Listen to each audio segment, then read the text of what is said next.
But like I started off, family, it don't matter what your religion is. It's not about that. We gotta come together no matter what. We gotta help each other no matter what. If we don't, then our whole civilization, all of our people of color, will be destroyed.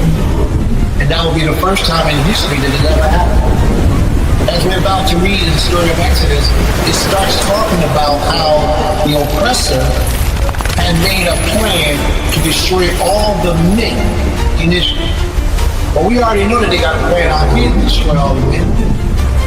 The story in the book of Exodus is very much like the story of today's time that we're going through today.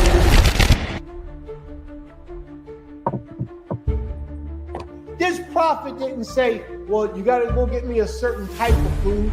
He said, I'm not eating nothing in this place because y'all are idolatry.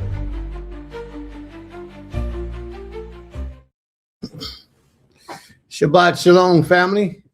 Shabbat Shalom. Shabbat Shalom. May the Most High be praised and glorified on this holy Shabbat day. You know, this is the first time I really listened to this part of that message coming on. When he was speaking, where Prince was speaking about, you know, Prince, the guy was speaking, he was saying something about we need to come together. We must come together as a people and work together, because if we don't, it would end up that we will all end up being destroyed.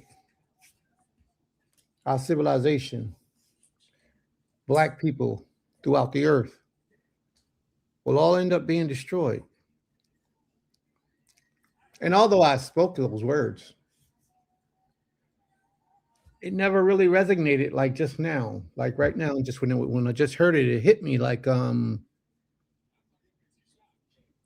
what happens in life is, can you really imagine not being here? Can you yourself close your eyes and just imagine you no longer exist? You're no longer here. You're no longer relevant to the makings and the workings of humanity. See, a lot of people don't really understand what death brings. Death brings life in a different existence, but everything and everyone you had left back here, there's nothing you can do to or for them ever again. So is your house in order? You got everything all set up and established pretty much like you want?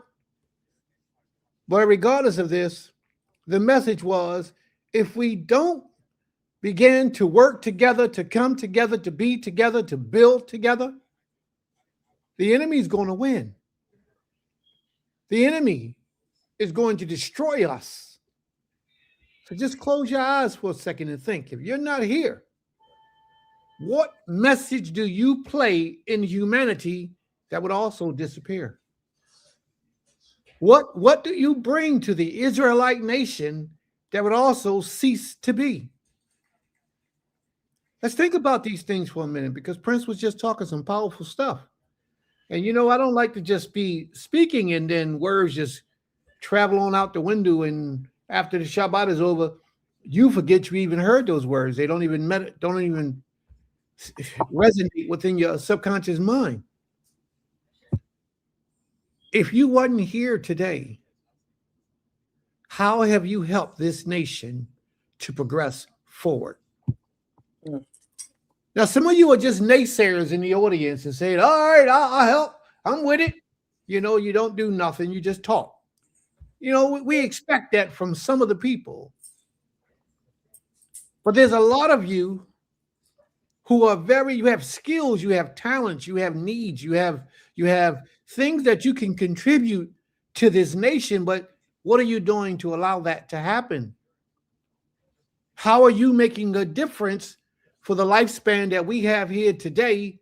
What are you doing to contribute to the community, to the nation, to our service, to the Creator? I mean, you are a Hebrew Israelite. That means you're the chosen seed of the Most High. And being as that you're the chosen seed of the Most High, that comes with privileges. But it also comes with duty and responsibility that a lot of people don't know. So are you one of those who are just looking to receive from the Creator and not contribute to the preservation of our people? Or are you one of those ones who truly decide that you want to contribute to the preservation and the development of this great nation in this day and time? Where you fit at in the spectrum of things?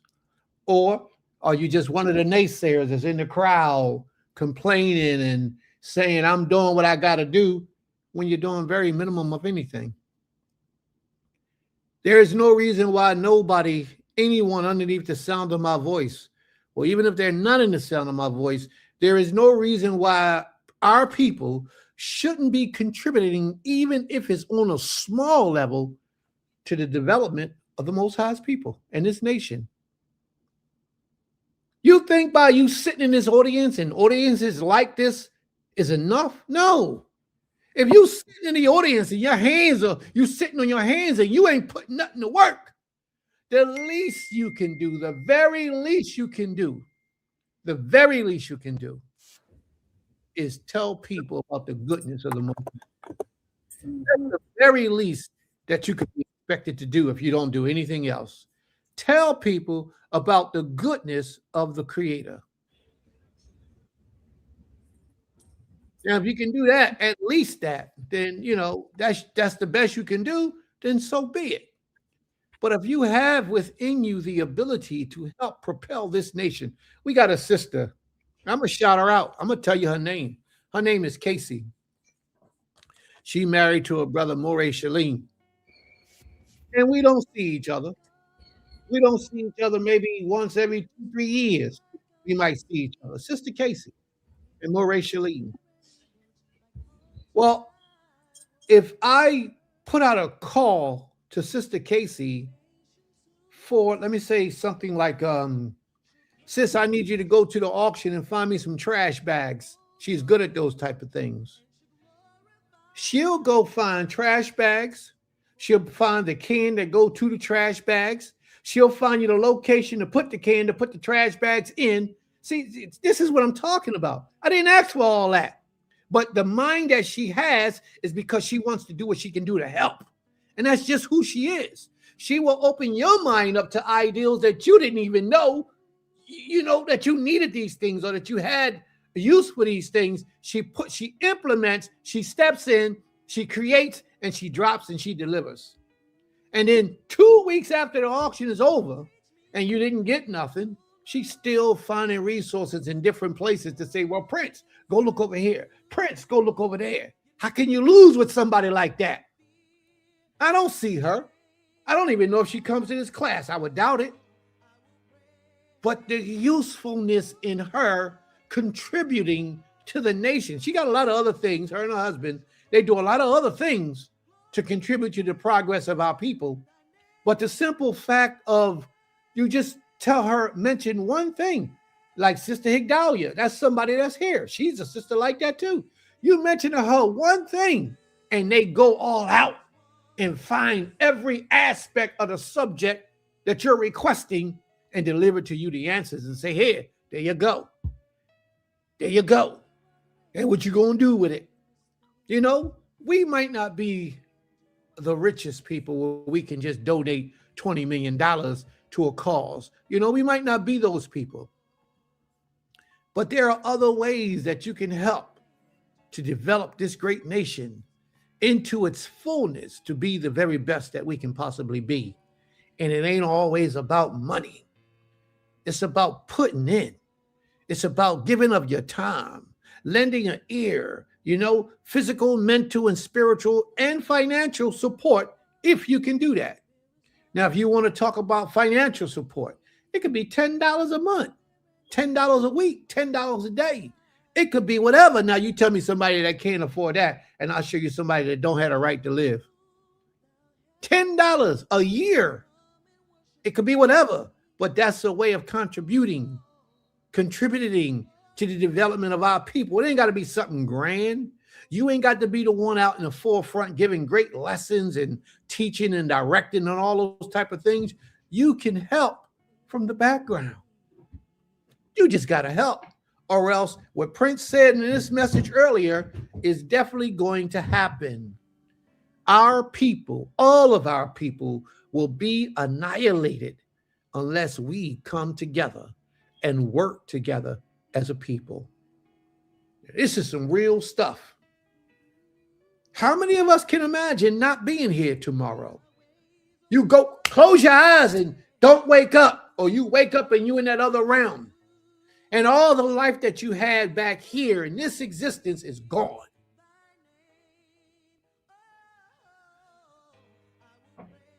Can you imagine that? Can you see that? Because that's how real it is.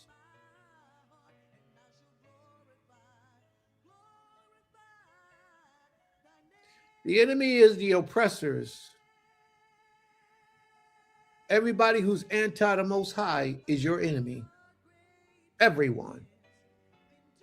That's who your enemy is. Because if you live a life that's pleasing to the Creator, that means that the enemy is trying to separate you from Him. Let's move forward, family.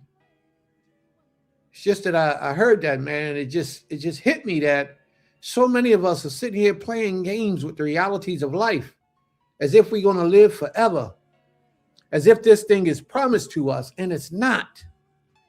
It's some of you right now at work listening to us on the Shabbat day. At work, punching somebody clock because you got to make your dollars. I understand. I know.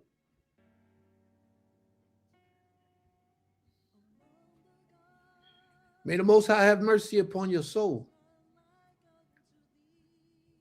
May He find a place in His spirit, His essence, to show you compassion and forgive you. Raise your consciousness and your mentality so that you can learn that the Shabbat day is sacred.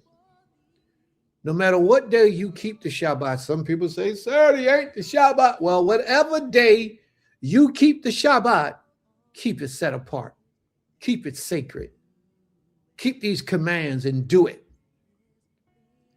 I remember there was people walking with us. I keep my Shabbat on Wednesday, or I keep the rotating, floating Shabbat. And every time I made a record, and every time their Shabbat came around, they was out working with us, doing what we was doing. I was like, yo, I thought today was your Shabbat. Oh, yeah, it is. Oh, okay. All right, no problem. That's the end of it. They're not being true to what they say is what they're supposed to do. I can't rock with those kind of people. If you believe that this is your Shabbat, then honor the Most High on your day that you think is a Shabbat day. But if you accept what day is this? Yom Shabbat? If you accept this day as your Shabbat day, the 7th day of the week of the Gregorian calendar, Saturday, if you accept this to be your Shabbat day, then honor it as a Shabbat day. Therefore, you shouldn't be working on nobody's plantation. It shouldn't be. You should be honoring the Creator, doing good, being kind to people, lifting the burdens of others. You know, no working, no selling, no stealing if you're a stealer. No stealing. All those things. Honor the Creator on His day that you understand is His day. Let's move forward. May the Most High be praised from everlasting to everlasting, for He is King, the only King. And besides Him, there's no other. Let's go, y'all. We're going to go. Ima, you got the floor. Do your thing. Shabbat shalom, Shabbat shalom, lekulam. All praises, all glory. Time we are in the time of our class, our lesson where we give our thankfulness. I already saw so many to read aloud and to share. So I want to begin there with Malcolm Higdalia. And also just welcome everyone. Welcome our family who continuously show up and support. And welcome to those who are new here today. We do have a format that we go by. And we did see it's quite a few questions in, and we definitely will get to answering your questions. But first, I want to show and speak on Malcolm Higdalia. She has several. I'm going to read them. First and foremost, she says, I'm thankful that the power to be a pleasing servant to the Most High is in me. Hallelujah. All praises. May the Her, Most High be praised. she continues and says, I'm thankful that the Most High gave the Israelites the law. Now no one has to guess what is pleasing to the Most High. Ooh, that's powerful. Mm. She says, I am thankful we have Goshen Hebrew Academy at Temple Kepharim because we need an institution that truly cares about the future of our children to build them up for their potential greatness. I'm thankful to have servants as friends that are not just yes friends, and they will tell me the real truth about my shortcomings. May the Most High be praised. She had another one. Okay. I am thankful that we are in the time of the bethinking of ourselves. We are living in a time of unprecedented opportunity to return wholly to the Most High. Absolutely. Okay. I saw a couple of other ones, so I want to scroll down. I'm scrolling, so just give me a moment, everyone.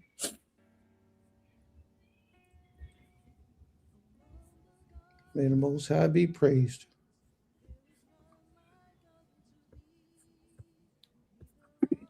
I'm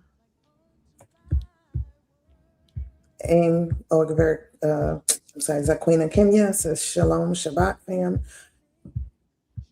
Told our Most High for an interesting and exciting cycle, and for those who made it possible. I was on the road a lot. Took my cousin to the hospital twice. We both visited her friend. Several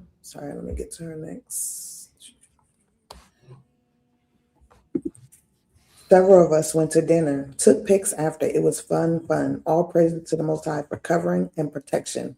Hallelujah. May the Most High be praised. Total Rabbah. Just wanted to make sure I didn't skip anyone. Awaken Judah says, Shabbat Shalom to all the real chosen people of Yehovah. We, the 12 tribes, have been scattered throughout the four corners of the planet Earth. We have to keep on repenting and enduring, saints. May the Most High be praised. Total Rabbah, awaken Judah. Shabbat Shalom.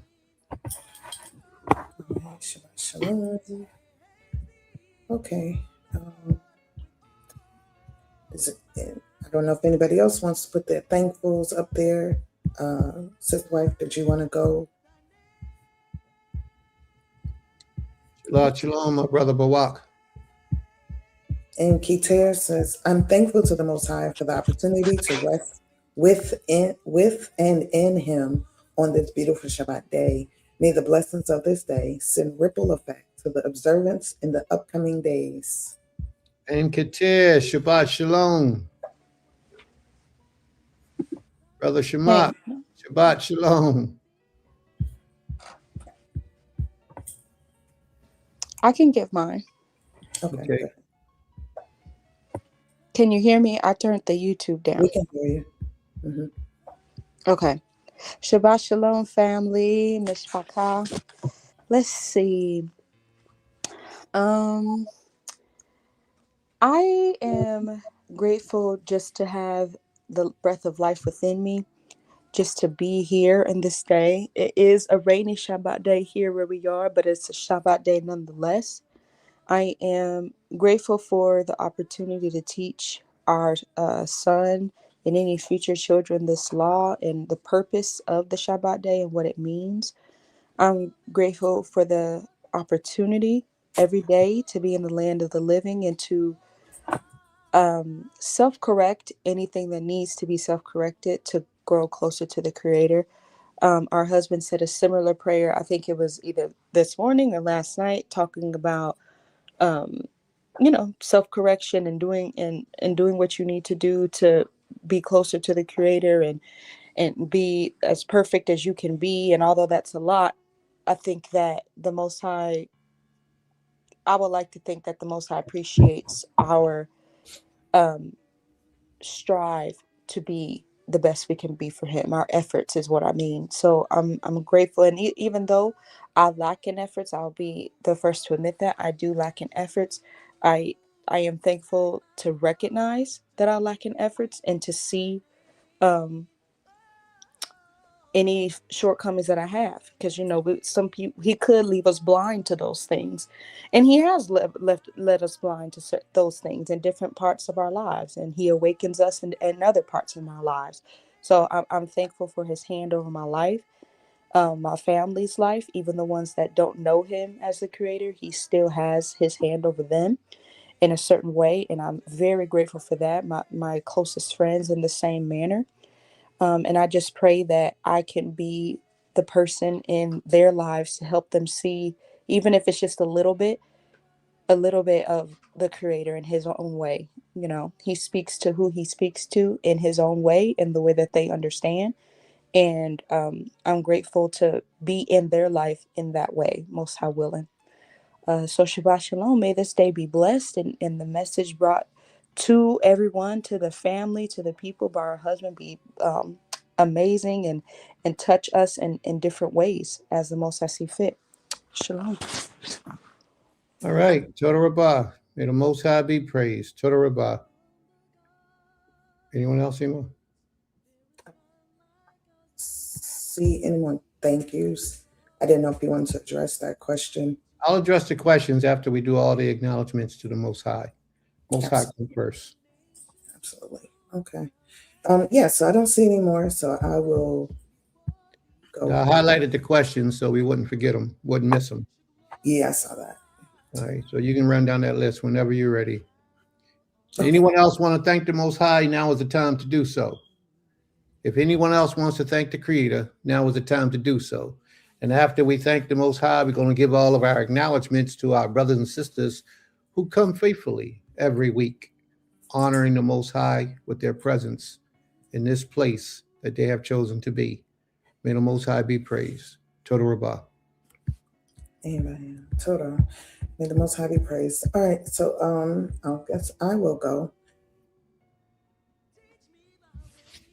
The Creator of heaven and earth, the one who we seek for our answers for everything in this life, giving all honor to him for the breath of life, for awakening us up this morning, this rising, for allowing us to see with our eyes, hear with our ears, and taste with our mouth and smell with our nose, allowing us to have the senses that we have, allowing our limbs and our bodies to work in the proper way that we desire for them to work, to be able to get up and walk and stand and reach and touch, and giving thanks to those different things, because so many don't have them, weren't born with them, and then sometimes lose them in the midst of having them all their life. So I'm thankful that we that are able to have those or have it, are able to utilize it. And I'm grateful for the endurance and the perseverance of those who do not, and still learn to live their life to the fullest. I followed this family that is deaf, and like their whole thing, they're speaking to us, in sign language, and it motivated me, because they're not allowing the fact that they can't use their mouth to completely express themselves, to stop them from communicating. I'm thankful that sign language was invented for that, so that we could understand, and thankful for those who are earnestly learning to be able to teach and interpret. I'm thankful we have a daughter who that's one of the things that she's learning is to be an ASL interpreter, and that's what she wants to aspire to be. And so, I'm proud of the fact that she wants to learn to be able to help others understand others. And I'm thankful to the Creator for my parents, for my Horim, for all the work that they did in this earth while they were here. I'm thankful for the lessons that they left here. I'm thankful for the sacrifices that they did here on this earth. I'm thankful that not only did they do it, but they taught others about it, and they left a legacy to be carried on. They didn't just do something and not fulfill it to the best of their This ability, video should terrify you. where it was impactful to the world and to those that they loved and those that they mentored. I'm thankful to the Creator for Maish for the blessing of having a husband who is a teacher, who is a leader, who is a provider, a protector, a guide. I'm thankful for the Most High's blessing upon him, and not just his head, his body, but his hands, his work ethic, the process of who he has built in him, and for him allowing all of us to be able to experience that. I'm thankful to the Creator for my family, my children, my womb children, and then my bonus children. I'm thankful because the Most High doesn't have to allow us to experience life. And I was talking to someone about, babies and coming and birthing, being a birthing doula or a midwife and helping to bring life into this world, and the blessing and even seeing that happen is beyond words at times. Every time I've been in a birth, I've cried at the experience of watching life come through the vessel of a woman, and just seeing what was produced out of that man and woman, and watching that life grow. It's a blessing. So all praises to the Creator for that lesson and blessing that he has allowed many to be able to partake in. I'm grateful to the Creator for life. Part of what I'm going to talk about today. I'm grateful. It's been heavy on my mind, and I'm grateful that the Most High, even though it hurts like no other, I'm grateful that the Most High allows us to go through these processes in life. Just this week, I lost, or not even just I, but our family, community lost one of a powerful warrior and sister warrior in the movement. She was my mother's best friend from long as I can remember. And we didn't just call her a mama, she was our aunt. And then when my mom passed away 10 years ago, she became another mother to us. She stepped in the gap. And I mean in every gap, with our children, with us, everything in our lives. She became a part of it to make sure that we had support, and that even though our physical mother wasn't here, that she was here to keep us, lifted, and to show us motherly love. And she passed away on Monday. And I'm super grateful because in the last 2 weeks of her life, the Most High allowed us to be there as often as possible, to give her praises, to thank her, to love on her. I remember one of the times we were there, we were talking to her, and my sister was talking about this mushroom bacon, and she was like, "Oh, I want to try it. I want to try it." And so we bought it, and we brought it to the house, and her granddaughters, fried it up, and she enjoyed it. She said, "Oh, I want this for dinner, with my other food." And, just being able to bring joy to our elders, especially in their last days, that's a blessing that a lot of people don't get. And that's a blessing that carries you through life, to know like the Most High allowed you to be there in that moment. I know it is funny, right? But it's like I feel an emptiness in her loss, but I also feel so grateful because the Creator didn't, he doesn't have to allow you to have great people in your life. And I was saying, because we did a Zoom prayer call for the family, and I was just saying how I am so grateful that I have and have had so many people in my life to look up to mentor me, to hold me up, to love on me, to teach me. And I'm grateful for the impact that each one of them has left in my life and have left on the world.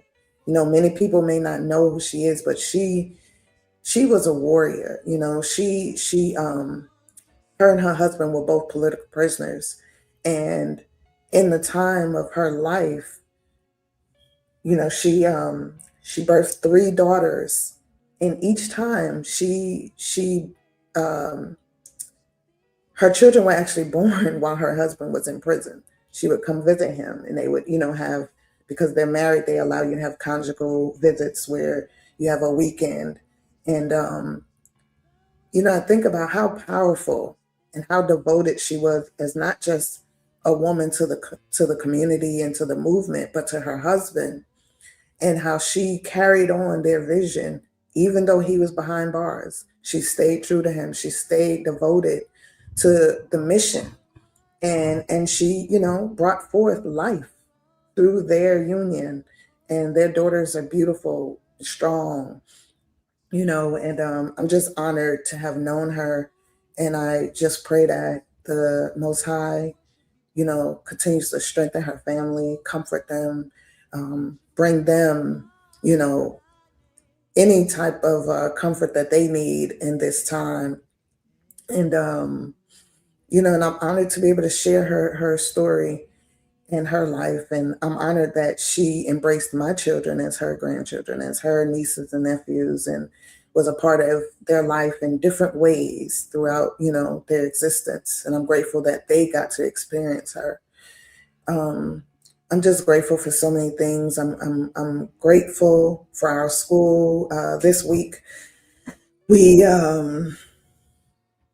we you know, promoted really heavy about the new school coming and the process of that. And just, I'm grateful for the support, that's the outpouring of support that we've received. I'm just grateful for the Most High, you know, allowing us to just do this work. You know, it can be overwhelming, but what helps me, I know for sure, is when we get the support. When the support is so overwhelming, you know, it's like saying thank you feels really minuscule to what, you know, what people are doing and have done. And so, you know, I'm grateful for that. I don't know, babe, if you wanted to share the video with them, but I'm grateful for that. After I'm we grateful. finish, before we start your thing, we'll do it then. Okay. I'm grateful, you know, to have my son on board with the school to help us with this process, to help us bring more awareness to the school, to bring more, basically just awareness, and teach us how to, you know, gain that awareness, and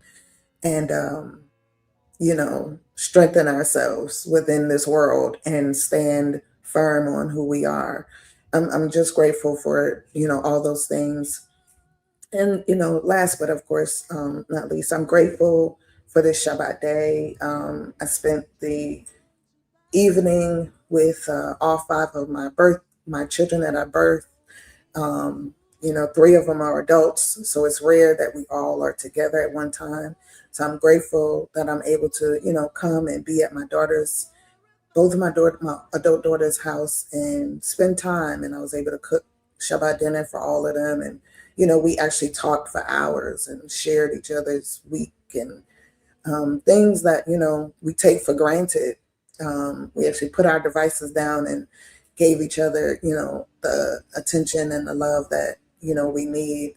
And so I'm grateful for that opportunity. I'm grateful. And I just pray that, you know, we continue to build as a family. We continue to have these moments, and they can become bigger and bigger and better and better. Yeah, and then just all praises to the Creator for this Shabbat day, my favorite day of the week, the day that I can truly, you know, breathe really, and give Him every praise, every thought that's been going through my mind all week, even if I've said it during the week. But this is the day that, you know, I just feel like His attention is devoted in a different way, and our attention is devoted in a different way. And I'm grateful that we're able to do it. So, say who? All right. May the Most High be praised. All right. And you got to go up that list. You got a whole lot of acknowledgments. Yeah, I saw. Yeah, you might want to jump on those first. Okay. I'm going up. And Morey Samak. Morey, let me find his thing and put that up there. I did see it. That's what Morey Samak had to say. And it's confused me a little bit, but I'm going to talk to my brother. What's going on? It says, I'm grateful to have Prince as a brother.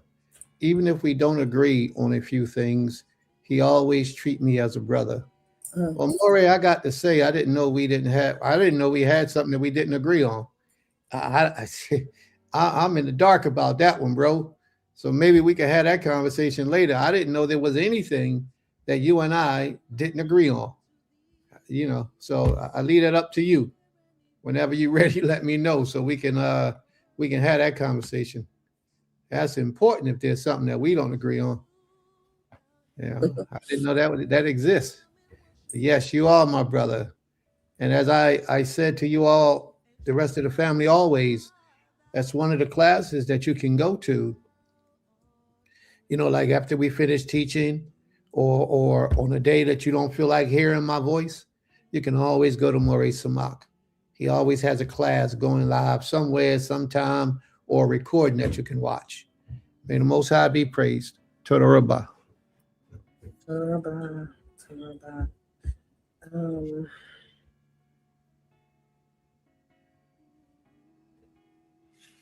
And poetry is life, and life is poetry. I see your questions. Please be patient. I'm going to get you. Believe me, I'm going to get you. Sure. Not personal disagreements, but anytime our view might not be exactly the same, you never act differently, as do many. I'm not supposed to. I'm supposed to be a leader in this nation. I didn't know we had a view we did have one discussion. We did have one spiritual discussion that was slightly different in Cuba. That don't mean anything. Family comes first. Our thoughts and our beliefs and all that stuff comes second, third, or fourth, or somewhere down the line. It's not important to me. So may the Most High be with you, bro, and keep you strong. Shalom, shalom. Shalom, shalom. Toda. Okay. Malcolm Dolly says, I thank the Most High for allowing me to know him. Sister Nina says, Shabbat Shalom, fam. May Yah be praised for giving us life and a chance to be his servants. Hallelujah.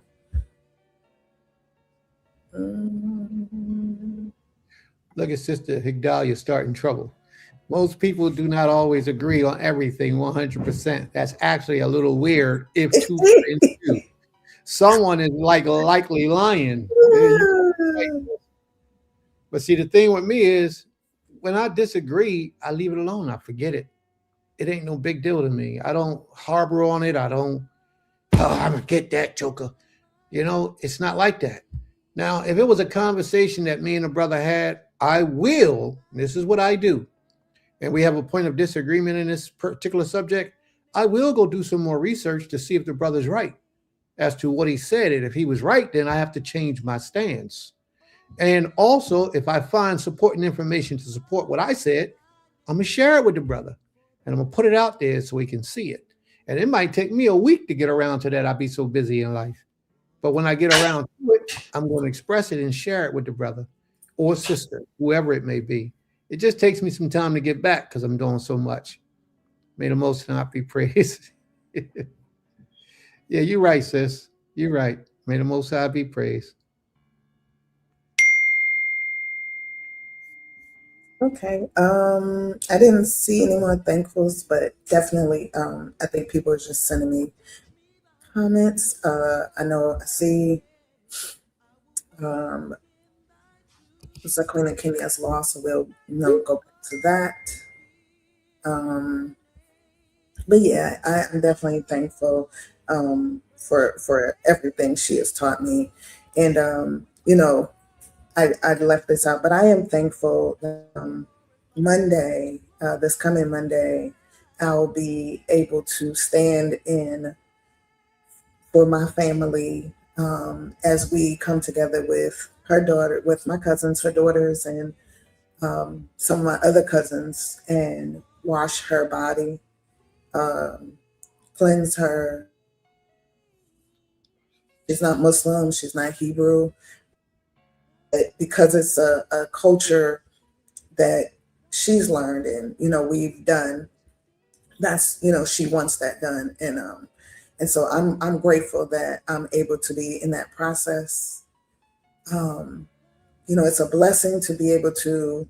I've done this a couple of times, and each time it's different because that person's spirit is different, but it's a blessing to be able to wash someone, oil them with the oils that are chosen, and then drape them in 100% cloth and return them back to the earth.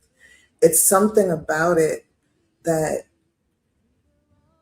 I don't know, like, even though I've done it, I don't actually, kind of like the physical presence of that body being there, it doesn't haunt me. It gives me a certain type of just peace, because everybody doesn't get to have loved ones come and wash them and drape them in oils and wrap them in the cloth and in the shroud, and then return them back onto the earth in a proper manner. And so to be able to do such is humbling, and to be able to help them, that not because their spirit is already risen above, but to help their body go back into one of the most natural forms as possible, given unto the Creator, is very humbling. And I'm just thankful that I'm able to do it. I'm thankful that despite whatever comes after, we do it. And I'm thankful that I have a husband that helps me to acknowledge, even though I'm be unclean for 7 days, that not to feel bad about that uncleanliness, and understand that that uncleanliness came with a purpose. I think a lot of times we shy away from doing things because we want to, oh, I don't want to be unclean for 7 days. And I know sometimes we can't do it, but I'm just thankful that I've placed it. I really think about things before I do them, but I realize, like, it's more to me to do this process than to be unclean for 7 days, because I know I can still go before the Creator and ask Him, for forgiveness at a later time. I still have the ability. I've petitioned to the Most High to be able to do this. I'm even thankful that, and some people don't believe in it, but we do. We believe in the practice of it, of sprinkling a dwelling place that we know that a person passed in. And I'm thankful that my cousins, when I spoke to them about, what we needed to do, that they allowed me to come do that at their mother's house, so that when I go back into that house, I'm not unclean spiritually, that I've done my best to uphold the Most High's laws. And I'm thankful that I have a family that, regardless of the paths that we all walk on, because they were brought up Christian, that, we're open to each other's spirituality and growth. And it's just the sprinkle water. We just boil water, put the most mineral salt, or some type of organic salt that's natural, and we do prayers, and that's it. It's not something we go seek and go over the waters and find some special water, but it's something that, it's a memorialization, really. It's an effort to do right by the Most High. And even in that process, you become unclean. However, I'm just thankful, when I think about it and I meditate on it, and, people ask why. And I'm like, well, I want to do as much as I can. I want to do what, is right by the Most High. I want to practice, because one day we don't know where we'll be, and that'll come upon us to do. And some of us won't be ready to sacrifice that time, because for 7 days, when you're unclean for 7 days, I know in our house, it's a separation time. And some women aren't strong enough to and I'm not coming down on anybody. Please don't take it that way. But some people can't, and men too, are not strong enough to separate themselves from their wife or their husband for 7 days, um, because of physical contact and all these different things.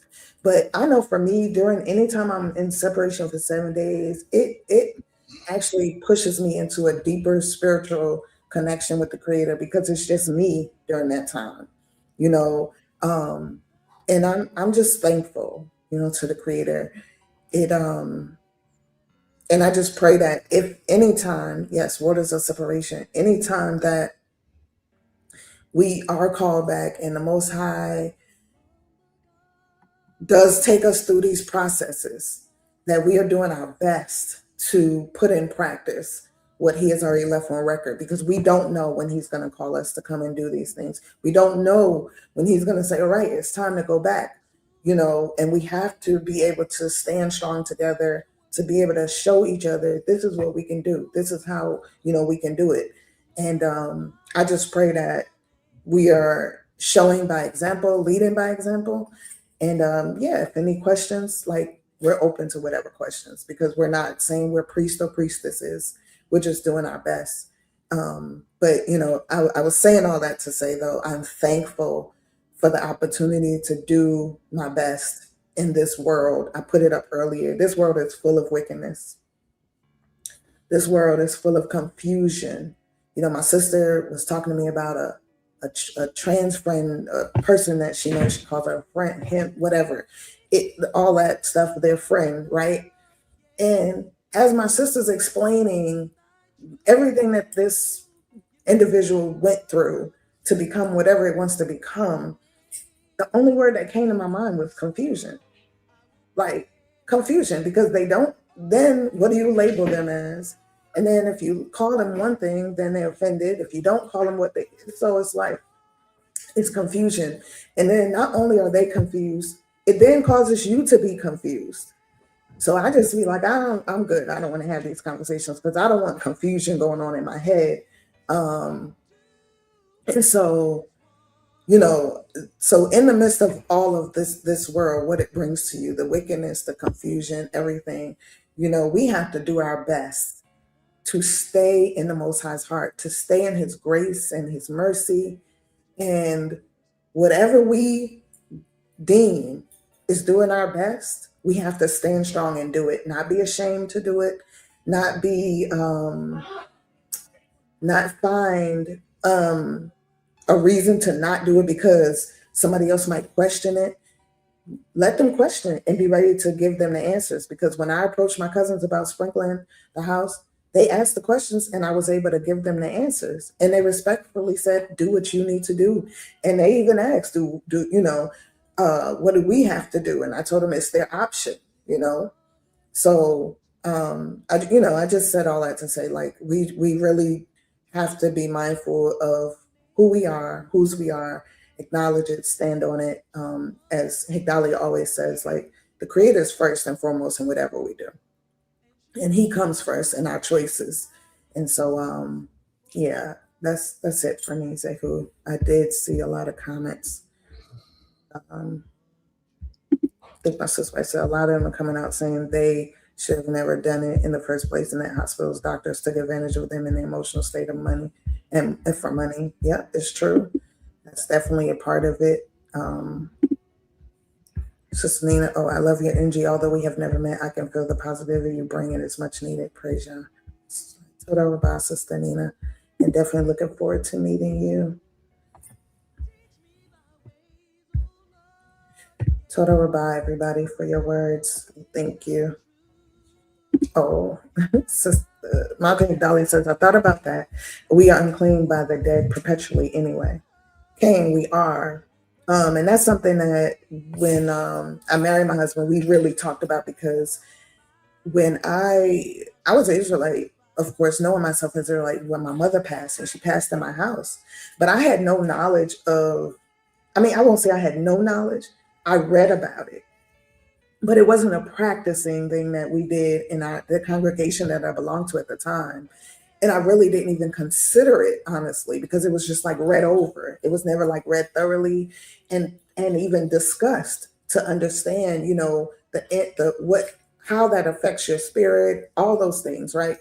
Um, and so yes, even though we are unclean by the dead perpetually, the part that triggered me more was, okay, now I know though. So now that I know that this is a practice, and that for me it aligns with keeping the holy days. It's like if I know something, then I want to do it to the best of my ability. I know that I'm not a priestess, so I know that I'm not gathering the true holy waters, but I know that to practice something, to apply the law to my life, to in any way I can that is not going against the creator, then I want to do my best. And I know that asking for his forgiveness is the biggest thing that I could do, but also putting into practice what I know. And so that is what really, like, you know, I guess you could say jerked me into doing it once my husband started really going into depths about it. And it wasn't even something that he was like, because we talked, you know, like I said, the perpetuality of being unclean, but it was just more like, okay, but we know now, so what do we do? And what do we do? Not saying that the sprinkling cleanses it, but in our prayers, that's what we're asking for, and our hope that the Most High hears our prayers and answers them and allows for those places to be clean in the process of at least accepting that we, you know, we did our best. So that's where that comes from, sis. But yeah, I think that was the only comment I saw that I told her about. But that's it. Ish, Zehu. All right. Shabbat shalom, everyone. All right, so let's address those questions that the person brought up. Poetry is life, and life is poetry. If you can scroll up to the top one, I don't know what our first or his or her first question was. Poetry is life, and life is poetry. Are you a male or a female? Can you let us know if you're a male or a female? We're about to address your questions, and in response to you, I like to know how I am to respectfully speak to you. So if you can let me know if you're a male or a female, that would be great. I would appreciate that. So the first question is, who is the creator? Who is the Most High, and what is his name? You know, all throughout history, they have given us different deities for us to idolize and to serve. Many of them: Jesus, Allah, Buddha, all different types of deities, many of them, and some of them even been men. And we have done just that. We have done just that. We have worshiped these deities. And for the most of us, we worshiped all of them. For many of us, we worshiped all those deities. But the Creator is not a deity. The Creator is just that. He is. He's not a deity. He's not a spirit. He's not an angel. He's nothing that you can phantom with your imagination. He just is. So that's who the Creator is, the Creator of all creation, the one who created you, the one who created me, the one who created everything. That's who the Most High is. The Creator and the Most High is the same individual. And when you say Most High, there is no way that you can error, because there's nobody greater than the Most. So therefore, the Most High is the terminology, or the proper terminology to use. Now, what has happened over the years is that many people have called their power, like I was just watching a video today where this man said that Jesus is God. And if he wants to say Jesus is God, I wouldn't argue with him, because God ain't the creator either. God is a German deity that they actually worshiped just like Jesus. So, you know, I don't argue with people about their opinions and their beliefs. I let him roll with it. Whatever you believe, I'll drop a jewel, I'll share some knowledge, and I'll leave it at that. Let me read on, please. I'll get to your questions. I'll answer that question, okay? And then the last question, hold on, go back, please. The last question she asked, or he asked, it sounded like a female. So I'm gonna say you haven't answered me yet as to your sexual preference. I don't know if you're a man or a woman, but you sound like you might be a female. So I'll just leave it at that. Unless you tell me if I'm wrong, let me know if you're male. Okay? You had another part to that question. Who's the creator? Who is the Almighty? And then you had a third part to that question. Now I can only answer based on what's present before me, because I don't remember what the actual wording is. Let me see if I can go up and grab it.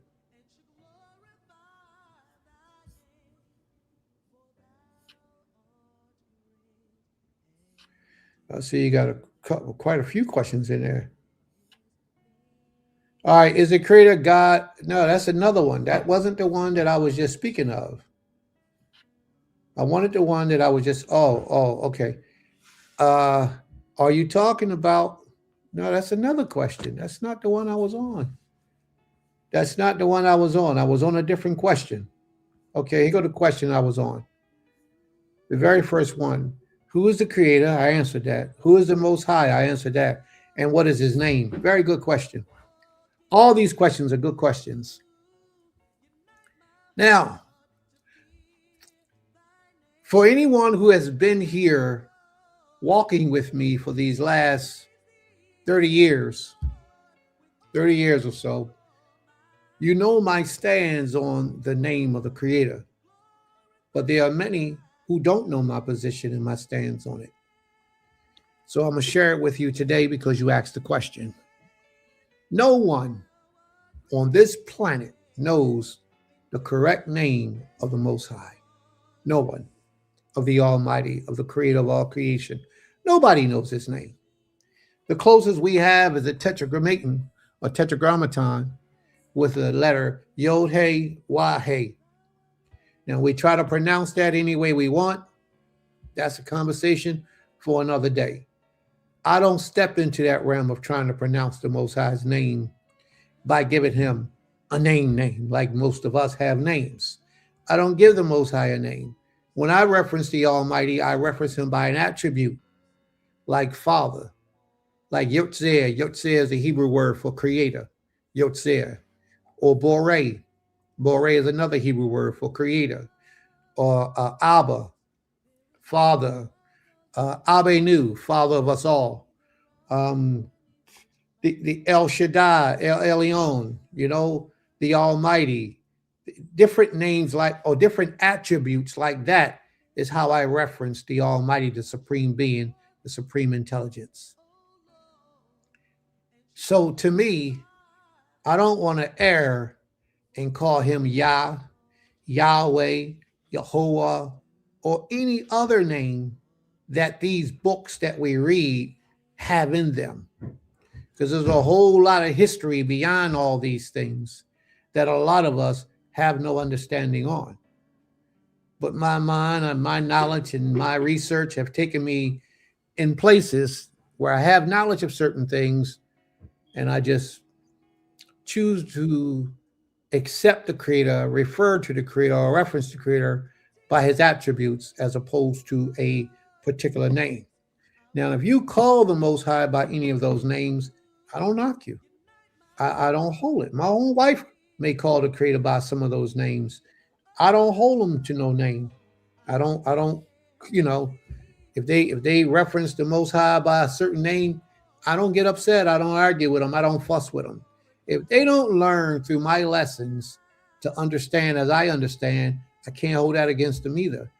Because everybody's not meant to see what you see. If that was the case, it would be given to others or everyone. It is given to others, but not all the world can understand and see everything. So therefore, I let people be where they are. I don't try to force people into my realm and understanding of things, except on certain matters and certain principles. And even on those, I don't try to force you. I just enlighten you and let you make a decision for yourself. It's a lot of things that area that conversation can go into. All right. Was there another comment or the one after that? Do you have that, Emma? Who is the enemy and what is his name? I believe Sister Higdalia put it up earlier. The enemy has many names. And I summed it up by saying anybody that opposes the creator of all creation is an enemy of mine and an enemy of ours. Anybody. And if you look at those people who run this world, they definitely oppose the creator of all creation. And there are many people, many different fractions of groups of secret societies that are in control of this place that you are not aware of. Believe me, you will be surprised. And who you think it is, it ain't. It's the Rothschilds. It's the DuPonts and it's all those. It ain't. They may influence a lot of things, but they're not running this planet. So we can have that conversation for another day if you want to have that. But those people who make it difficult for you to serve the Creator, the Most High, they are the enemies. They're your enemies. And I wouldn't necessarily say they're the enemies of the Most High, because if he has any enemies, he'll blot them out. It's like people teach that Satan is the enemy of the Creator. Satan is not the enemy of the Creator. Don't let people cause you to believe that. Because if he was, the Most High is so powerful, he has no enemies. What would you do to your opposer? Would you, if you got the ability to remove your opposer, would you just let him stay there and keep opposing you? Keep attacking you? Keep trying to take you out? No, you will remove him. Same thing with the Most High. The problem is we don't think. We let this society teach us, and we don't go inertly within ourselves to find the Most High's presence to commune with. We don't do that. We keep looking for somebody outside of ourselves that's out in the sky, that's flying around with wings on his back and saying that that's the Most High. And that's not who the Most High is. Was there another question? Are you saying that the Most High is life? Well, no, the Most High is not life. Life is a gift from the Creator. And I don't want you to think that life stops when you stop breathing in this dimension, because it doesn't. It continues on. All right. Was there another question?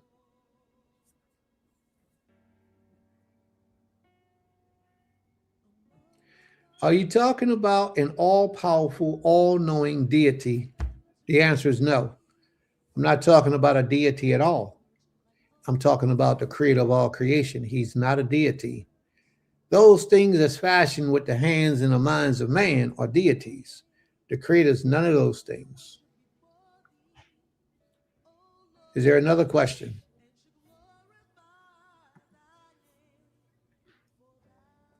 Is the creator a god or a supernatural entity? I think I answered that already. He's not a god.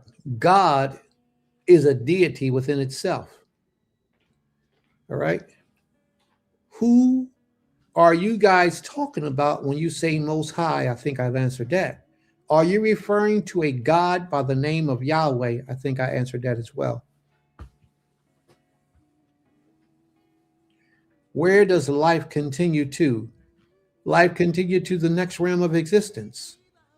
Just see, a lot of us are not aware of these things, but while you're living in this dimension, there are other dimensions of existence that work off of different vibrational levels for you to be able to travel to that existence, to become a part or one with that existence. You're sitting here right now, but there's a celestial beings all around you, living in their realm, doing what they do all around you right now. You have no idea. You can't see it. You don't know it. So you're not able to understand that realm of existence. Life does not stop here when you give up the ghost. But let's say you stop breathing or give up the spirit. It transitions and it goes to its next assignment that only the Most High can give. If he just is, why do you refer to him as a him, a he, or a her? Okay. Now, the reason why we refer to the Most High as a he is because he was revealed to us in the person of a he. Let me explain to you. A lot of people in the background saying, yeah, get him right, get him, get him. No, but let me explain to you. And this is very important. The names that was given to us to represent the eternal power of all creation is El, Eloah, Elohim. Elohim is the plural of Eloah. Eloah means powers. Elohim means powers. Eloah means power. Eloah means power, just one power. But when you talk about powers, the word is Elohim, which means powers. Now, those powers are the whole heavenly hosts, the angels, they all work for the Most High. Elohim are the workers or the servants of Ha Elohim. The word Ha is the word for, in Hebrew, the. When you search the scriptures and you look through the scriptures, in key places, you'll see where it says Ha Elohim instead of just Elohim. There are a lot of places. Yes. What? In what room? Iman, in the back room? Yeah, I don't know how. Selah must have like turned it. All right, look. Hold 1 second, please. Iman, take over this for a minute, please. Shalom, shalom, everybody. That's that. I'm trying to, I was going to play something. If I'm able to play it, I'll let you guys know.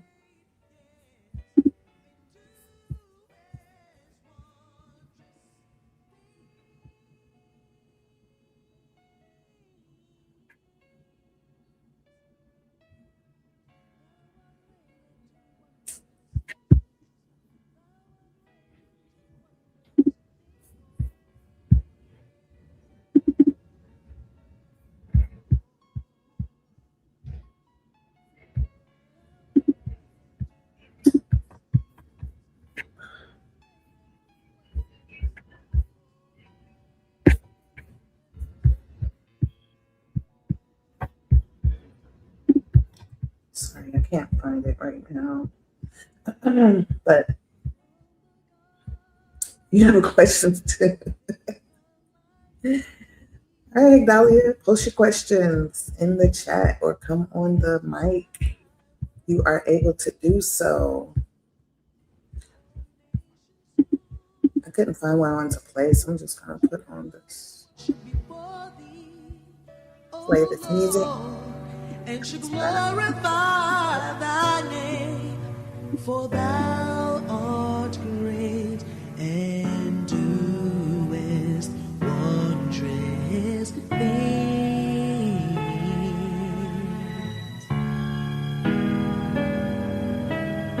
Right.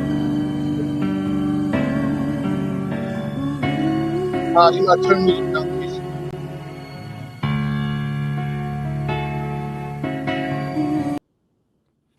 All right, please forgive me, family. Had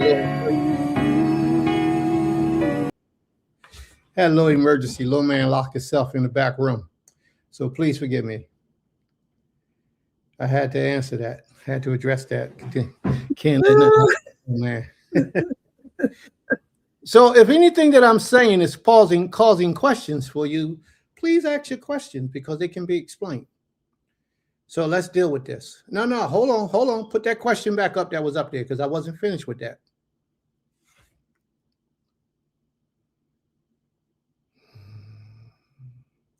And as I was saying, the word Eloah is singular.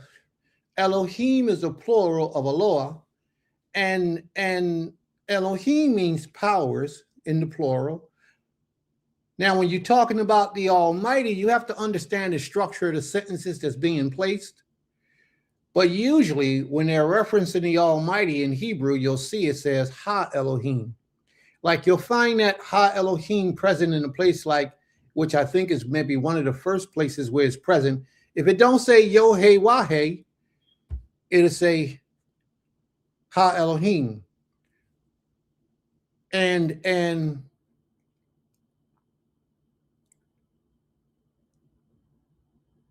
the first place where I believe it's found is in the book of Genesis, the 6th chapter, the 2nd verse, where it says, and there came a day when the sons of Elohim saw the daughters of man, and they chose all whom they chose, or they saw them, they was beautiful, and they wanted to make them wives or something similar to that.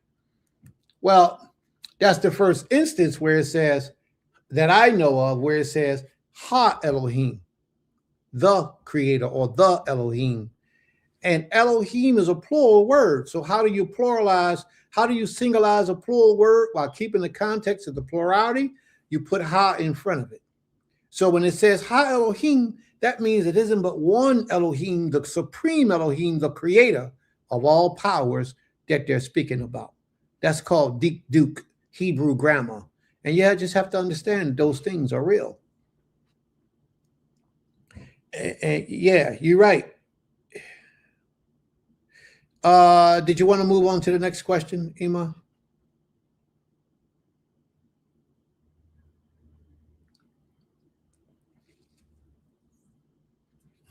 All right. Okay.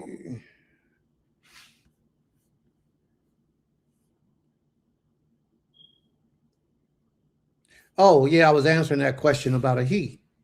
So now, in reference to being brought forth, I was trying to explain something about the Almighty and his essence. We refer to the Almighty as a he for the simple reason that this is the way that he was revealed to us as a he. Now through the sacred writings, he's been revealed to us as a he. But the Creator is not a he or a she. The Creator doesn't have a gender. The Creator is inclusive of all things. Everything came from him, but he's not none of those things. So it's very difficult for us to say he is. But the word it in Hebrew is a masculine gender within itself. If you want to say it in reference to the Almighty, by all means, feel free to do so, because you wouldn't be wrong. It would sound a little disrespectful, but you wouldn't be wrong. But the Most High just is. All right? So what you want to go on to the next question?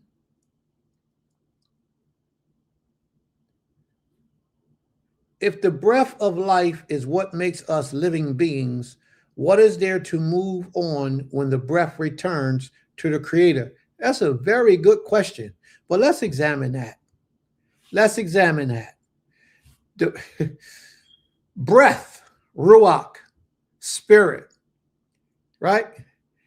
It was blown from the Most High into an inanimate object.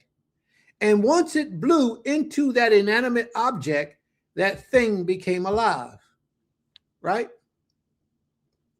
At that time. Well, this question goes so much deeper than I could reveal right now, but I'm going to try to do my best to share with some information with you. Oftentimes people, we hear the story about Adam and Eve, and that Adam didn't become animated until the breath of life was blown within him. I want to start off by saying we are not from Adam. The children of Israel, their lineage did not come or start from Adam. That's not who we are. That's mortals, man's creation, not ours. That's the first thing I want to go on the record and say. That's another class for another day. If y'all want to have that conversation today, so be it. Because we ain't got to do nothing else that we had planned if y'all want to have this. That is not our creation story. We wasn't created on this earth originally. We pre-existed the creation and the formation of this body that we call earth. We did, the children of Israel. Now, I'm not talking about this fleshly body. I'm talking about our essence as to who we really are. So many of us don't understand that portion. I tell you, that question right there you asked this is a very interesting question. So now let's deal with what's going on. boy, oh boy. And I know y'all getting glued into this television now, ain't y'all? Like, what do you say? What? Yeah, I'm gonna tell you, I'm not those dudes. Them dudes that talk, no, that ain't me. I live it, I teach it, I express it to those who are worthy. So, if you're not ready for this, then I won't give it to you. I give you what you're ready to receive, what you're able to receive. And most of us, our minds have been so brainwashed that all we want to hear is the same repetition of thought that everybody else teaches. And don't you sway too far from what the common accepted knowledge is not right knowledge anyway. But the common if you go too far from the commonly accepted knowledge, people look at you like something wrong with you, or they don't want to follow or listen or talk to you any longer. But they should seek you out, especially in this day and time, because the Creator, our Father, he says knowledge will run to and fro in the earth in those days. And we are in those days right now. And the veils are being lifted. And the Most High he's revealing to his people what he has for his people to know that they never understood in this portion and expansion of life. So there's a lot of us that can travel real far. But that's his opinion. He all in his mind. He's talking stuff that he can't prove. Anything and everything that I say, I can verify. And most of the things I say, I can show you through scriptures. 99% of the things I show you through scripture.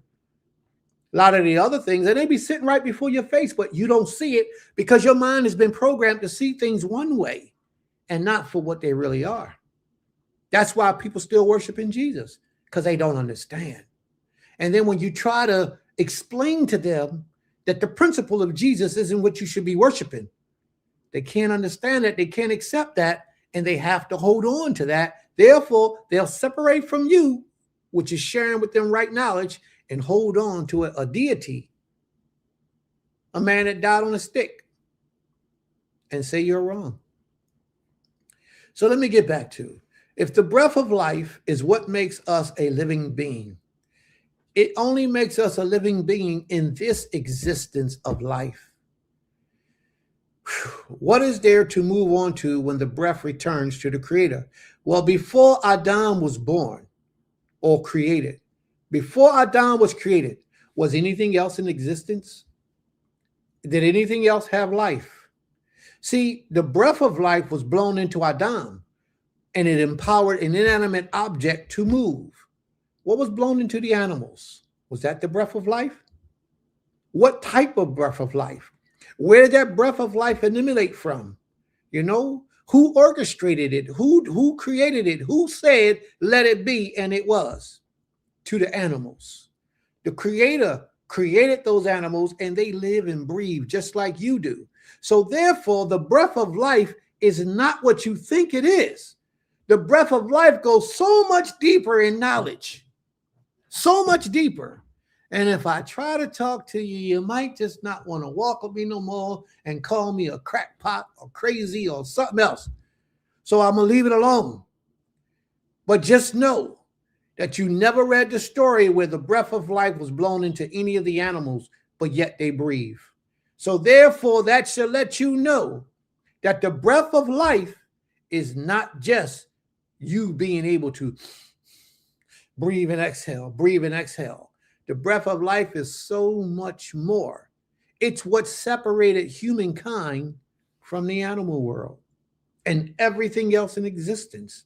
The Creator himself gave the breath of life to those creatures, us, human beings. Well, I don't want to say us, but I have to just to get it out the way. The Creator himself gave that breath of life, and it wasn't Elohim that gave that breath of life. It was Yod-Heh-Wah-Heh. In the second chapter of Genesis, verse 7, you'll see where Yod-Heh-Wah-Heh breathed into Adam, or into Ha-Adam, the man, and he became. So that means that he wasn't already. He became. So anyway, he blew the breath of lives, and that life that he blew in him was plural. It was plural. All right, I'll give you a little hint. I'll give you a little bit of hint. I'll give you a little bit of hint, and then we're going to move on. All right? And for those who know, you know. For those who don't, you just don't. All right. Do you know that man is the only creature on the planet that can regenerate itself after his kind? What do I mean by that? Your body will die off. Your spirit, your character, your DNA, and your traits will all live through your creation. Therefore, you, after a certain amount of times in life, have the ability, your spirit has the ability to return within existence once again. A lot of us don't understand that. A lot of us going to say, Prince, get out of here with that nonsense. But it's a fact. That's why it was so important that our Hebrew men had Hebrew sons, that they had sons so they could be reborn through their genealogy all over again. And if you don't want to accept that fact, I'll put it to you like this. It's real simple. What was the law when a man had a wife who did not have a son by him and he died prematurely? His brother next to him had to take his wife and give his wife a child, and then whose name did that child receive? It received the name of the deceased father. Why is that? Why is that law in place? Why did the Most High put that down on record for us to do?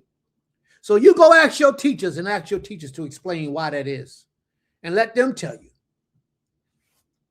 All right, I'm going to leave that alone. So that's a portion of that breath of life being blown. That's just a small portion of what that meant, that breath of life being blown into them. Oh yeah, animals have a breath, but they don't have what you have.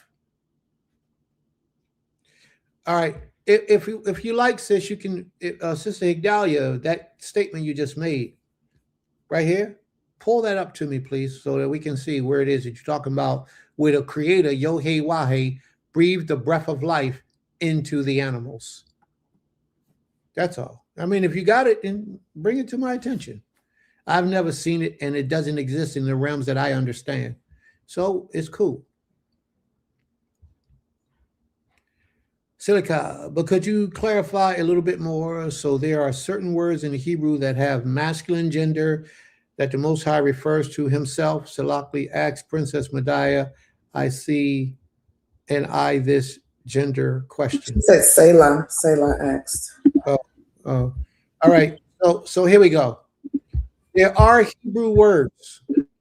Am I supposed to continue on with that?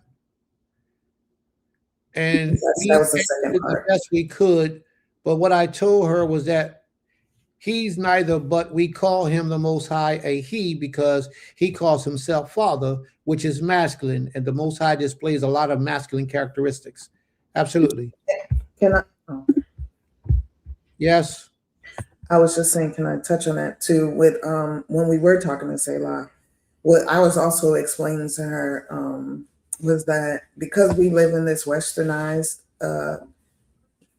world right now, they teaching, because the questions she was coming from were coming from a very like offended place. Like, I'm offended that everything is described in the male form. And so what we were both, explaining to her, which Autumn said too, was that we got to look at what the original description was. And also that we were telling her, you have to go back and read and try to come from a place of kind of like balance. You're coming from a place where the world is telling you that, everything should be equal. And there's not equality in that. There's not equality in man and woman. Like we started describing how women came forth, who came first, all these things to kind of help her with that. But the biggest, what I got from it with her was, and with most young women nowadays, is that society is teaching them that anything that refers to a he is offensive to them, because they're trying to teach them to be equal to a man, that has to be balanced in that whole pronoun situation of, if a man can do this, then a woman can do that. Or, why is, and even she brought up, well, some people, or I brought up, some people call the Creator a she. I said, but it's really, I said, the biggest thing that we were trying to get to her is, That's not really the place to argue of why someone calls it a he or she. The other thing is to understand what you're reading and not just taking, you heard somebody else say something, now you want to attach yourself to it.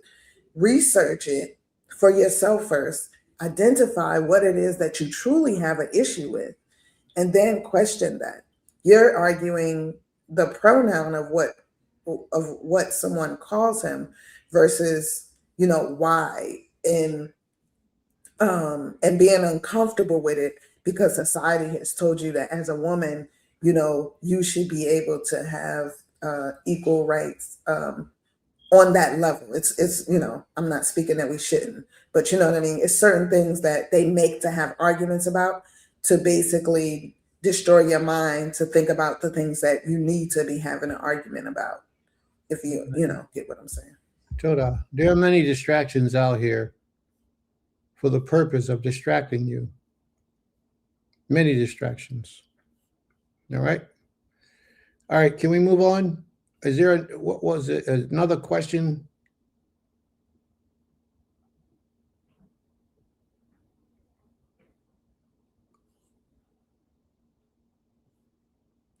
No, I'm not saying that animals, that was my whole point, showing you that animals are living creatures. They are living creatures, but their spirit don't live on as your spirit does. It doesn't happen. It don't work that way. It's a different thing, because you have a special portion of the Creator within you. And you being a child of the Most High, you're even increased above that of mortal man. You're above that. You're not mortal man, what you may think you are, because that's what society teaches you are. And we have learned to embrace that which society teaches us.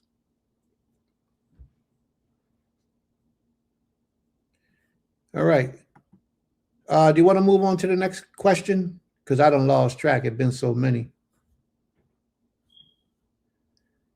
But as far as what you're saying about animals not having the same breath as man, do you mean like animals not having the characteristics of the Most High as we do?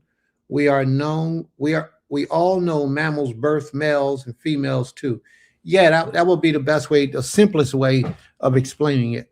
That would be the simplest way of explaining it. All right.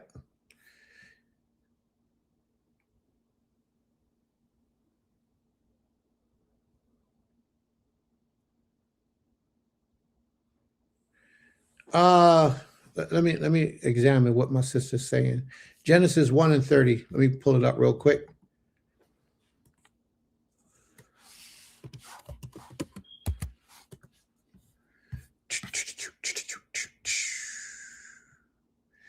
And to every beast of the earth, and to every bird of the air, of the heavens, and to everything that creepeth on the earth, everything that has the breath of life. That means that they all breathe. Now, if you look that up, sis, if you look that up, you should find the word nefesh. I don't think you're going to find the word ruach. I think you'll find the word nefesh. Okay? I think you got to look there and you'll see the word nefesh. Nefesh is a totally different thing.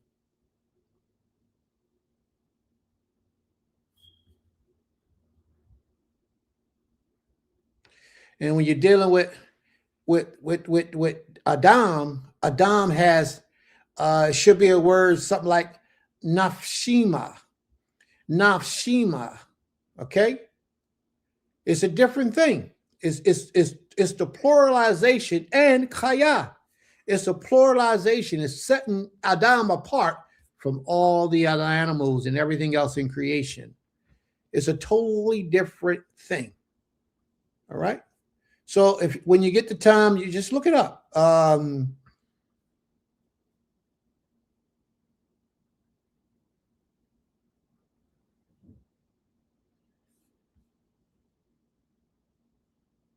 It's the pluralization of these things. And then he became a chayil. Okay? Then he became man. The word chayil within itself has a spiritual connotation that manifests in the physical in this realm. All right, what's that? Genesis 7 and 13. All right, let's see what they're talking about. 13 through 15, 16. Genesis 7 and 13. 7 and 13. On the very same day, Noah and his son, Shem, Ham, Yafesh, and Noah's wife, and the 3 wives of his sons with them entered into the ark. They and every beast according to its kind, after its livestock, according to their kind, and after their creeping things that creepeth upon the earth, according to its kind, and every bird according to its kind, every winged creature. They went into the ark with Noah, 2 and 2 of all flesh that were the breath of life. So we're saying the same thing. We're saying the same thing. All right? The breath of life, the breath that they have is not the breath that you have. And look, even when you look at that, when you look at this and you examine, you won't see nefeshim there. It's a ruach. See, there's a different word that they're using here for ruach. And animals do not have what we have in essence from the Creator. That's why Genesis 2 and 7 was set apart specifically for Adam and not the animals. And if you remember what I said earlier, I said the animals do breathe. You see the animals inhaling, exhaling, inhaling, exhaling. And I'm not saying that animals don't have a spirit, because everything in creation has a spirit. Even the rocks has a spirit. Everything has a spirit. But the small portion of inclination that I gave you was that Adam, his distinction from the animals is how his spirit lives on through his creation. All right?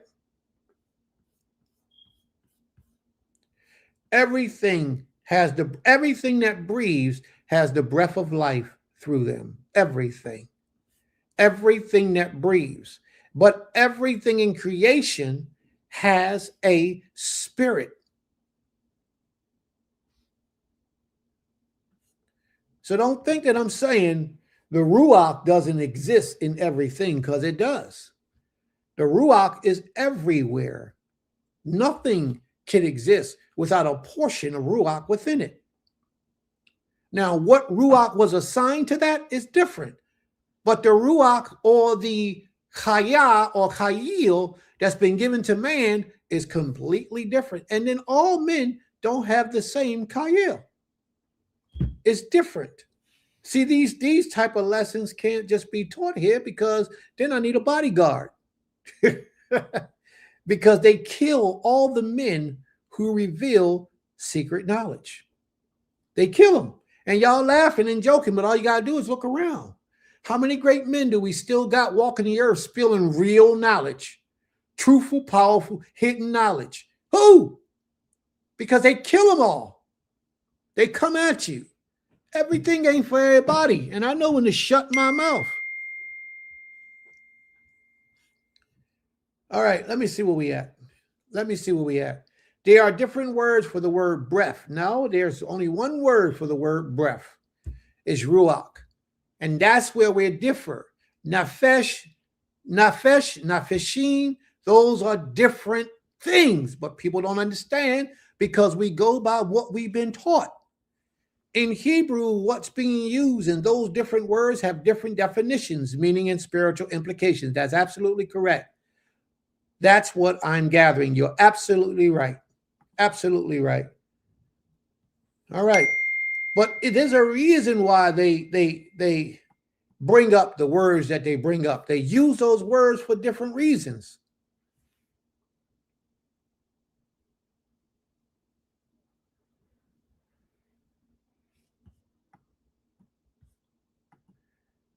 All right.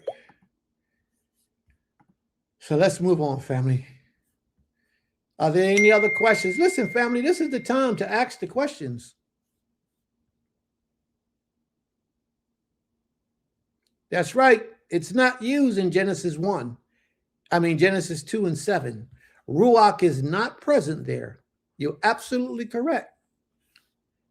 Kaya, nafesh, or nafshim, those words are used there, but not ruach. And there's a reason for all that. Those classes is not time to be had yet. We're not ready for those classes yet. I'm trying to get y'all where I got y'all at, and I'm still having a hard time. But I mean, I'm gonna say a hard time. We doing all right. We getting there. I just need you to ask the questions so I can reveal to you as you're ready to be revealed to. Can you look at Hebrew for 7 and 15? What 7 and 15 or what? Genesis 7 and 15? Genesis 7 and 15. I believe that's what you're speaking of, sis. All right. I'm there. Genesis. They went into the ark with Noah, 2 and 2 of all flesh, which had the breath, all basar, which had the breath of life. Okay, what part? All right, let me pull it up. Let me pull it up so that you can show me exactly what you want me to read. Let me pull it up. Give me a second, sis, please. Genesis, this is a very interesting subject. Genesis 7 and verse 15.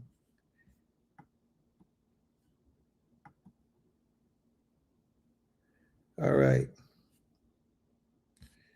Very interesting subject. So let me pull it up now.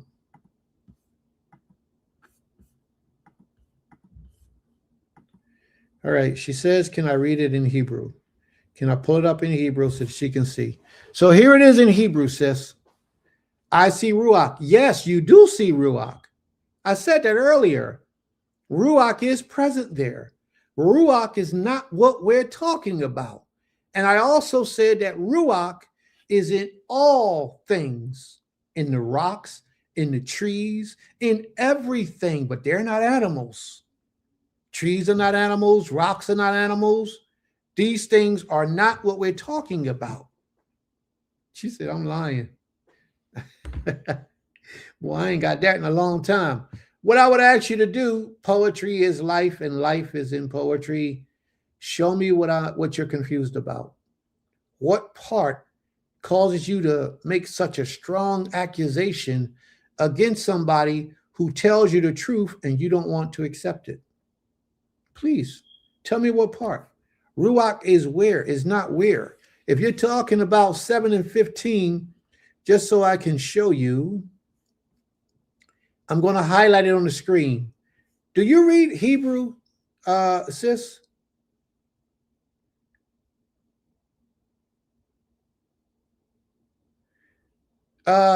See, poetry in motion, you're hearing one thing, and then while I'm teaching, you hear something else and gravitate that to another chapter. I never said the word Ruach was in Genesis 2. Never said that. I never said it was in Genesis 2. That's not what I taught today. Ruach is present in the scripture that you brought about. I believe you originally brought it about, and that's in Genesis 7 and 15.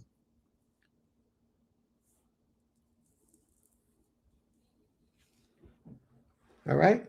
That's where the word Ruach is.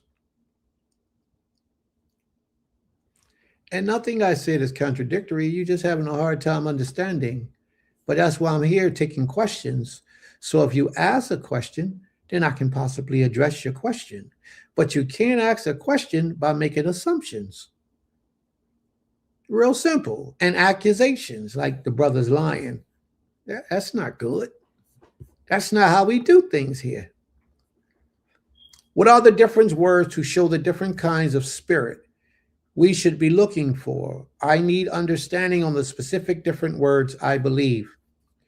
Well, this is what I'm going to say to you. There are different words in Hebrew that they translate as spirit. Nefesh, sometimes they translate as spirit. Ruach, they translate as spirit.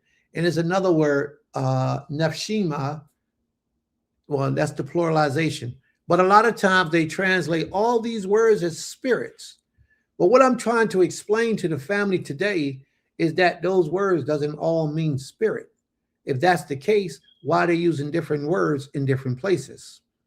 Each one of those words means something greater or deeper, intensified, that they can't or didn't have the knowledge of to reveal to you in the English language. So therefore, they just colloquialize it all and say, oh, nephesh means spirit.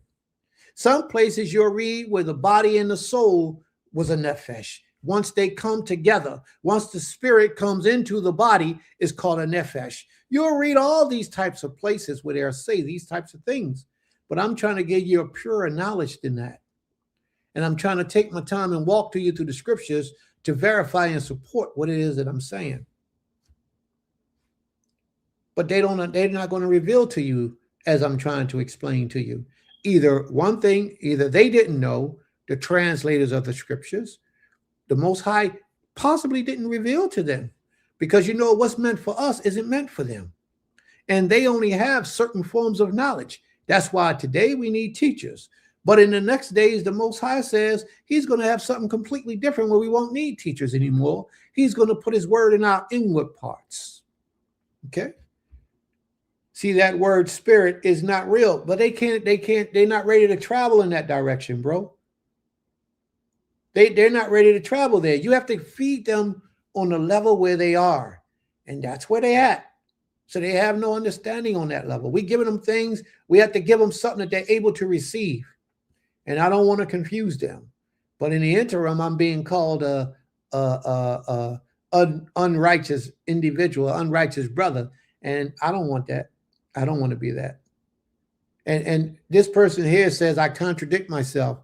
Please show me one time when I contradict myself through anything that I said. I fully understand what I'm saying. Just like you can count from 1 to 5, I fully understand what I just said. I fully understand. And there's no questions to me about it. So if you can show me where I've contradicted myself, then I'll just explain it to you so you can be caught up. And if it's like that, maybe I'll have to say something that you might not be ready for, but I'll share it with you just to show you that I know fully and understand, just like as sure as you on this screen typing, as sure as I understand what it is that I'm delivering to the family today. I can't go too deep because I want to live. All right? I don't want to go too deep. I can't, because if I go but so far, then I'm going to open up some things, and y'all ain't here to protect me. Y'all on the screen somewhere. Some of y'all hundreds of miles away. I got to fend for myself. And if I reveal too much information, here they come. And I'm not ready for that, because we have no army. We have no military. We have no protection. We don't have those things. So why pretend like we do? I'm not foolish.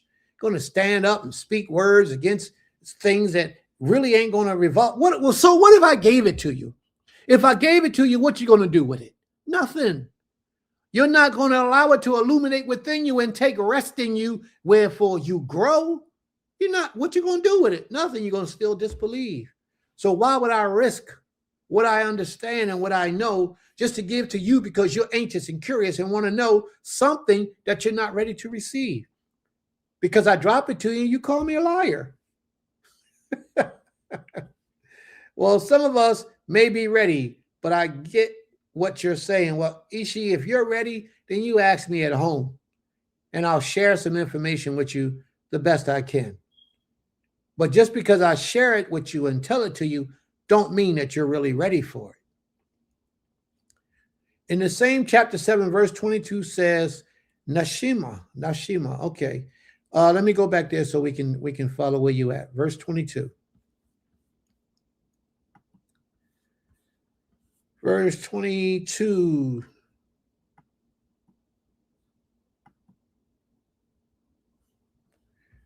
Ko asher nashima ruach. But see, this is the different thing, sis. Look at this.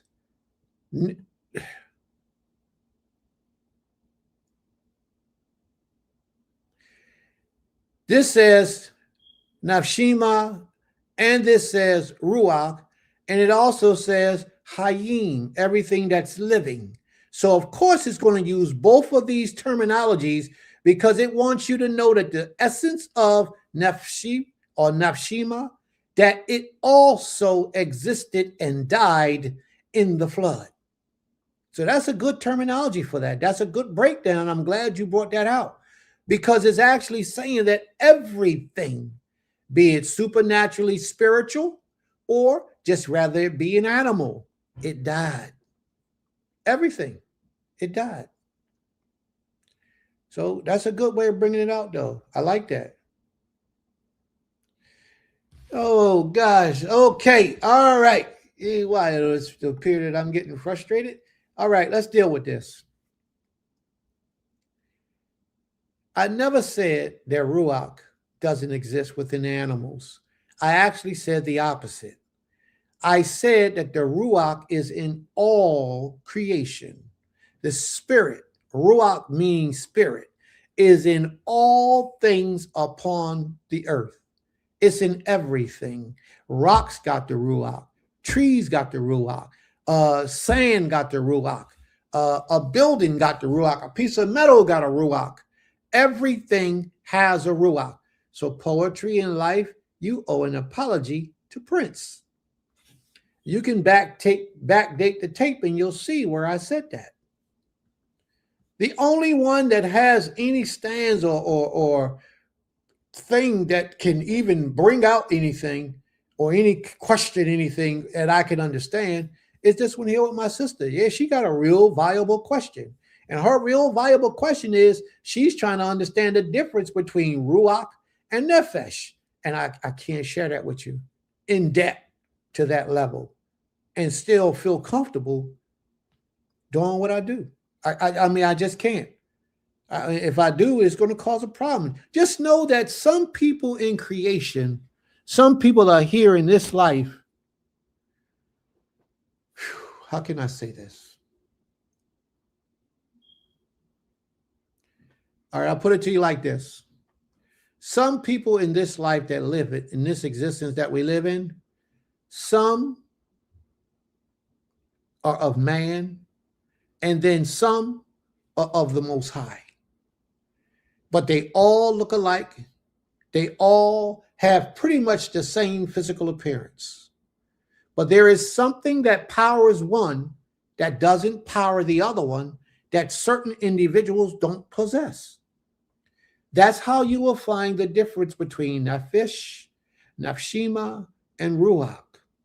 There's a difference between these words. That's why each one is being used in different places, denoting different things. Now, in 7 and 21 of Genesis is actually letting us know that all of those, both that spiritual essence and the Ruach, all died in the flood. That's what it's saying.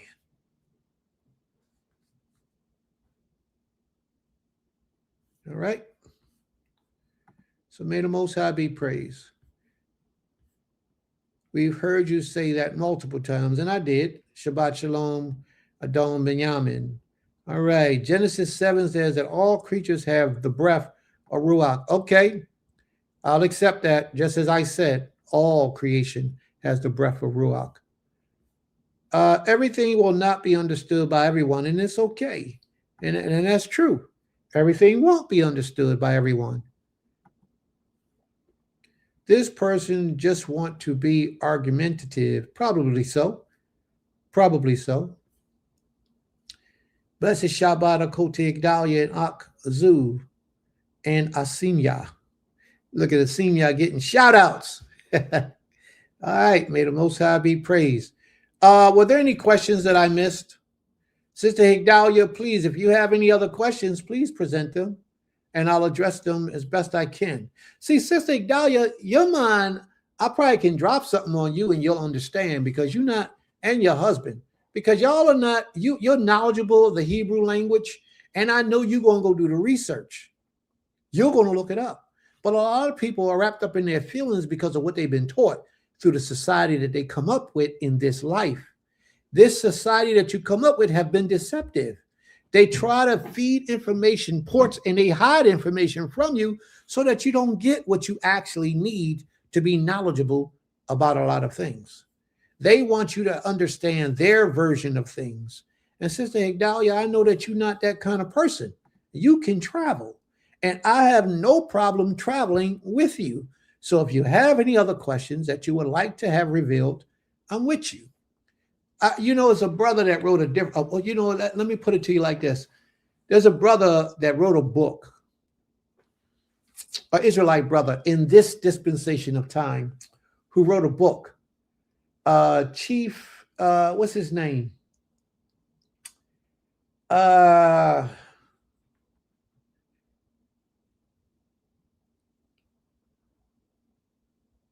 I can't remember the brother's name, but he wrote a book, and in his book, he talked about a Geber. He talked about the difference between a man and the Most High, different types of men. What's the brother's name? Chief. Are you talking about the brother from New York? Yeah, he's from New York. Nasik Roshma. Yeah, yeah. Yeah, And I can't think of his name. Very knowledgeable brother. And I'm surprised, and I know him, so I'm surprised his name is slipping me right now. But that's the way it goes. But he wrote a book. Hey, look him up on the internet for me, please. And through that internet connection, you might be able to find the book that he wrote. But his book touched slightly on the subject that we're having today about different types of Zebulon. Zebulon, that's his name. Zebulon, Chief Zebulon. And if anyone can look him up, look him up. I think it's Chief Zebulon Zedeka. But I'll try to look something like get that. The actual name. Yeah. She said, you're contradicting yourself. You said that animals don't have the breath. Here we go again. Of life. Yet Genesis 7 says that all creatures have the breath of life in them. What I'm saying is this, just so that you understand. Animals have nefesh, and animals have ruach. All right? What was given to Adam, it was a ruach, it was a nefesh, but it was something even deeper than those two. Because what he received came exactly from the Most High, and they call it a nashima. So he didn't just receive one form of life or breath, which was this existence. He received multitudes of breath and life. And this is how his spirit goes back into the earth and comes out again through his lineage down his genealogy. Now, I've shared that with you. Maybe you didn't hear that part, but I've shared that part with you. This is one of the things, just the beginning of it, but that's one of the things that set the distinction between the Most High when he brewed that nafshima within Adam, as opposed to what he gave to the animals. And I also said that all animals, all things in creation has breath. Spirit. All things, they have spirit. All right. All right. Well, let me say this to you. If I said it wrong, please forgive me. If I said anything to you that I'm telling you was wrong, please forgive me. But I just gave you the most accurate way of understanding what's being said. All right? So let's travel.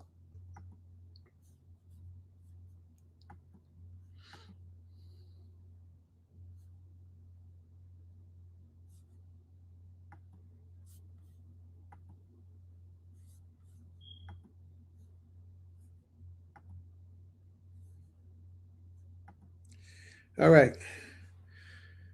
So are there any other questions? No, I didn't see any other questions. All right. She said, I don't have any more questions at this time. Very well. Very well.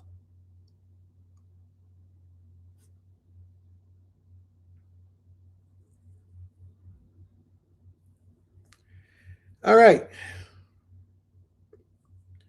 So let's get back to the subject at hand. So, what is the difference between ruach and ruach? What's the difference between nashima? What's the difference between nafesh? What's the difference between these things? And how can one understand them on a highly spiritual level? One thing that you would have to do, and this is what I would recommend. First, let it be known that everybody's not going to be able to travel. Everybody's, just because you have the desire to do so, don't mean you're able to do it. You can wake up one morning and have the desire to do 5 backflips down the street and then a back semi. Don't mean you have the ability to do it. Now, you could be trained how to do it if you put in the time, the effort, and your body is agile enough. And if your body's not agile enough, no matter what training you receive, you will not be able to do it. But this is how people think that they're able to understand things, and you can't. Now, let me grab this. Let me grab this for you. Can you take a mentally challenged person on the level of a physicist?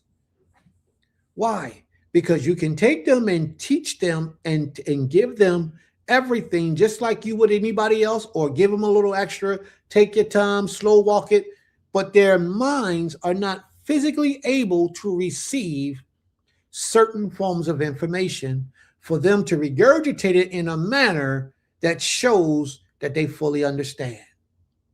Okay?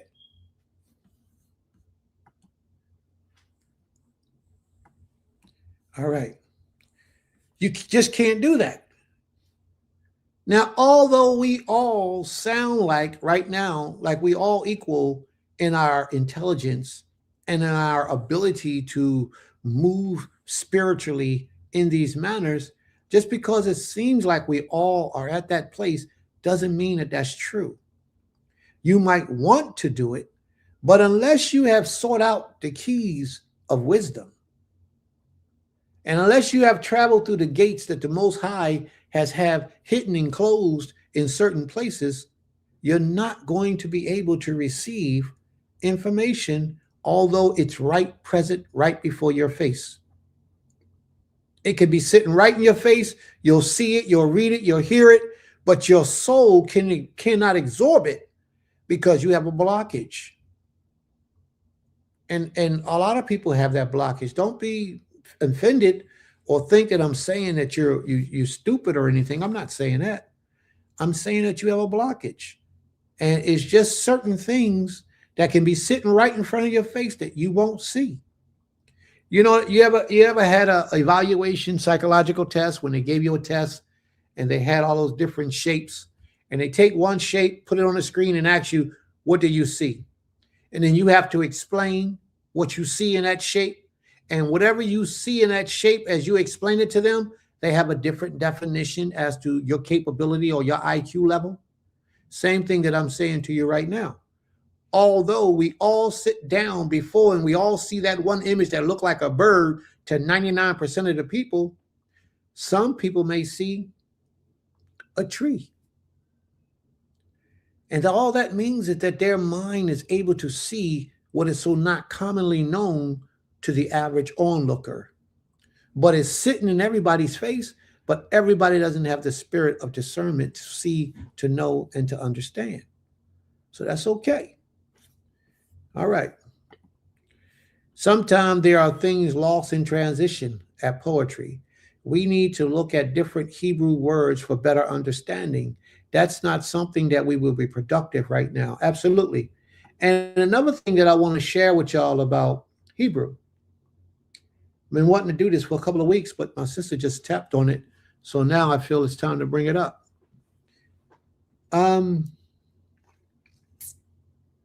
Hebrew wasn't a spoken language. The Hebrew that you read and write today, it wasn't a spoken language for thousands of years. And then I believe in the 1400s, a European man began to do some research as to how to bring back the Hebrew language into existence again. So when you see these little block forms that like you see in your Tanakh that you're reading, those are what they came up with as a modern form of Hebrew. And then even in that, they have, now the block form is a typewriter. Then they have a cursive that they write by hand. And the bet looks like a B with a little loop, a C with a little loop on it. That's the bet. The olive look like an arrow with a line next to it. You see, those are the more modern letters of Hebrew. But the ancient way that our forefathers wrote was different. The ancient way that our forefathers spoke was different. Therefore, what I'm sharing with you is that a lot of the ancient knowledge that our forefathers had is different from what we have been given today. There's a reason why they wrote the Tanakh with this modern Hebrew as opposed to writing it with the ancient Hebrew. Because a lot of the things that they wanted to give you, they wanted to put in there so you can see what they wanted you to see.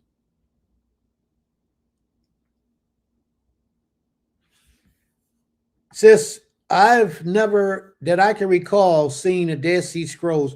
If you could, sis, pull it up for me, please, so we can look at it, because that would show me a different understanding of the Dead Sea Scrolls. When I remember the Dead Sea Scrolls was an ancient Hebrew and Aramaic. Hebrew and Aramaic didn't use the same block forms. But if you can pull it up, sis, or ask your husband to pull it up so that I can put it on the screen and present it. Because as far as I know about the Dead Sea Scrolls, if my memory serves me correct, it was an ancient Hebrew or ancient Aramaic. All right?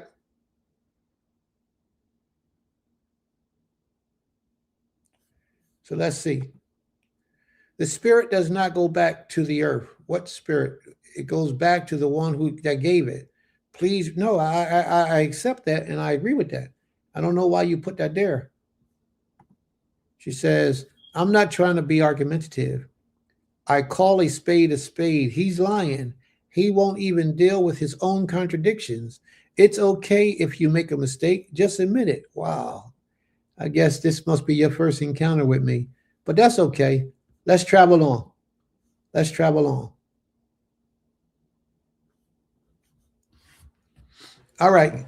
And you know, we've given that enough. If there's any other questions, then I'll do my best to answer those questions. If there's no further questions, then so be it. But I tell you this, family, for everyone, the things that you heard today, if you do or you don't disagree, go research it and look it up to confirm the validity of what has been spoken. And if you have the ability, like a lot of people don't have, to look into some ancient mysticism, ancient writings of our forefathers, not what you find so commonly and publicly addressed to the public. I got a whole bunch of ancient stuff upstairs. But if you want, travel into some places and sit down and see what's being spoken of. See what's being said. Go to these places and see if this knowledge that you can find will stand up to the test. Because what's written for us to understand and see all the time is not really what's there. You know, I got a video I want to show you guys. Matter of fact, this probably be a good time to show that video. And then we're going to move back to our lesson as we started out doing our lesson. Let me see if I can find this video real quick. I think I have it already ready for you guys. So let me just see if I can bring it up. Let me locate the screen. And this would just tell us a little bit about knowledge today and the teachings that people teach in this world that we accept. Are y'all ready?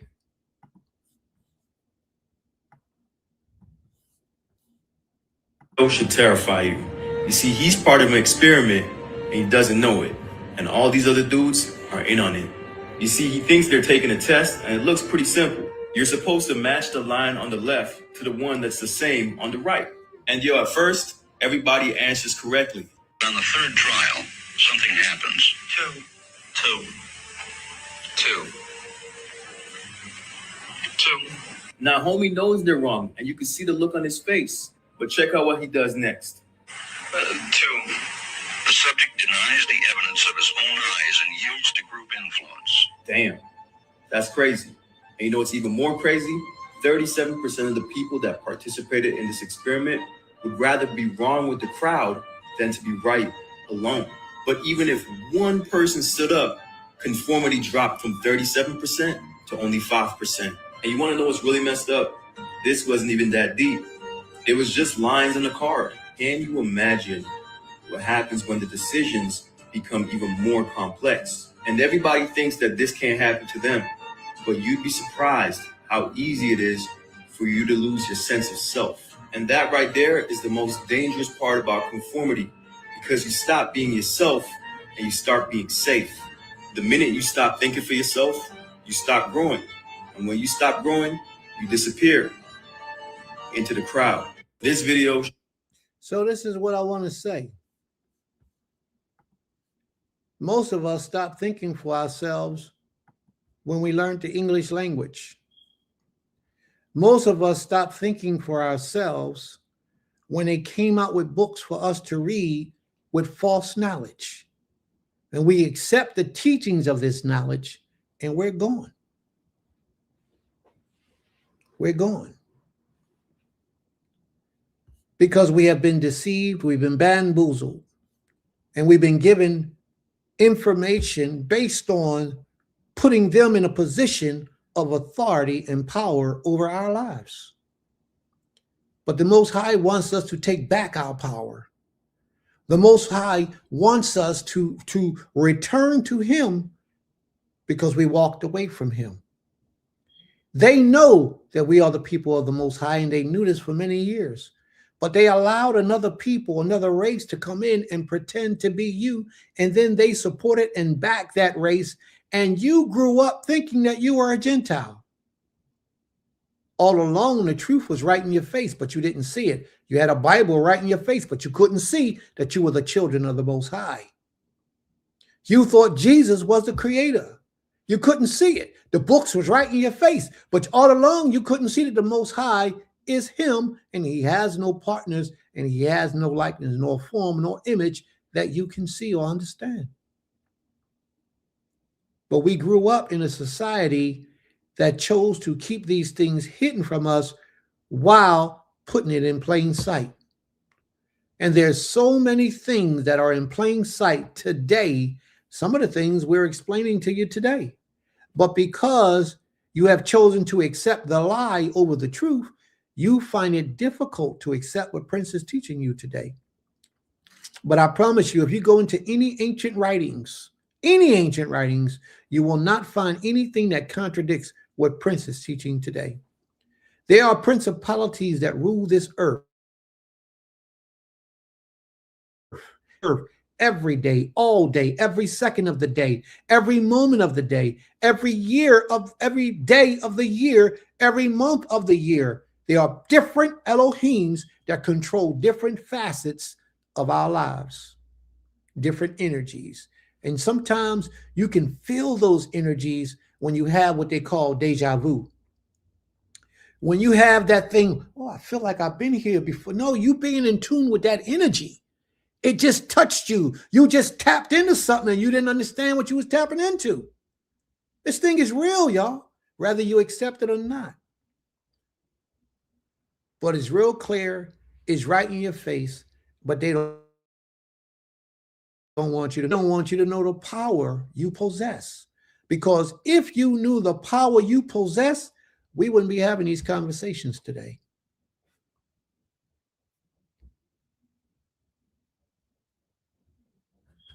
All right. We wouldn't be having these conversations.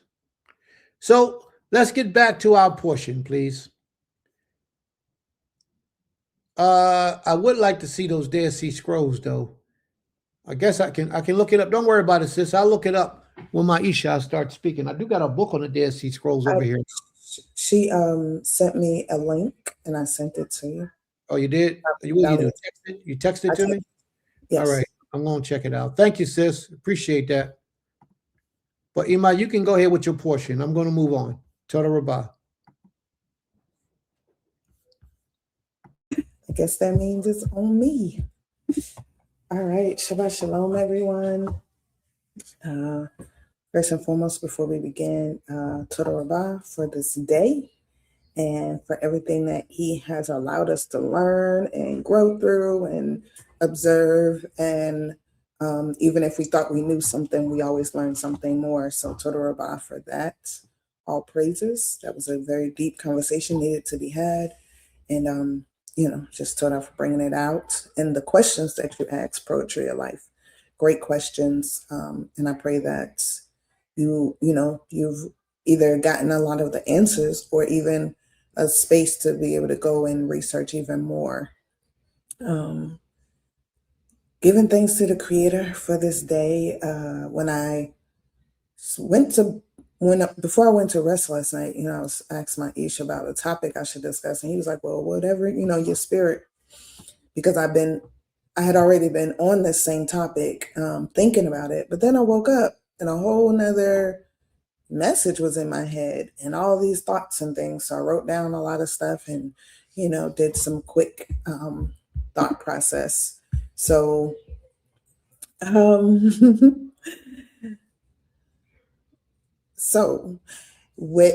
as the topic says, are you living in your grief?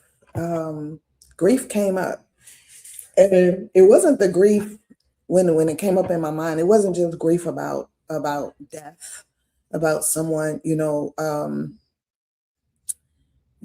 lost a person, but grief can come from all type of different things: relationships, a person, change in life, the changes that we go through as humans. So many things can be the cause of grief.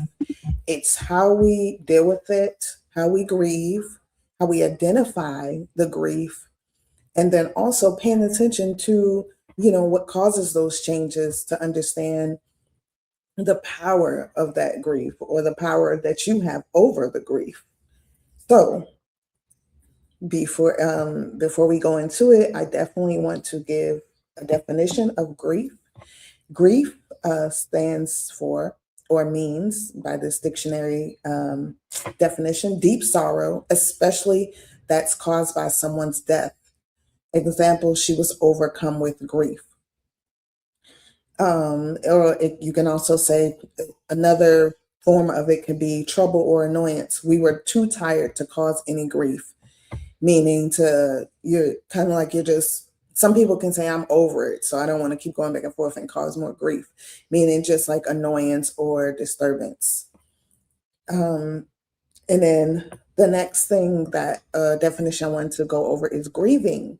Grieving, the definition is the evolving dynamic process of adjusting to loss, which involves the outward expression, mourning, an internal experience of grief over time. An example, he is still grieving the loss of his job.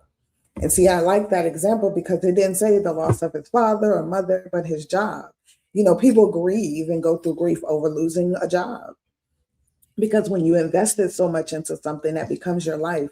And when it's lost, you grieve that, because it's like, oh, that's a change, and it's sudden sometimes and maybe not sudden, but it can cause you to have depression, all type of different things.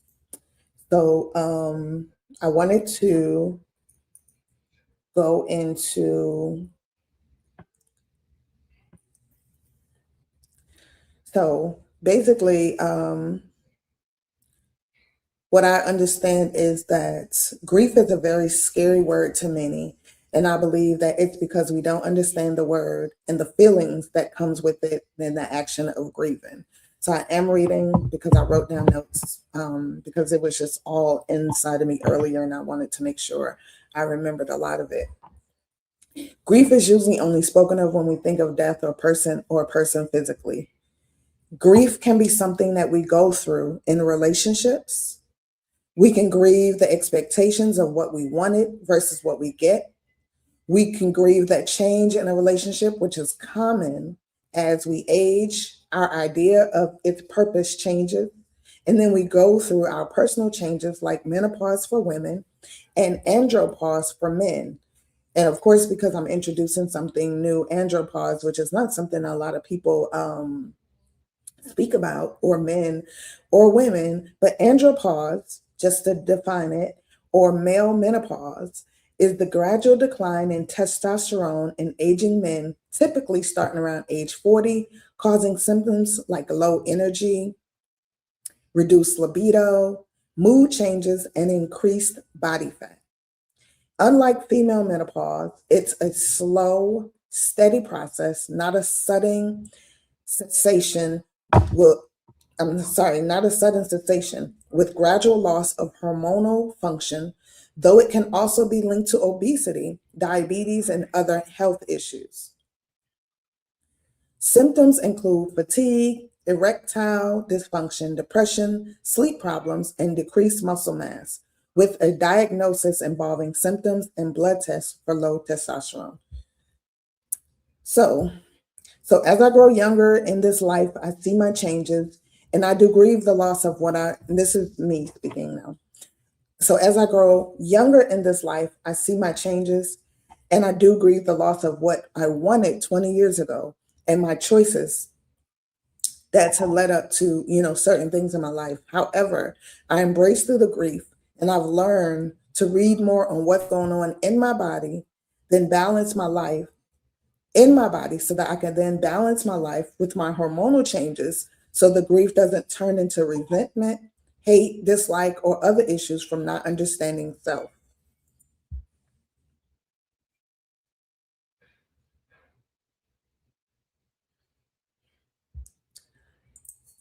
Losing a loved one is a different grief. It is one of loss that is irrevocable and irreplaceable.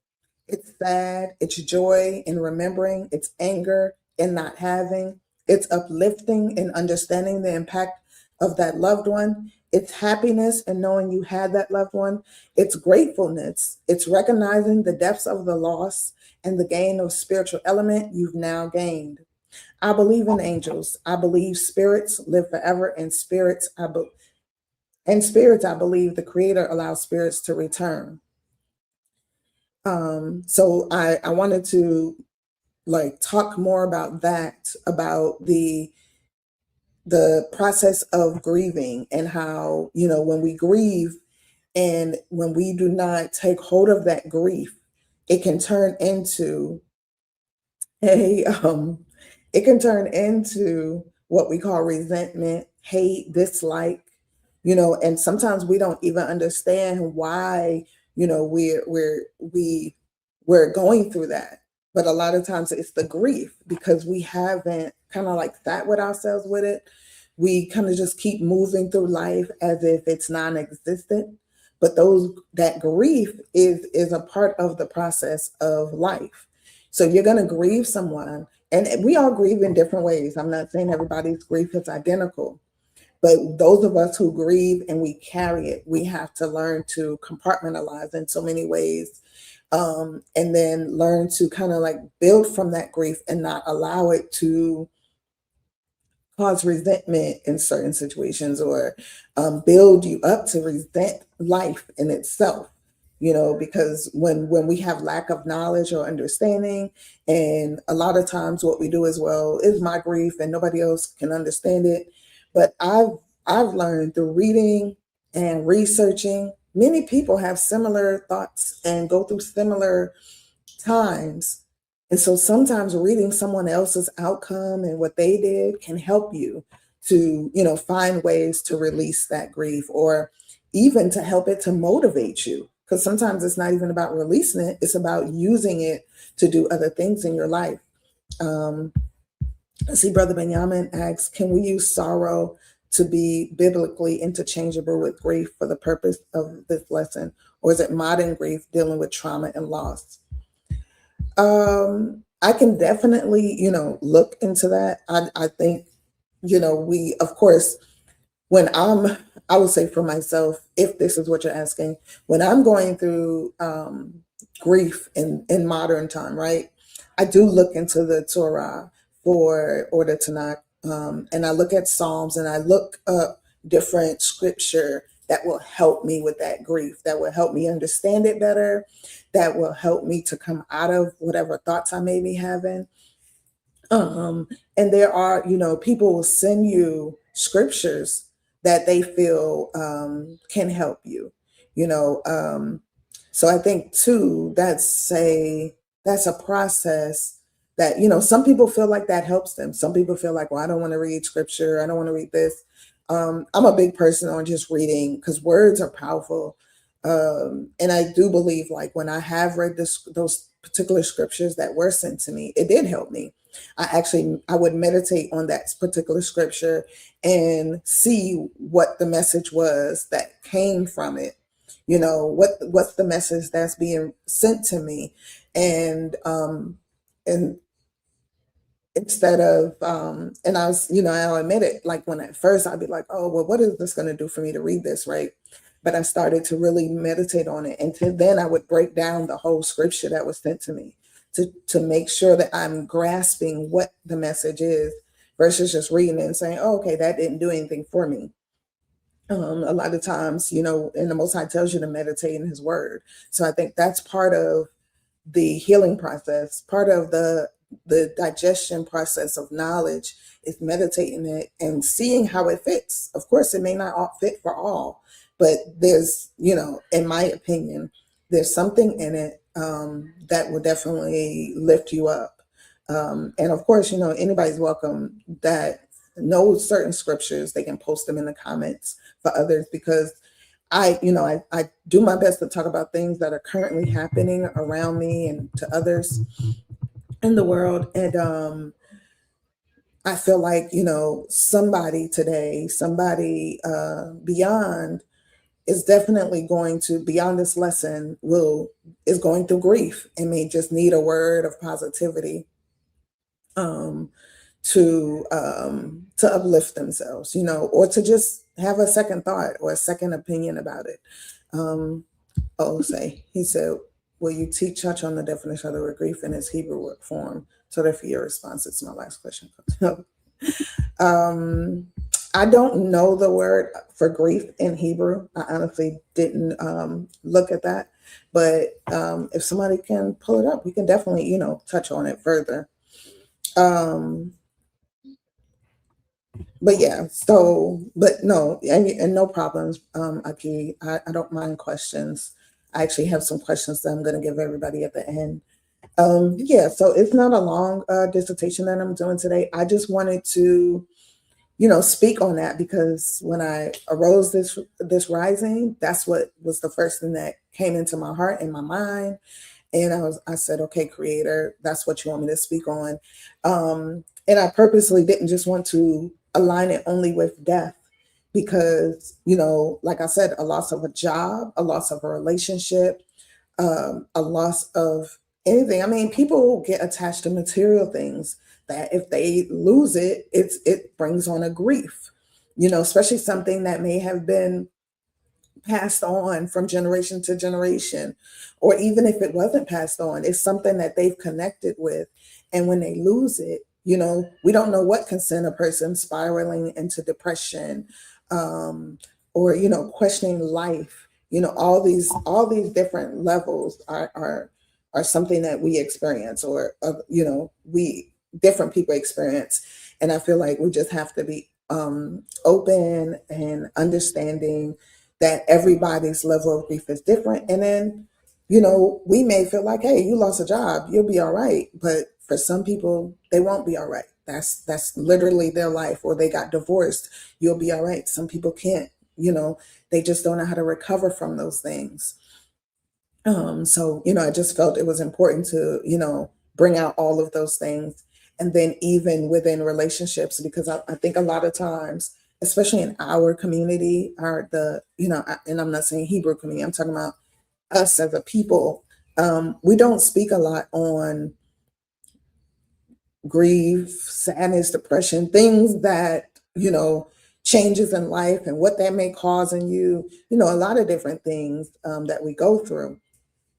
And so, I find myself a lot of times, loss of trust, absolutely, sis. Like all these things, you go through a grieving of it because you really believed in something or in a person or in this relationship. Okay, look, I'm trying to read that Hebrew you just put up there. More Kazu Toda Rabah. I'm sorry. Are you saying this? I know that's not a. Okay, it's backwards. I see. Hold on. Mem-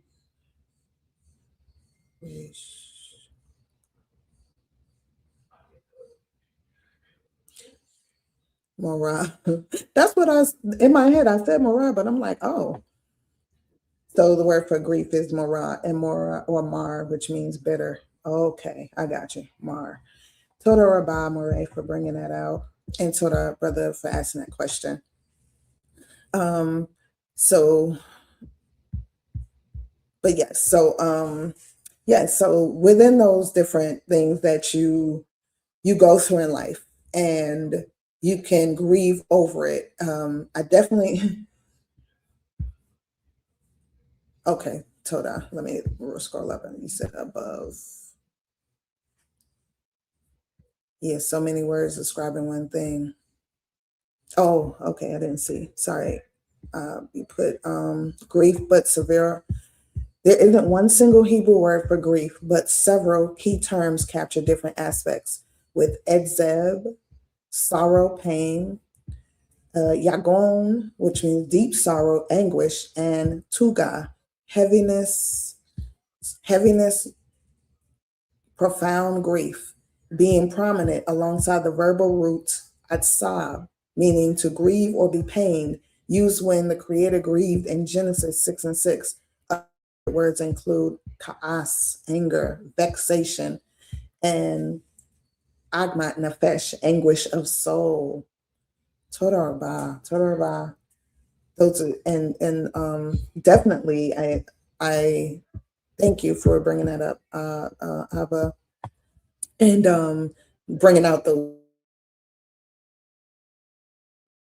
in bringing out those words. Each one had its description to show you how it was used, where it was used, so that it's not so we don't get confused on when to use it. So I think that's the biggest thing too. It definitely in this English language, which we is a bastard language, we don't get the fullness of a word, and then we use it to describe everything.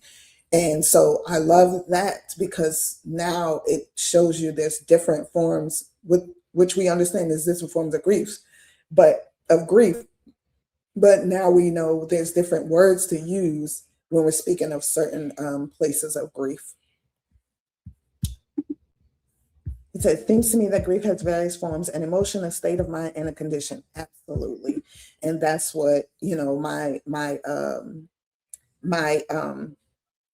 conversation really to bring it out today was about, that it's an emotion and has different forms of it. It takes different waves in your life, different states at different times. And yes, in your mind, in your mental, the conditions of your life, all those things. I do have a couple of links that I will put into the chat after I finish. And yeah, so so in conclusion, grief is natural. Grieving, I'm sorry, is the action of it. And I ask that you as an individual identify how it affects you and your daily life, whether you've recognized it for a time or it's being revealed today. How are you going to heal and or accept the changes and learn to balance life in the new old you? And then I have 3 questions, which I will post in the chat, but I'll read them aloud as well. So 1 sec. I'm trying to make sure I'm only selecting the questions. The first question, I have 3 questions I'd like everyone to walk away with and answer on their time and with great thought. The first one is, are you in a constant state of grief? The second one is, how do you grieve your losses and changes? And the third one is, what are you going to do to help elevate yourself from grief? Yes, it can be deadly, brother. That I do agree with. And so I posted the 3 questions that I asked everybody just now.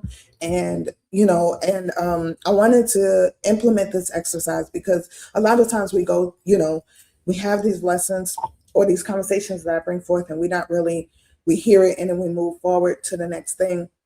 But I do want people to really think about grief, because as Brother Benjamin just pointed out, grief is deadly. It should not be taken lightly. When we talked about suicide a couple of weeks ago, a lot of it comes from grief. When we talk about people having confusion in life, making confusing decisions, it comes from grief. When we talk about just how we make rash decisions, it can become from grief and not dealing with how to move forward from those moments or from that life change. All these things. I was actually having a conversation with my daughter this morning because I was talking to her about what came to me to speak today, and I was we started talking about how grief affects us. Like some people think, oh, yeah, they died. I'll be okay. Get over it. And it's like, yeah, you do get over it, and it's not even an over it. You just learn to kind of like navigate life differently. But I think the bigger question is, how do you navigate that life differently? Are you dismissing the thought that that person existed? Are you putting it into the back of your mind so you don't remember, so you don't feel the pain that that is there? And then even the physical aspects of what it does to your body itself. Grief itself, causing you to either lose weight, gain weight, want to become someone different, changing your life drastically where you cannot change it back. All these different choices that we make because we have a lack of understanding. And a lot of times the lack of understanding comes from just us not openly talking about it and being receptive, able to receive the information and push it forward. I do see some comments, so I want to read them. I think, Malcolm Dolly said, it may also make you make choices that draw you away from the creator. Absolutely. Absolutely. And that's the part that we want to be able to help each other through those times, help each other work through the questions, the issues, and not just be like, oh, okay, well, a lot of times what we do is be like, somebody lose someone, and we say, well, I lost someone too, and this is so you'll live, you'll whatever, but you might feel that, you might take it differently than the next person. Some of us, it's not even about being stronger, it's just about where our mental takes us with that. My sister wife Autumn says, what is tradition or a commandment that was told where the woman who was took from, oh, I'm sorry, I don't know if that has to do, but oh, it's a law. Oh, she's saying she's using that to say that's the only scenario in Torah I can think of where it tells us how long grief should be. Well, so grief is I don't think it's in, well, I would have to read it, and I think we can pull it up, but I think it was saying mourning, and I know there's a difference in it, because grief, I believe, is something that lasts. It's an emotion, it's something that you're going to consistently deal with in life, because grief is something that's consistent. Grief comes in different waves, like, and I will use myself for an example. Like, I lost all four of my parents, my biological mother and father, a father that was there in my life because he's the father of my other siblings, but he was an actual father to me, and a mother who was actually a mother to me. And even though she was a mother to a few of my siblings biologically, at different times in my life, I grieve their passing in different ways, and it's beyond 30 days. Like, my mother's been gone 10 years, my other mother 12 years, my father 4, and my biological father 1 year. I have different forms of grief. Some days I'm laughing about the things that they taught me. I'm laughing at jokes that they would be saying right now. I might be going through something and I could hear them say something. But I would definitely, we can look up that that verse, that scripture, so that we know for surety what it was saying, what the law says exactly. And then, oh, I'm sorry. Brother Benjamin says, grief can cause health conditions leading to death, psychological conditions leading to suicide and murder, neglect of self-care resulting in illness, and decline of care to dependence.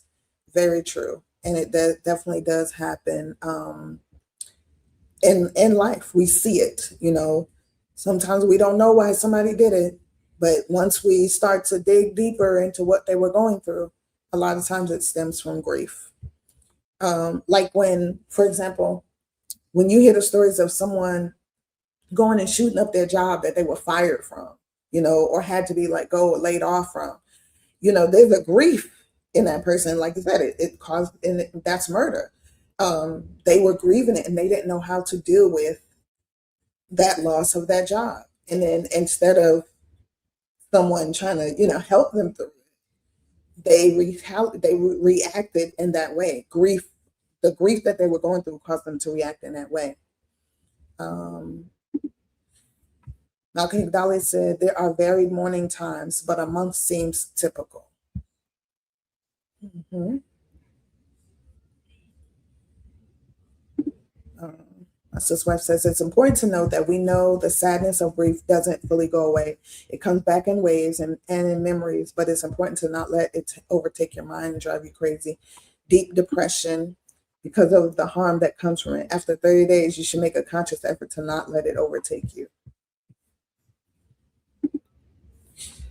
Brother Benjamin said we should recognize subtle cause of health and signs of grief in our loved ones and ways to respond to a grieving person. Absolutely. So yes, total rabbi for everybody for your comments for this time. All praise to the Creator for allowing this to take place in our class. I pray that the Most High has allowed someone, if it's just one person, to take something, to walk away from this and to begin the healing process of grief. And, and may the Most High, lift them up out of it, because it can be, a person can be smiling all day and be really deeply in depression. And we have to sometimes look for the small signs that they're going through something, but they smile all day and they stand, a lot of people say a strong person, that they're not going through something, but sometimes the strongest of the people are the ones that are suffering the most. So like the brother said, looking at the signs, because there's signs that they're showing you. And Total Rabbi, the Most High definitely gave me this topic today. And I pray that, my message was received by him and that we all, grow from it. So, Zehu, Total Rabbi, Shalom.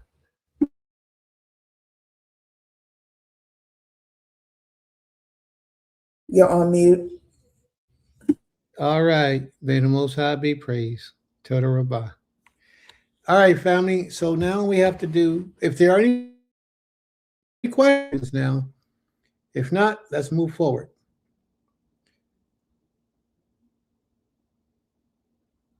Let's move forward. Now, this portion of our day, we do the commandments. If there are anyone who would like to present a commandment, please feel free to do so. If you haven't already presented, please present your commandment for the day in the process. All right? Okay.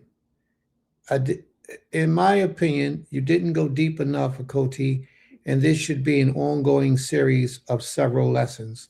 All right, we'll take your thoughts into consideration.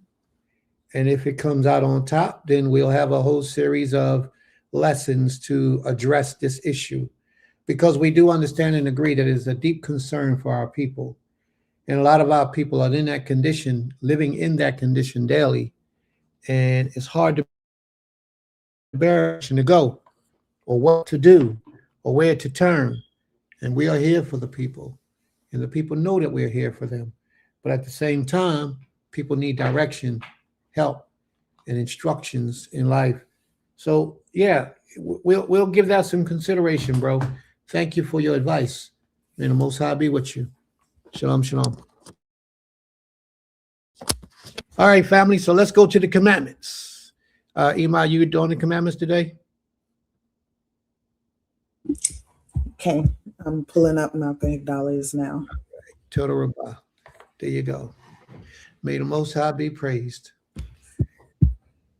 May the Most High be praised. Shabbat shalom again, everybody. Let's see. I'm pulling up Malcolm Higdali's law, which can be found in the book of Deuteronomy, Devarim, chapter 14, verse 26, and it reads, "And thou shalt bestow that money for whatsoever thy soul lusteth after, for oxen or for sheep, or for wine, or for strong drink, or for whatsoever thy soul desireth, and thou shalt eat there before the Most High thy power, and thou shalt rejoice thou and thine household." In her explanation, her explanation is the word translated as lusteth is ahava, which means love. Therefore, I would actually translate this to say, whatever you may like to have, and here are examples of things that would be acceptable. It's also clear it's not simply wine, but something stronger. I think it's okay to decide not to participate in anything not commanded to partake in. I would use the sons of Rahab in Yirmiyahu 35, amazing chapter, as an example. It warned them a blessing adhering to their Abba. However, I think it's important to keep in mind that the Most High did not allow for any wickedness in his law. All right. Total Rabbah. Abba, did you want to say anything?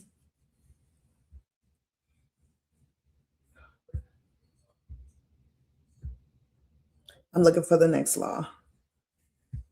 I know it was Zaquina Laurel's law, so I'm just looking.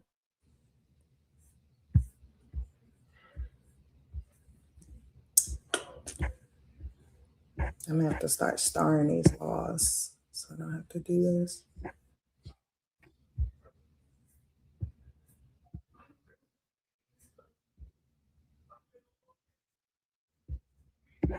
All right, 1 second, everybody. There's a lot of comments in here today. All right. Zaquina Kimia's law can be found in the book of Genesis chapter 2, verse 18. 1 second. Chapter 2, verse 18. And it reads, "And the Most High, our power, said, It is not good that the man should be alone. I will make him an helpmeet for him." So Queen Akimia says, today, reading Genesis 2 and 18, as a helper, mother, I want to encourage our men as King Lemuel's mom advised him not to give his strength to women, Proverbs 31 and 3. Men avoid harmful relationships and sexual immorality. Basically, protect your strength with all means possible. It's your life. Toda. Babe, you're on mute. You've been on mute this whole time. Yes, thank you. Were you saying something about that law? Said, may the Most High be praised. Toda. Okay. I don't think anybody else put a law in here during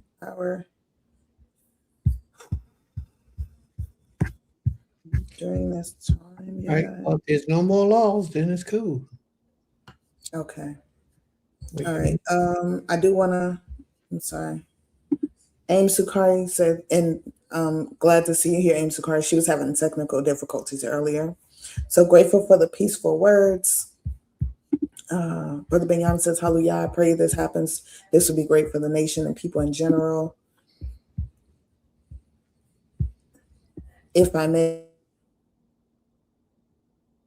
in definitions, the primary treatment we must learn what comfort and how to apply comforts in various forms.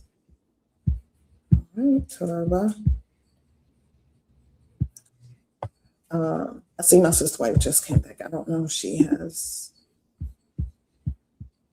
her law ready. I see my sister wife just came back. I don't know if she has. I can hold on. Let me turn the TV down.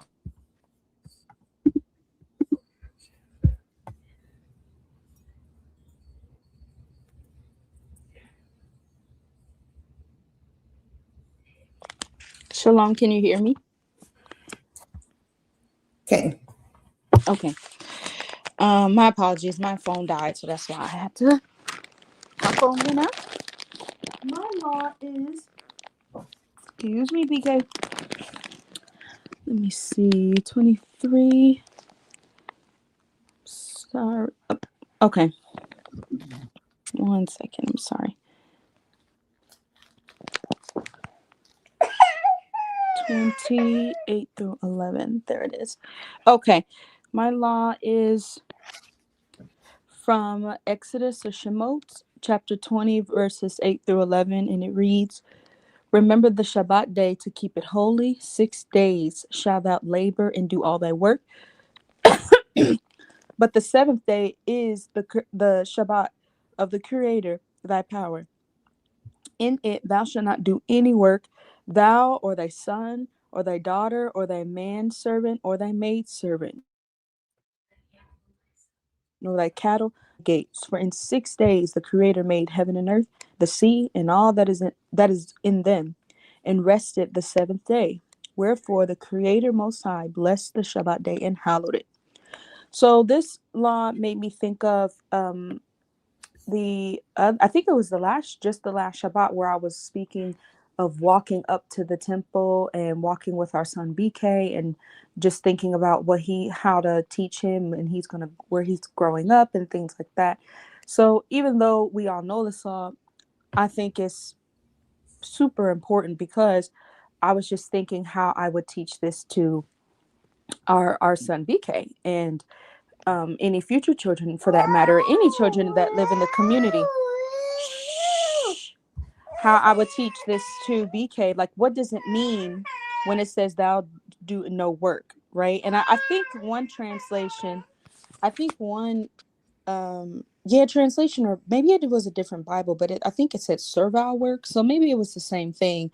And I was going to look up the word servile just to see, but my Bible doesn't say servile work, it just says any work.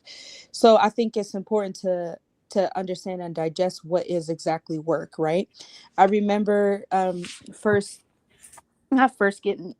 guess when I was kind of starting to understand what it means to not do these things on Shabbat. I was still living in my family's house, and I remember I wasn't like doing laundry or I wasn't like working out and things like that. And my bonus dad actually asked me, "Oh, so you're not going to be like working out? Like, is that considered work?" And I said, "Well, some people." And by this time, I believe I had participated in a few classes, so I was starting to gain understanding, but I just kind of explained it the best that I knew how. But what I told him at the time was that some people do work out on Shabbat and it's not considered work, and I know we have different understandings of that even now. But I personally would consider, a actual workout, like working out at the gym, lifting weights, putting a strain on your body, and that strain would be work, right? I don't mind a walk on Shabbat. I don't think there's any problem with going outside and walking. I don't think there's a problem with that. But if you're putting purpose strain on your body for the purpose of exercise, right? Like you know what I mean? Like I would consider that actually work because your body is exerting itself to do something very specific. And then we also have to think about, I know it says, I think maybe somewhere else in the scripture it just says like household work maybe, or maybe that's just like the definition the example that comes up on Google or something. But it also, as we all know, refers to any work around the house, right? And there's also I'm sure some discrepancy about what is work around the house, what specific kind of work, right? So I think it's just an interesting discussion. I know some people do different things, do allow certain things on Shabbat. I was actually looking for the particular scripture that talked about not lighting fire. Um, that specific scripture, but I couldn't find it. So maybe I'll try to post that one after I'm done with my explanation. But I'll just say all that to say it's important to teach our children like what the word work means, what the Most High expects from us. I do understand that there are different understandings and different households of what work actually is, right? Some people don't do anything, some people do some things. So I would just be interested to see in the comments what people consider work and what people don't consider work. So that's it. Shabbat Shalom. Thank you for allowing me to come and say it, and I hope that resonated with someone. All right. May the Most High be praised. Torah. We got a couple things that came up. Ima Sukari. Ima Sukari's law, I see, can be found in the book of Deuteronomy, Devarim, chapter 4, verse 4. And it reads, "But ye that did cleave unto the Creator, your power are alive, every one of you this day." And her explanation says, "But ye that cleave unto the Most High are alive."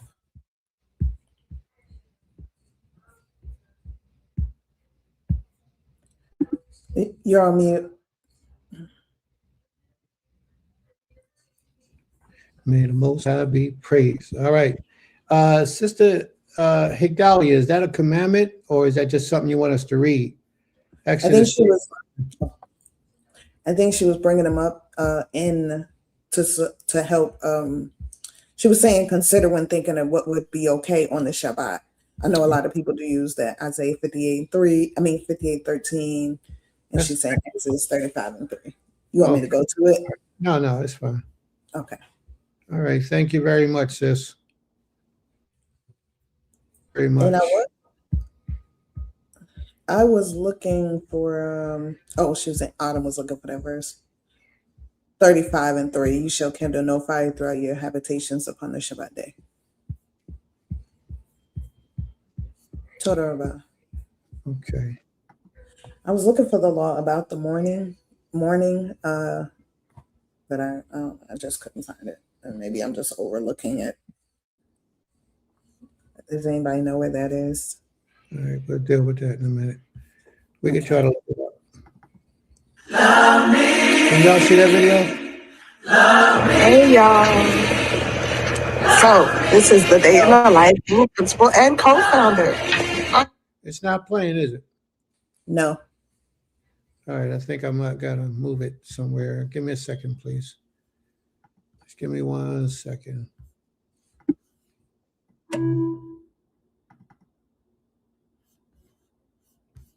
All right, let me see if I can do it this way now.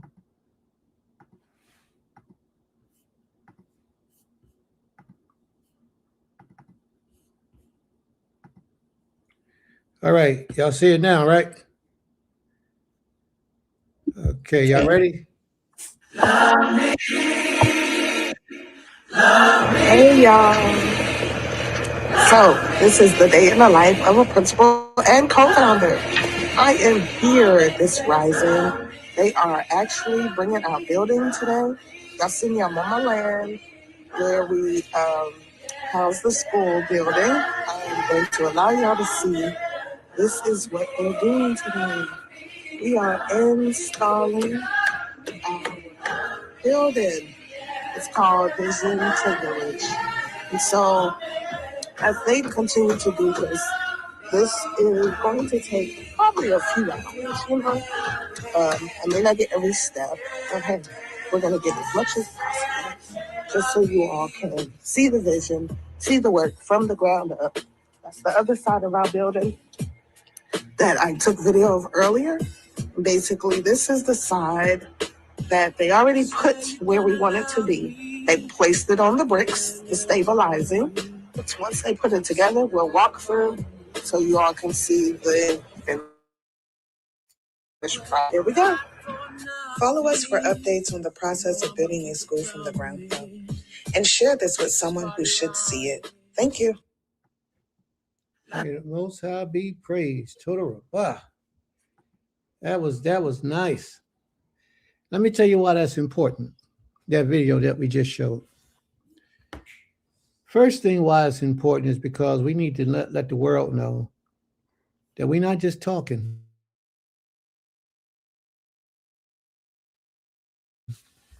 You froze. We You're actually, going in and out. I'm going in and out. You was yeah, but I could hear you clear now, but you were like pausing.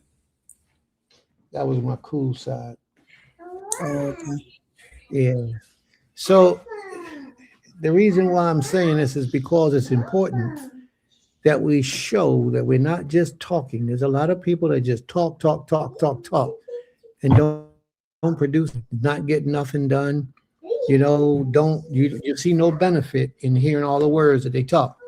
People can get up and actually teach you how to return back to the creator, but unless they're living it in their own lifestyle, you won't get the same energy from them. You won't. It's just be another person talking. And in my opinion, nobody can teach you what they themselves don't know, what they themselves are not living or experiencing. So we actually living this out, actually making this thing happen. We're actually living what it is that we teach. Every week we sitting here, we talking about what you should be doing. We're actually doing it. And not only that, you got to understand, but this ain't for us. This ain't for self-gratification or self-glorification. This is for the future. This is for our children. This is for the generations to come. The generations that's here and the ones to come.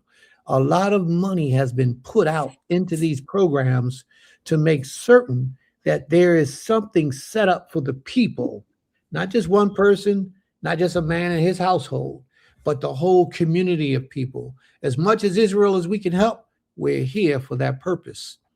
And I want you all to know this as well, is that there are some of you, a few of you, I have to say, that actually donate monetarily. You give of your own, you donate your money and things.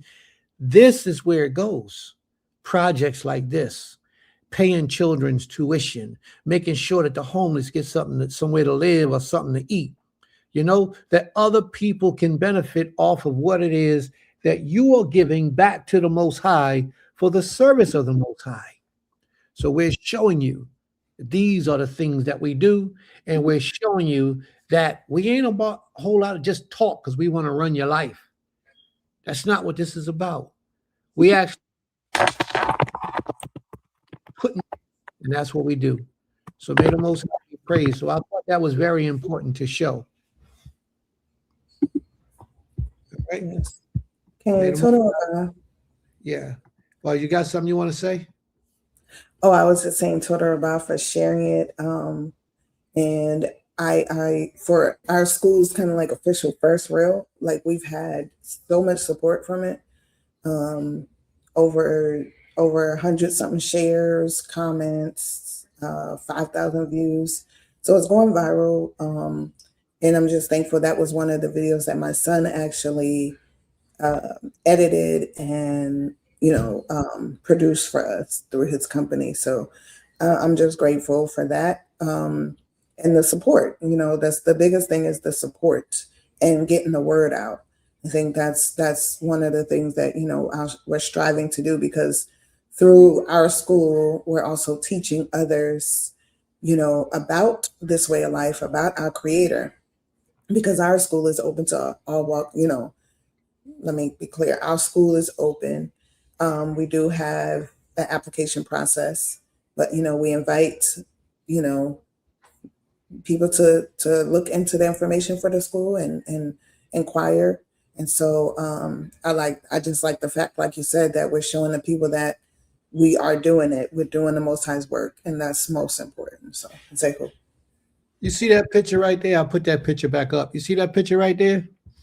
Mm-hmm. That's just a portion of Israelite territory, Israelite land, owned by Israel, operated by Israel, managed by Israel.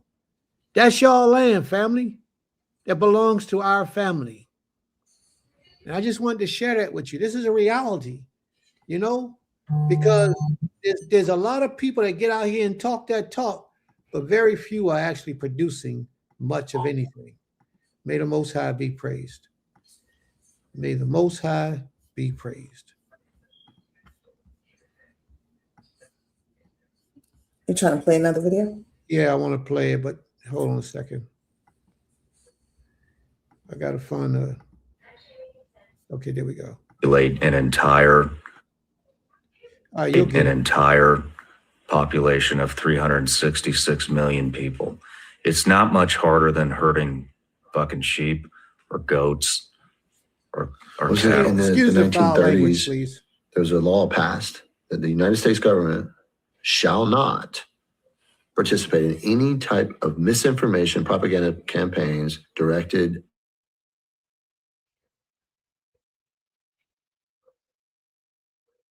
at its citizens. Congress that sat in repealed it. It is legal. Look that up, family. For the agency, the sister agency. Look that up. Repealed it. It's lagging. Okay, look that up right there. HR 5736, 112th Congress, 2011 to 2012. Look that up, and that will explain to you what it is that this man is speaking of. What they're saying is that the government had a law where they can't deceive its own people, its own constituents, its own participants, its own residents. They could not do things to make you believe one way, but yet the reality be something else. But in essence, what they actually did was the opposite. They went and made it a law so that they could. Listen to him once again, please. I'm going to start it again.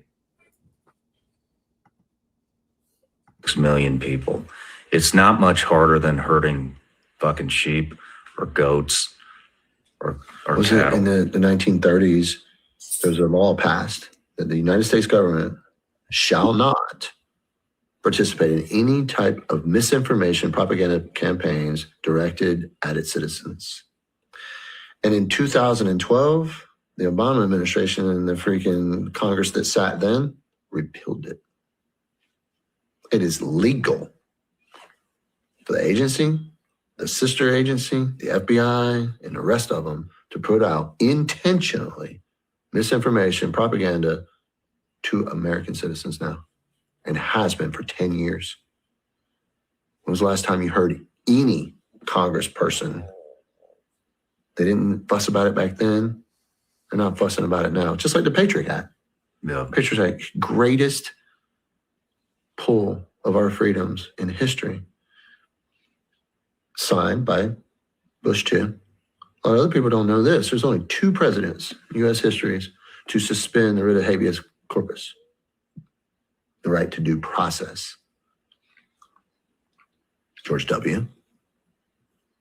So he was the one that created the situation that allowed for locking up January 6 people with no process. So y'all got to watch this, because there's people mean us no good. And they will put a lot of propaganda out there to deceive you, to mislead you. But why is it that they made it, why did they have to legalize so that the government could tell you things that are not true? Why was that so important to them? It don't make sense. Why couldn't they just leave it a law that it was against the law for the government to do so? Yeah, it's a lot of things for us to learn. It's a lot of information out here for us to obtain. And we ain't going to learn it. We ain't going to obtain it if we allow the blinders to stay on our minds. We think these people are for us, but these people are not for you. They can care nothing about you. Nothing. So we're going to get into our lesson today. And our lesson is going to be very, very informative. You want me to read my law? All right, yeah, read your law, please. Okay. So Torah sister Higdalia, she sent me the law I was looking for that we all spoke of earlier about mourning, just to, not speak around it, but speak on it. So I wanted to bring it in. And it can be found in the book of Deuteronomy, Devarim, chapter 21. And it from verses 11 through 13. And it reads, and seest among the captives a beautiful woman, and hast a desire unto her, that thou wouldest have her to thy wife. Then thou should bring her home to thine house, and she shall shave her head and pare her nails, and she shall put the raiment of her captivity from off her, and shall remain in thine house, and bewail her father and her mother in a full month. And after that, thou shalt go into her and be her husband, and she shall be thy wife. I wanted to go into it because my sister wife did bring it up, and it does say for a full month, so that's 30 days. As I was searching for that, I did see other scripture speaking on mourning and time, and even Brother Kezu put it in here. The Egyptians, that's not a law, but they mourned Jacob for 70 days. Let me see.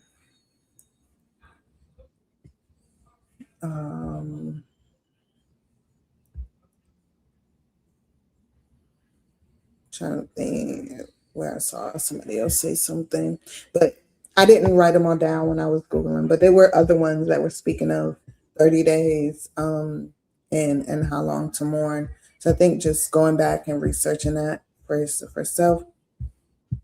And even with reading that law though, like it was specifically, I guess it's an example because that's what it is. When it's a law on when you take a woman, after war, basically, that's what that was dealing with, and allowing her to mourn her before life for 30 days. So I think the reference of it was about the 30 days versus, that law being for everybody, particularly for that particular moment. There's the Hebrew word that's used there when it speaks about mourning. It's kind of blurred. The word? Your screen, yeah, it's blurred on my end. I don't know, maybe not be blurred on others. Do I need to blow it up? No, when I blow it up on my own, it's still, I can read it a little better, but it's still. Is that any better? Beke, that's what you're saying? Baka. It could just be me, so. Baka. All right, Todoroba. All right, what did I do wrong?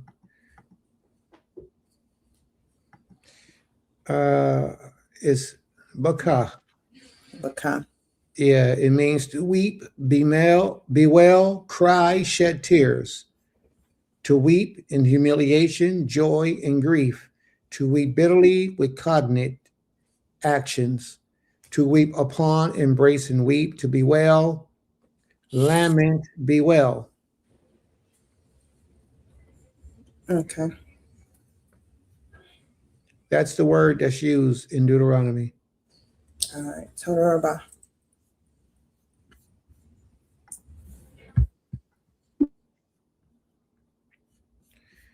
All right. Is there any other commandments we need to go over? Lo, I didn't see anyone else place a commandment. What is that question? So was that a law specifically for captured women or for all Yisrael for more than 30 days? Well, it became a custom of ours to mourn for 30 days for the loss of our loved ones. Like when you read about how long David mourned for the life of the loved ones that he lost, like Saul. It gives a period of time, like 30 days. It had been a custom that we had taken upon ourselves. I don't think it's a direct law for us to mourn for 30 days, other than what we read, but it's normally how we mourn for our dead or those who have been passed on to the next transition of life. As a custom, we mourn for 30 days, but you got to be careful about that, And when we say mourn, it don't mean that after 30 days, you're not going to still mourn or you don't feel hurt or weak. It means that you should be allotted 30 days to just take to yourself and get yourself together. You know, don't focus on what you normally focus on, so concentrated as an effort. You know, it means that these times should be with special care and special attention as you approach them, as you find yourself in those times. All right. All right.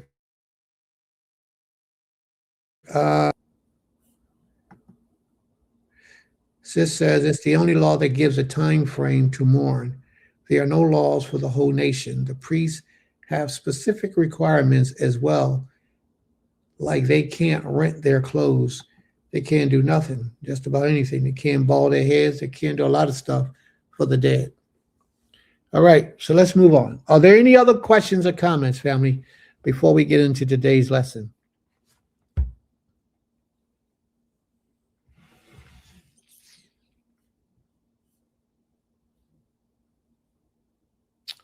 All right, can you all see this? Let me see which screen is better. All right, let's see. Our lesson today is going to come out of the book of Ezekiel. And we're going to start at the 9th chapter, verse 9. Primarily, it's going to be 10, 11, and 12.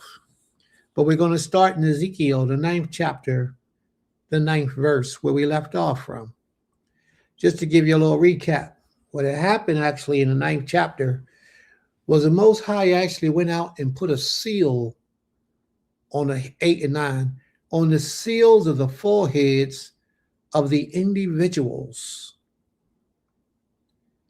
that hated the evil and wickedness that they saw manifesting around them. He set them apart. He touched them in a most intimate part and acknowledged that they had a certain form of anah was the word that was used. And that would be another way of bereaving, a certain type of pain or suffering because of the atrocities that's taking place in life all around us.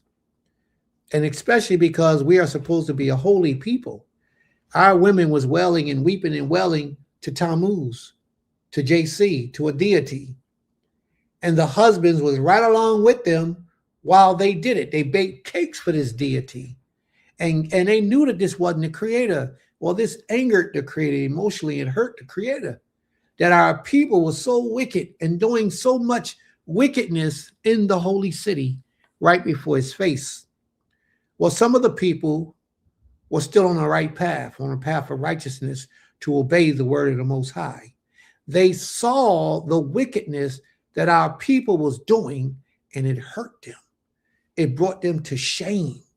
They put themselves in the place of the Most High to feel how the Most High could possibly feel with our limited knowledge. And it brought them sadness and great misery and grief to their soul. The Most High said, put a mark on the forehead of those people who feel this way because of all the abominations that are taking place within the city. So the angel that was dressed in linen,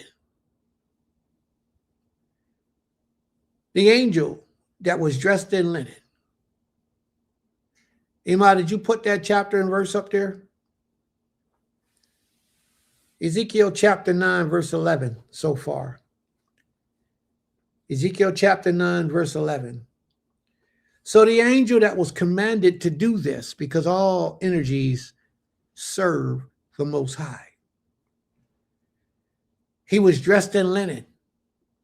And he went out and he put a mark upon all the foreheads of the individuals, despised the wickedness of the people around them. Just like you. A lot of you will bear that mark on your forehead right now. A lot of you would take that mark and put it into your foreheads, have it written on your foreheads, just simply because you don't like what is being done in this world today by way of wickedness. And what I mean, we had a conversation earlier today where we talked about transvestites. And little do we know, but transvestitism, I created a new word. Let's get some money for that.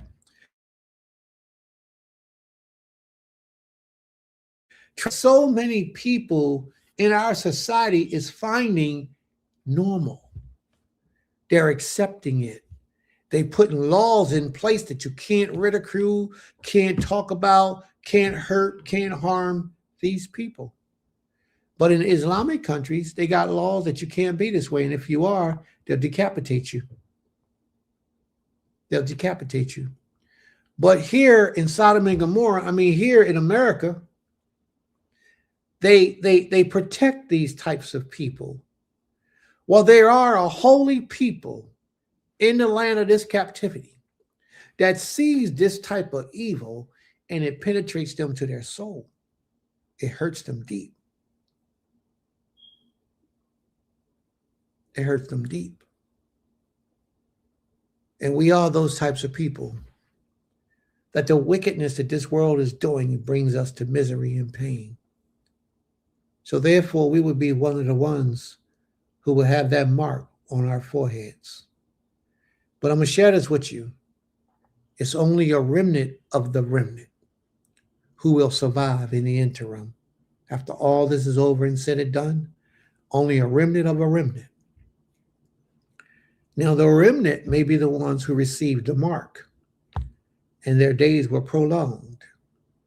But even out of that remnant, there's a higher elite ones who hate evil, period. Who not that they had to be perfect, but they do all that they can do to please the Creator. And there are some of us in this crowd, in this audience, in this community right now, who do everything in our power to please the Creator. From our youth, our children that we teach, to the teenagers that we teach, and to the adults that we teach. There are a lot of us who it actually brings us pain and misery to let the Most High down, to disrespect Him, to do things and violate the laws that He set on record. It hurts us. And although we're not perfect in every essence of the word perfection, we are perfect when you compare us to the average person. So let's keep in mind, family, when the Most High says, set that mark on the foreheads of those who hate evil, He's talking about you. He's talking about you who walk upright. What that means? Upright in your essence. It means you're giving your best shot to be the best version that you can possibly be. You're keeping the laws and you're elevated in the spiritual level where you are conscious of your mistakes and you admit your wrongs and you correct your ways. Upright before the Most High. For that is our duty.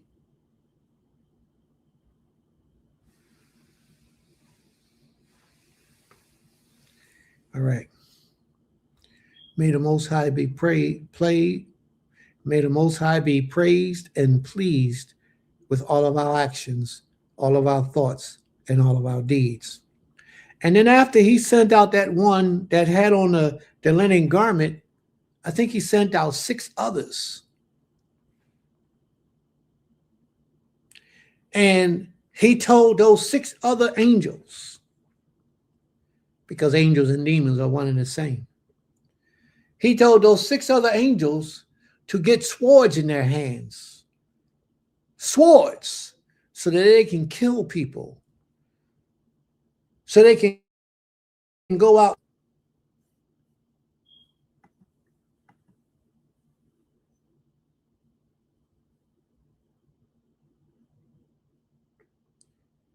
Can I be heard, family? Yes. All of my wordings just disappeared. Okay, they're back. All the comments on the sideline just went away. I don't know what that was about. Maybe I said something they didn't see. Y'all done got me talking stuff. Now they hear me. Y'all got, come on now, let's get this right.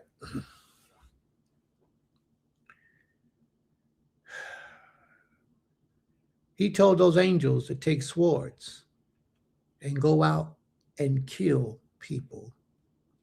And the ones that he told the angels to kill are all of those who do not hate the evil, those who became acclimated to the sinful life in the sinful world. And a lot of those people are your mother, a lot of those people are your fathers, and a lot of those people are your sisters and brothers who have allowed these things to happen around them because they believe that God loves everybody. That's what they teach. God, they say God. God loves everybody. And they equate that to that the Most High loves everybody. And he doesn't. The Most High doesn't love everyone. Neither does he love the practices and the ways of everyone. There's a lot of evil that goes on in these streets that we have to separate ourselves from. That the Most High is not going to force us to hate these things or despise these things, but we have to have the eyes to see that these things are not righteous and take a stand against these things. Some of you got homosexual brothers and sisters that you ain't got no problem with because they're your brother, they're your sisters. Some of you got mothers and fathers that are homosexuals that you ain't got no problem with. The Most High don't want those kind of people. The Most High want the people that hate evil. Do you really hate evil? Because you make exceptions when they're in your family. When you know that your cousin, your sister, your brother, and your aunt are practicing idolatry, do you hate that evil? Or do you go and grab them up and hug them up and kiss them up and act like nothing's going on? You embrace it, you accept it, and you're not pleasing to the Creator. I'm not telling you you don't associate with these people and you don't deal with them. They're still your family. But you have embraced what they do. Some of you even go along with this. No one is this people, faggots and homosexuals, and they probably gonna get me for this. Devil worshipers and all type of wicked stuff. And you know it. And y'all cool. Y'all hang out, y'all party, and y'all do all types of things together. And there's never a question coming up about why are you this way? When are you going to stop? You know that this is not good. The spirit you can accepting gifts from these types of people either. Because if you accept their gifts, you are also saying that you embrace their spirit. And that's not good. It's not good. Oh man, I needed that $2,000 to pay my mortgage. I'm going to take that money, and you do. But on the other side, you don't see what you're really missing out on by accepting that spirit. You've invited that spirit to embrace you. And it might not get on you. It can get on your children. It can get on your wife. It can get on your husband. Because you have accepted it within your sphere, your circle, your energy. Anything as a man that you accept in your life has a direct effect on the rest of your family. And that's what so many of us don't understand. So many of us don't know that. That's why when the Most High says for us not to entertain devils, he was talking to the men. Nobody is supposed to do it, but especially the men. When Hawa went out and Hawa ate of the fruit of the garden and her mind was affected, what was wrong with Adam until he partook of it too. The Creator could have removed Hawa and placed it with another woman if Adam would have remained steadfast with this law. But Adam was weak. He was weak. He didn't know. See, because you remember, Adam still had that innocent state where they played all day. Hawa, she ate and her mind was opened. And then she gave some to him so that he would meet her mentally where she was. And he did just that. But prior to him eating that, if the Most High would have said, hey, where you at, Adam? He would have said, I'm here, Abba, what's up? But instead, he had already eaten. And if the Most High would have came, he could have gave him another wife, replaced Hawa, and gave him another one. But he didn't, because Adam had already partaken of the evil and the wickedness. The adversary knew who to get first, because had he went to Adam in his right mind, Adam wouldn't have fell for that. Anything that you partake as a man, as I said earlier, how your spirit lives on through you having children, male seed over and over and over, male seed over and over and over. anything you partake into your essence right now by way of sin, wickedness, holiness, and righteousness, it will always be in your bloodline until somebody down the line either goes to or against what it is that you are putting in your essence, in your spiritual force as you have children in this earth. And if you watch, family, this is real simple. As you watch and look at your children, each one of your children will demonstrate through life a different portion of personality that you have within you. Each one of them. If you're a whoremonger or one of those type of people, promiscuous, you will have children that will relay that type of personality. If you're selfish, you'll have children that relay that personality. You know, if you're holy and righteous, you'll have some children that will display that same personality. Each one of your children will display a portion of you as they live. So what the point is, the Creator sent the angel out, and he told the angel, set a mark upon all those who hate evil. And we have to learn that we are to strive to have that mark set upon our foreheads constantly, because evil is forever all around us. It's all around us. So when the Most High said that, don't think that it was for 2,000-3,000 years ago and for 2,000-3,000 years ago only. It was also for us today, because it's for a people at the time that it was given for a people that was far off in time. It was given for us today.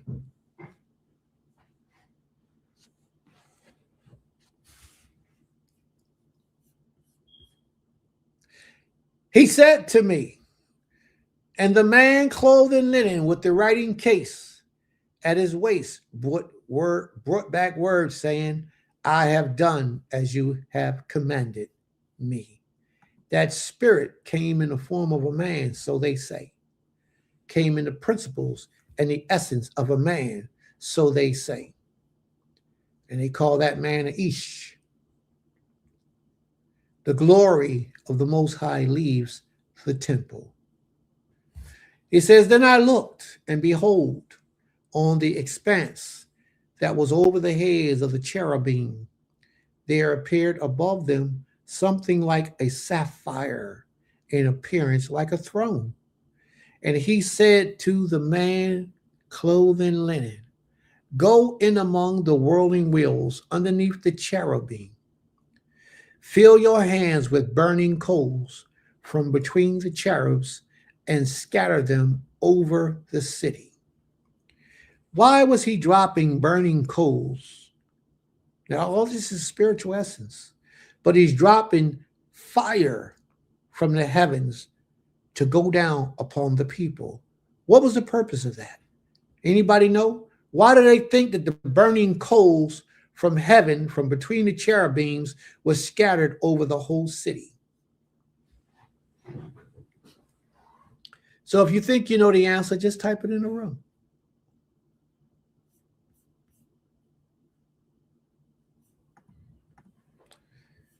Brother Benjamin said, we live amongst them. They don't live amongst us. We are more like exiles in Babylon. We don't make the rules, and our laws are not accepted. Distance is possible, but not separation completely. May the Most High be praised. So I'm asking the question, why do you think they sent the burning coals and dropped the coals on the city? And he went in before my eyes. Now the cherubs were standing on the south side of the house when the man went in, and a cloud filled the inner court. And the glory of the Most High went up from the cherubims to the threshold of the house. And the house was filled with the clouds, and the court was filled with the brightness of the glory of the Most High. And the sound of the wings of the cherubim was heard as far as the outer court, like the voice of El Shaddai when he speaks. And when he commanded the man clothed in linen, take fire from between the whirling wheels, from between the cherubims that fire that coal, he went in and stood beside a wheel, and a cherub stretched out his hand from between the cherubims to the fire that was between the cherubims, and took of it and put it into his hands of the man clothed in linen. He took it and went out. The cherubim appeared to have the form of a human under his wings. Let me read that again, please. And when he commanded the man clothed in linen, he said, take fire from between. Now, who's the man clothed in linen? What was his job? The man clothed in linen, his job was to set a mark on the forehead of all those who hated and eschewed evil. Watch this. He said, take fire from between the whirling wheels, from between the cherub. And he went in and stood beside a wheel. And a cherub stretched out his hand from between the cherub to the fire that was between the cherub, and took some of it and put it into the hand of the man clothed in linen, who took it and went out. The cherub appeared to have the form of a human hand under his wings. So again, I asked the question, why was the fire, coals of fire, spread out amongst the city? And if you think you know, place the answer. He says, and I look and behold. Now, what is the name of this lesson today? Has the Almighty forgotten his people? What is the name of this lesson today? Has the Almighty forgotten his people? He just told the angel to go out and put the marks upon the head of all those who hated evil. Then he said, I want you to go out and take a piece of fire, a live coal in your hand, and spread it amongst the city. And then Ezekiel says, and I looked, and behold, there were 4 wheels beside the cherubim, one beside each cherub. And the appearance of the wheels was like sparkling beryl. And as for their appearance, the 4 had the same likeness as if a wheel were within a wheel. You know, that's where they got those spinners from you see on those cars, right? The rims, those spinners, that's where they got them from. Ezekiel. It says when they went in any of the 4 directions without turning as they went. But in whatever direction the front wheel faced, the others followed without turning as they went. And their whole bodies, their rims and their spokes, their wings and the wheels were full of eyes all around. And wheels that had the 4 of them had, as for the wheels, they were called in my hearing the whirling wheels. And everyone had 4 faces. The first face was the face of a cherub. The second face was the face of a human. The third face was the face of a lion. And the 4th face was the face of an eagle. And the cherub mounted up. Now, why was those pieces of coal? Somebody said purity. I like that. Ain Kater, go ahead, Ain Kater. Purity. Could eyes also be windows in that translation? I would say yes. And I would say yes because those eyes on those wheels are symbolic of what they were able to see. They were able to see everything at all times in all directions. That's what it's really symbolically saying. So yes, a window would work in that. And the cherubs mounted up. There were living creatures that I saw by the Shabar Canal.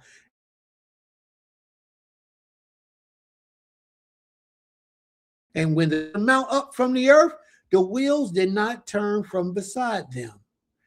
When they stood still, these stood still. And when they mounted up, these mounted up with them, for the spirit of the living creatures was in them. Then the glory of the Most High went out from the threshold of the house and stood over the cherubs. And the cherubs lifted up the wings and mounted up from the earth before my eyes as they went out, with the wheels beside them.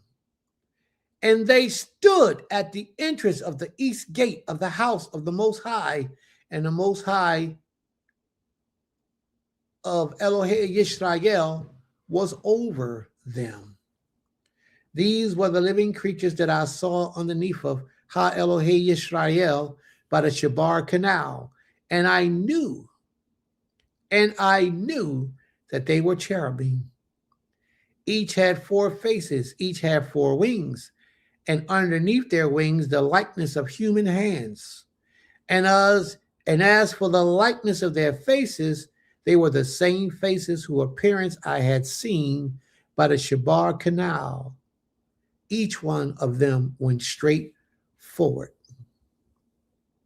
The Spirit lifted me up and brought me to the east gate of the house of the Most High, which faces the east. And behold, at the entrance of the gate, there were 25 men. And I saw among them Jaazaniah, the son of Azor, and Petaliah, the son of Benaiah, prince of the people. And he said to me, Son of man, these are the men who devise iniquity and who give wicked counsel in this city. Now, these are the wicked people. So one of these wicked men was a prince of the people, a czar of the people, a leader of the people. These were prominent men, but yet they was leading the people to do wickedness and to do evil. Who says the time is not near to build houses. The city is the cauldron, and we are the meat. Therefore prophesy against them. Prophesy, O son of man, prophesy. They're saying the time is not near to build houses. Prince is saying the time is right here for us to build houses. We need to come together. We need to work together as a people. If not, we're going to perish. Those wicked men are saying the time is not near. And the Spirit of the Most High fell upon me. And he said to me, saying, Thus says Yohewahe. So you think, O house of Yisrael, for I know the things that come into your mind. What's the name of this lesson? Has the Almighty forgotten his people? He says, I know the things that come into your mind. It was a question asked earlier. Was the Most High all-knowing? Absolutely he is. He says, I know the things that come into your mind.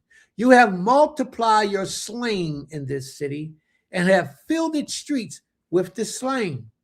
Therefore, thus saith Yohewahe, Elohei Yisrael, your slain whom you have laid in the midst of it, they are the meat. And this city is the cauldron, but you shall be brought out of the midst of it. You have heard the sword. You have feared the sword, and I will bring the sword upon you. Your greatest fears and what you're afraid is about to happen. The Most High says, if you don't serve me, I will bring those fears upon you.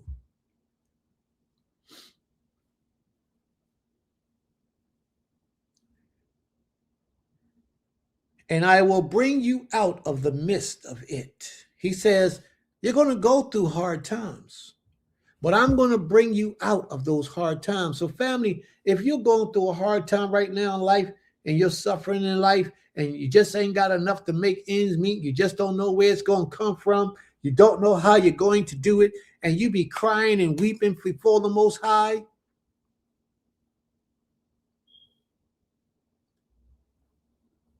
don't give up. And don't stop trusting in the Creator to deliver you. Because even in these lands of our captivity, the Most High has created for us a small sanctuary where we can turn and we can trust and we can go to.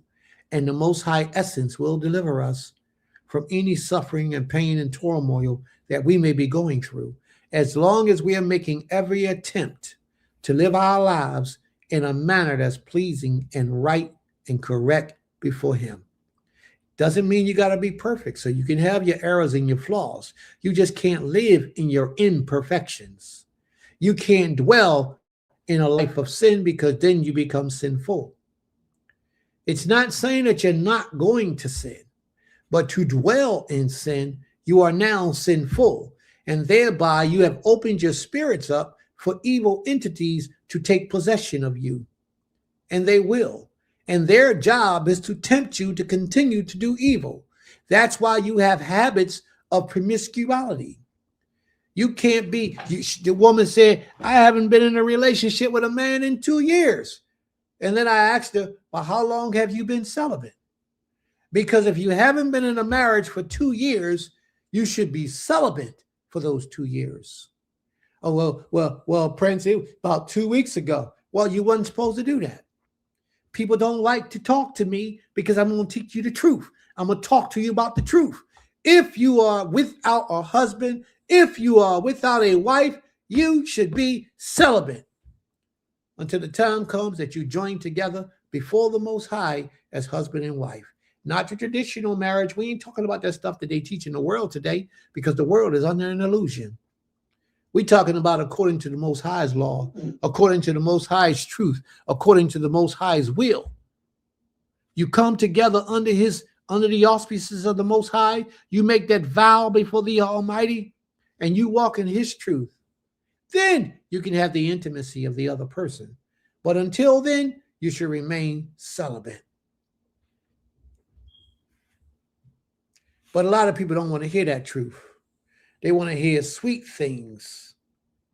They want to hear sweet things.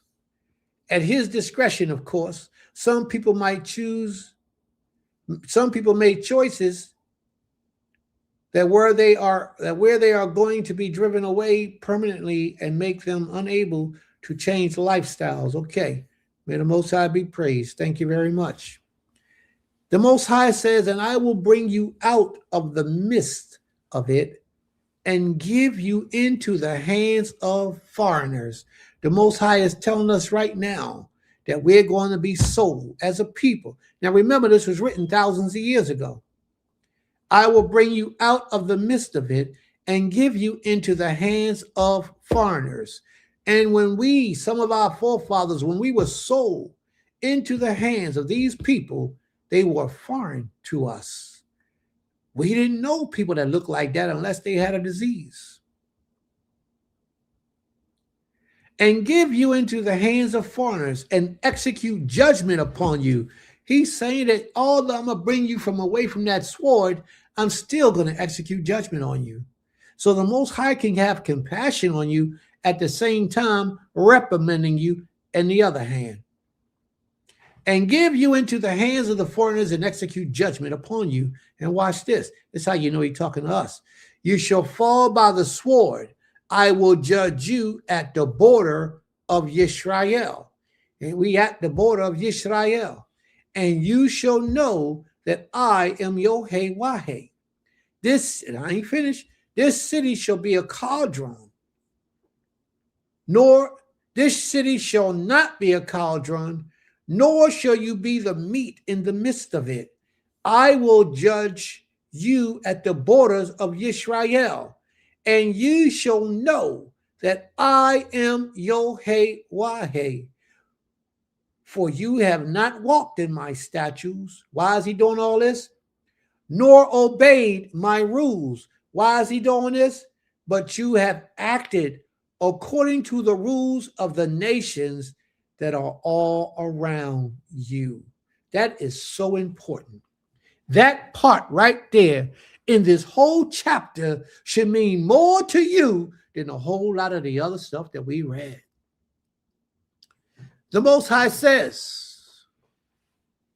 for you have not walked in my statutes.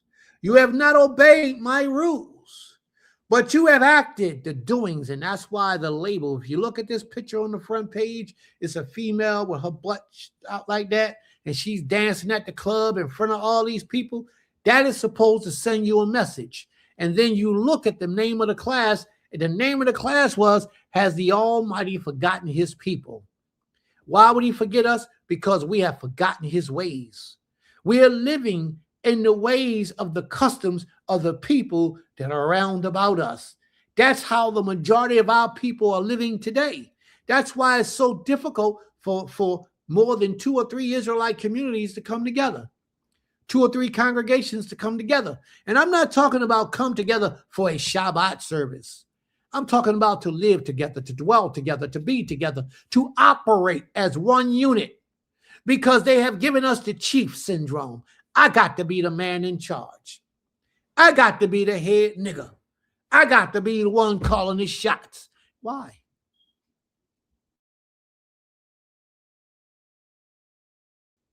For so long, and where has it gotten us except a bigger building in the hood? What has it gotten us? You know, the illusion of being righteous it brought to us. How are we better today than we were 15 or 20 years ago when you first started teaching us? What's the difference in our lives? Are we making more money? Are we growing our own food? Are we building our own houses? I mean, are we drinking wells out of our own cistern? See, these are the blessings of the Most High, that the Most High says he will put upon his people. Are we drinking the water out of our own wells? Are we doing these things, family? Because we've been walking with you now for 10 years. And how have you manifested the laws and the duties and responsibilities of us by being obedient to the Creator in your personal life to show us that that's the way it's supposed to be? Because what I see, you living here in the city with us. You living here in the ghetto with us, complaining about what's taking place all around us right now today. You ain't got the water, the money to pay your bills. Your children is out there in the streets, hauling themselves up, giving themselves to anything and everybody. Your children are a reflection of you. So what are your children saying? Your sons are out in the street fighting like they're regular people. They're dressing like we having parties in the holy Shabbat place, in the holy temple, the place of worship. We partying, playing secular music, dancing, shaking our butts, women coming half dressed, smoking weed and cigarettes in the basement of the temple. What kind of stuff is this? Who are we, Israel? Why wouldn't the Most High be mad at us? Why wouldn't he send us into captivity with all the disrespect that we show to him? Why would we expect the Most High to bless us when we do nothing to earn his blessings? Do you think that because you show up on a Shabbat day and say hallelujah, that the Most High is pleased with you? Is that what you think? Well, you got to get a clearer understanding on this, because we're not playing church. And for those who sit in a position of leadership, what are you doing for the people? I watched this documentary. I think I saved it to my Facebook because I wanted to play it on the screen. And it was this guy, I forgot who this guy was. He was talking to one of these Israelite leaders. I think it was Captain Terzak or something like that he was talking to. And I mean, I was embarrassed for Captain Terzak or Terazak, whatever his name is. I was embarrassed for him as an Israelite brother.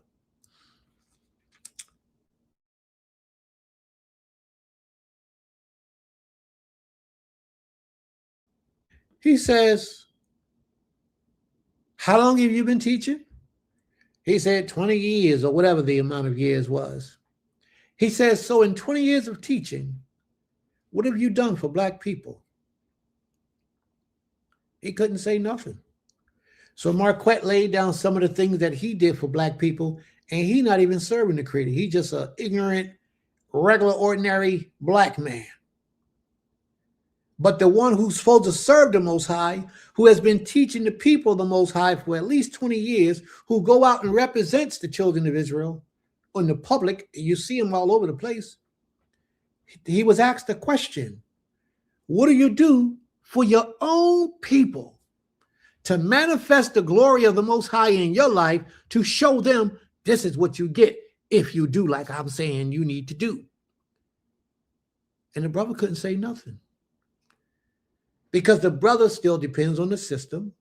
The brother is still not teaching his people how to grow food, build houses, dig wells, come together in the community, build schools, build hospitals, build supermarkets, how to build places that we need to function, build banks, even if it's just for their little community. This is what leadership does. See, but what Marquette didn't know, and what a lot of you don't know, is that there is a difference between a teacher and a leader. A leader does all those things, and then he teaches. But a teacher can just teach. A teacher can't take you to that next level of development because he's only teaching you. His job or his duties, his responsibilities is to remind you of what thus saith the Most High. But a leader's job is to take and implement what thus saith the Most High in your life for you. And if you choose not to do it, that's your fault. But your leader is supposed to take you to these places and demonstrate to you what needs to be done. Like you've seen on this commercial we just did with my wife, just did on the page today.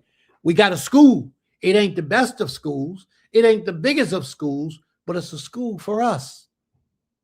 It's somewhere for us to start. It's a beginning. You saw in the picture, we had all that land down there. So we're going beyond just being teachers and Maureen. We're going beyond that. We're going into being Nisakim, princes. And Nasikim, and princesses. You understand what I'm saying? We're actually living up to what we are supposed to be doing for the people. And that's what leadership is supposed to do. They're supposed to live this. They're supposed to show you through their actions that all that stuff that they're talking about, you can too have those things.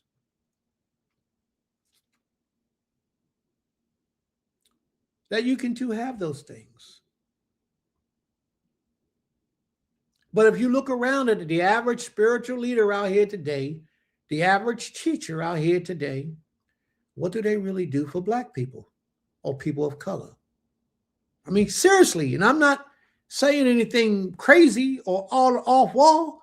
I'm asking you an honest question. What does the leader that you walk with for the last 10, 15 years, what does he do for the people? How many old ladies do he provide for? How many old ladies, old men, do he make sure that they're safe, their bills are paid, and they're able to live in a decent fashion or decent house or a decent apartment? Most of these people out here that call themselves by the name of spiritual leaders and Maureen, they are having hard times paying their own bills, having their own place to stay, let alone helping some woman who got 3 or 4 kids, whose husband just passed away. She ain't got nowhere to go, which was a live post that I seen on Facebook. She ain't got nowhere to go. Her husband passed away several years ago. They got 3, 4, 5 children. What's she going to do? Can she call her spiritual leader and say, spiritual leader, I need some help. Can you help me? What are you going to do? I would pray that he's wise enough to call somebody who's able to help her and be humble enough to say, sis, call this brother right here. Prince got you. Prince going to take care of you. Prince going to help you. I would pray that he's humble enough to do that. Because these people out here talking like they the boss, they the man, they teaching, they leadership and want to be respected as such. When they come in the room, you got to stand up, and they ain't doing nothing to service the needs of the people. Nothing. And one of the things you got to know today is that right now in an all-time high, the elderly are being without. Those people who live their lives in their 20s and their 30s and their 40s, and they didn't put up for their retirement, the little jobs that they had, those little pensions that they had, all those things, is not enough. Because those pensions, let's say they get $1,200 a month. 10, 20 years ago, $1,200 a month may have been able to sustain them with a little bit of food stamps because they rent probably $800, $900 a month. Now, Rent is full enough to pay their rent, let alone food to eat. So what do? They go out and get a little job at Walmart or Kroger's or the Acme, the neighborhood supermarket, or the corner store to try to supplement the income that they're not getting. And they're Hebrew Israelite people. When they go to their spiritual leadership, what did the spiritual leadership say? All right, I'll keep you in prayer. I'll pray with you. We can make prayer together and leave it at that. That's not leadership. Leaders lead. They show you the direction. Leaders are supposed to be in position that when hell breaks loose, they're supposed to be there to do for the people.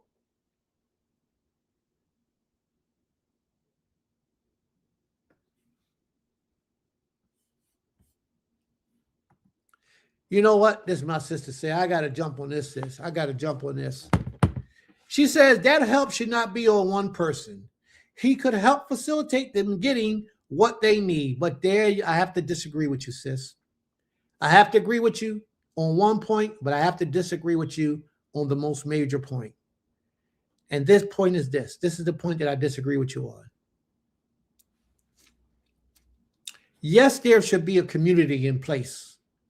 There should be a community who help in the process of the needs of our people who need. Now, I agree with that part. But that should fall on the weight of one person. That's why he's standing in that seat. That's why he's called a leader. Now, let me give you a better example of what I'm talking about, and maybe it will make more sense to you. A spiritual leader is just like a husband in a household. The wife is obedient to her husband. The people in the community is supposed to be obedient and show loyalty to their spiritual leader. That's what it's supposed to be. But with the mind that our westernized Israelite people got today, you don't get that. But that's what the ancients did. That's how we live. So when the leader came in and the people stood up, they meant that. They didn't do it just because this is the thing we do. They understood. And what they were saying was, we behind you, bro. Whatever it is that you need for us to do, give us the assignment and we own it. Because that's what leadership does. It leads. Now that husband in the household, the eviction man come. The eviction man say, yo, y'all got to go. That weight don't fall on the wife, even if she had a job. That weight don't fall on the wife. That weight falls on the head of that man because he was supposed to be the head of that family, that household. Same thing with the spiritual leader. If anybody in his congregation comes to him because they are without, it's his job, his duty. Their speaking is sincere and deal with their issue. Help them to help themselves. And it would be nice and perfect and right if we had a community of people, like you say, my sister, to help facilitate all those things. But it doesn't exist. We don't have it. Because when Prince put out the call for our people to come together, to work together, to build together, to be together, nobody stands up.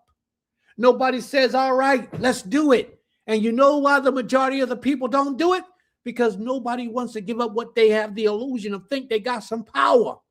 They don't want to give that up. So they think that that's being threatened in order for us to come together and work together as a people. And it's not.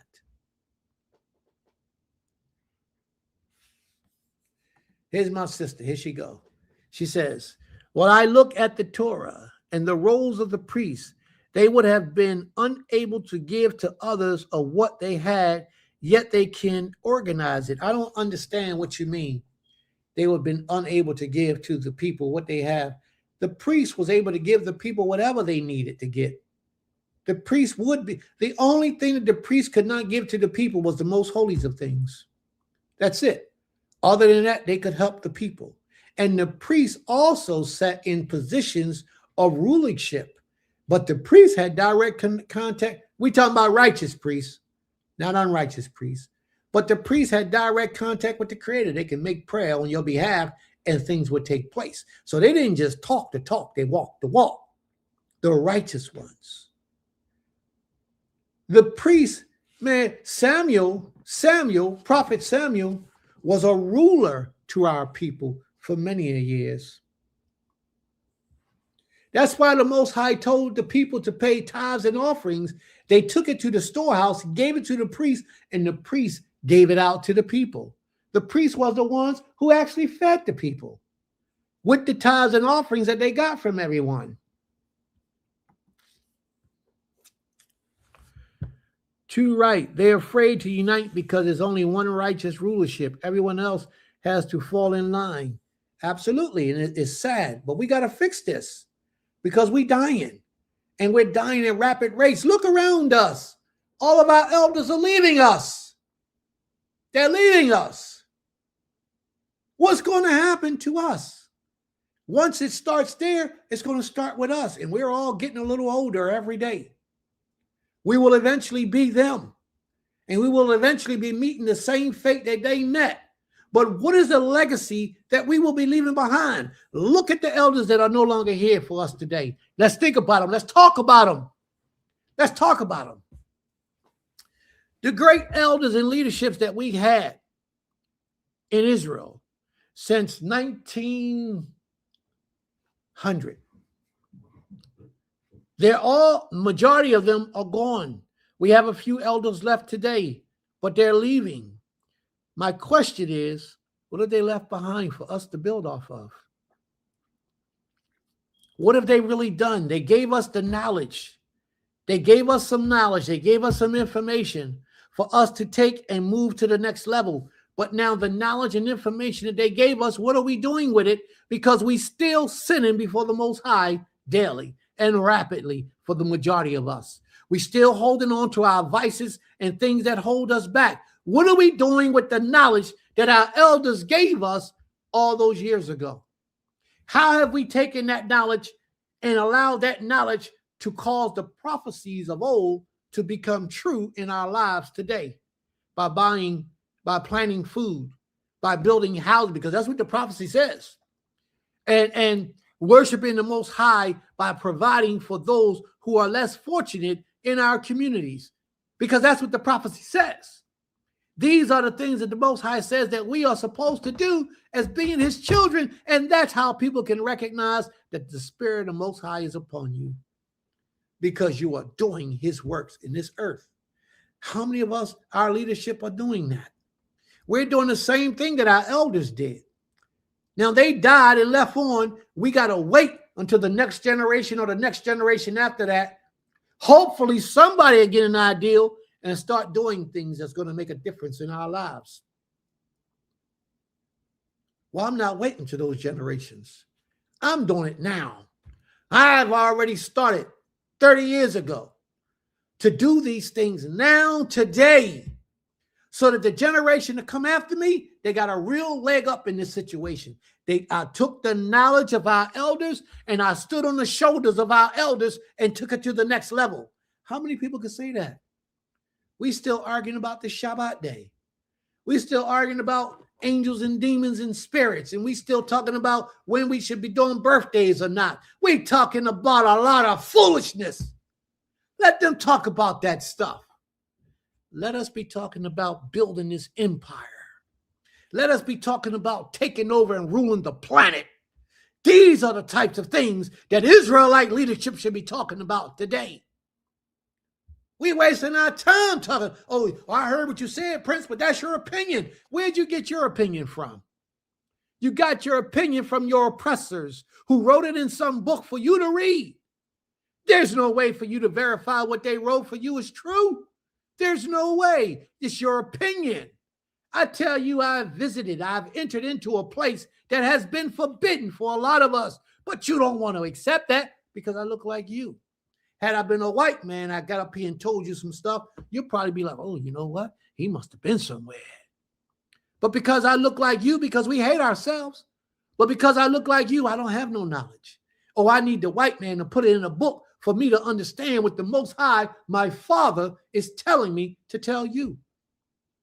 I got to get some other person to back it up and substantiate it that look like them in order for you to accept it. It's ridiculous. We got to be held accountable for our own actions. And when are we going to start? Our elders before us, they gave us what we needed. Now let's take what they gave us, stand on their shoulders, and take it to another level so they can be proud of us. But we're not doing that. We still sitting around nitpicking about things that don't matter.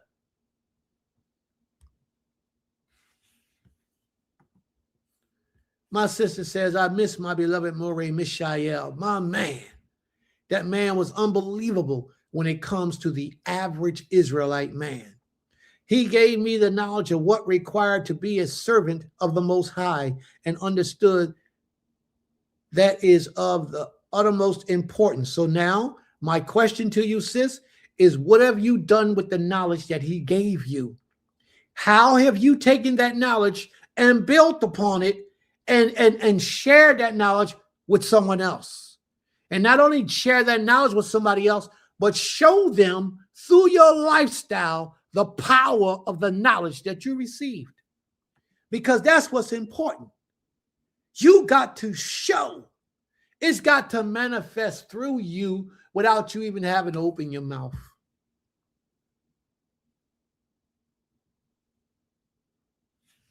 It's got to show through you. You know? It's so much that we're missing in this process, man. And that's why we in the cycle we in today. Because we like smooth words. We like people to talk that good talk. And nobody doing the good walk. Nobody doing the good. Nobody doing what thus saith the Most High. The Most High says, when I send you into captivity, you are supposed to go into captivity. Build ye houses, plant ye vineyards, and mingle and marry and grow and be fruitful and prosperous. But we're not doing that. Instead, what we're doing is we're becoming amalgamated with the heathens all around us. We're being amalgamated with them. We look like them. We act like them. We talk like them. Where's the difference between your neighbor next door who doesn't serve the Most High and you who claim to serve the Most High? If you stood on your steps at the front of your door, could people see the difference between the two of you because your spirit illuminates? Because everything about your lifestyle is just completely different? Can people see that? If they can't, then you just playing. There's a lot of us who are called by the name of Yisrael, which is also another name for the Most High, Yisrael. There's a lot of us who are called by the name of Yisrael who has the ability to do better, but we're not. We can help people. We can feed people. We can clothe people. We can protect people. We can give people viable things. But when people really need, what do they go to? They turn to their oppressors. They turn to the enemies because Israel don't have nothing set up. Our elders who went before us should have been setting all that stuff up. Now we got to try to set it up. And then when we get a brother or sister that's trying to set it up, all those enemies are coming out from secret places trying to take them down and to destroy them. Some of them are agents. Some of them were sent there intentionally. Everybody to say shalom are not coming in peace. Some of them are coming to seek to see what they can devour and destroy because they don't want to see the workings of the Most High take place. And that's just a fact. But you got to ask yourself, where do I fit in with all this?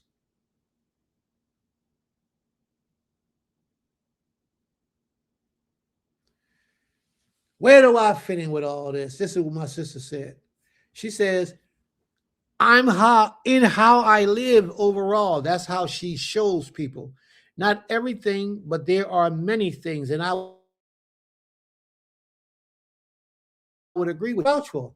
There are many things through your way of life that you will be able to distinguish yourself between you and a lot of other people. But like you said, and not in everything.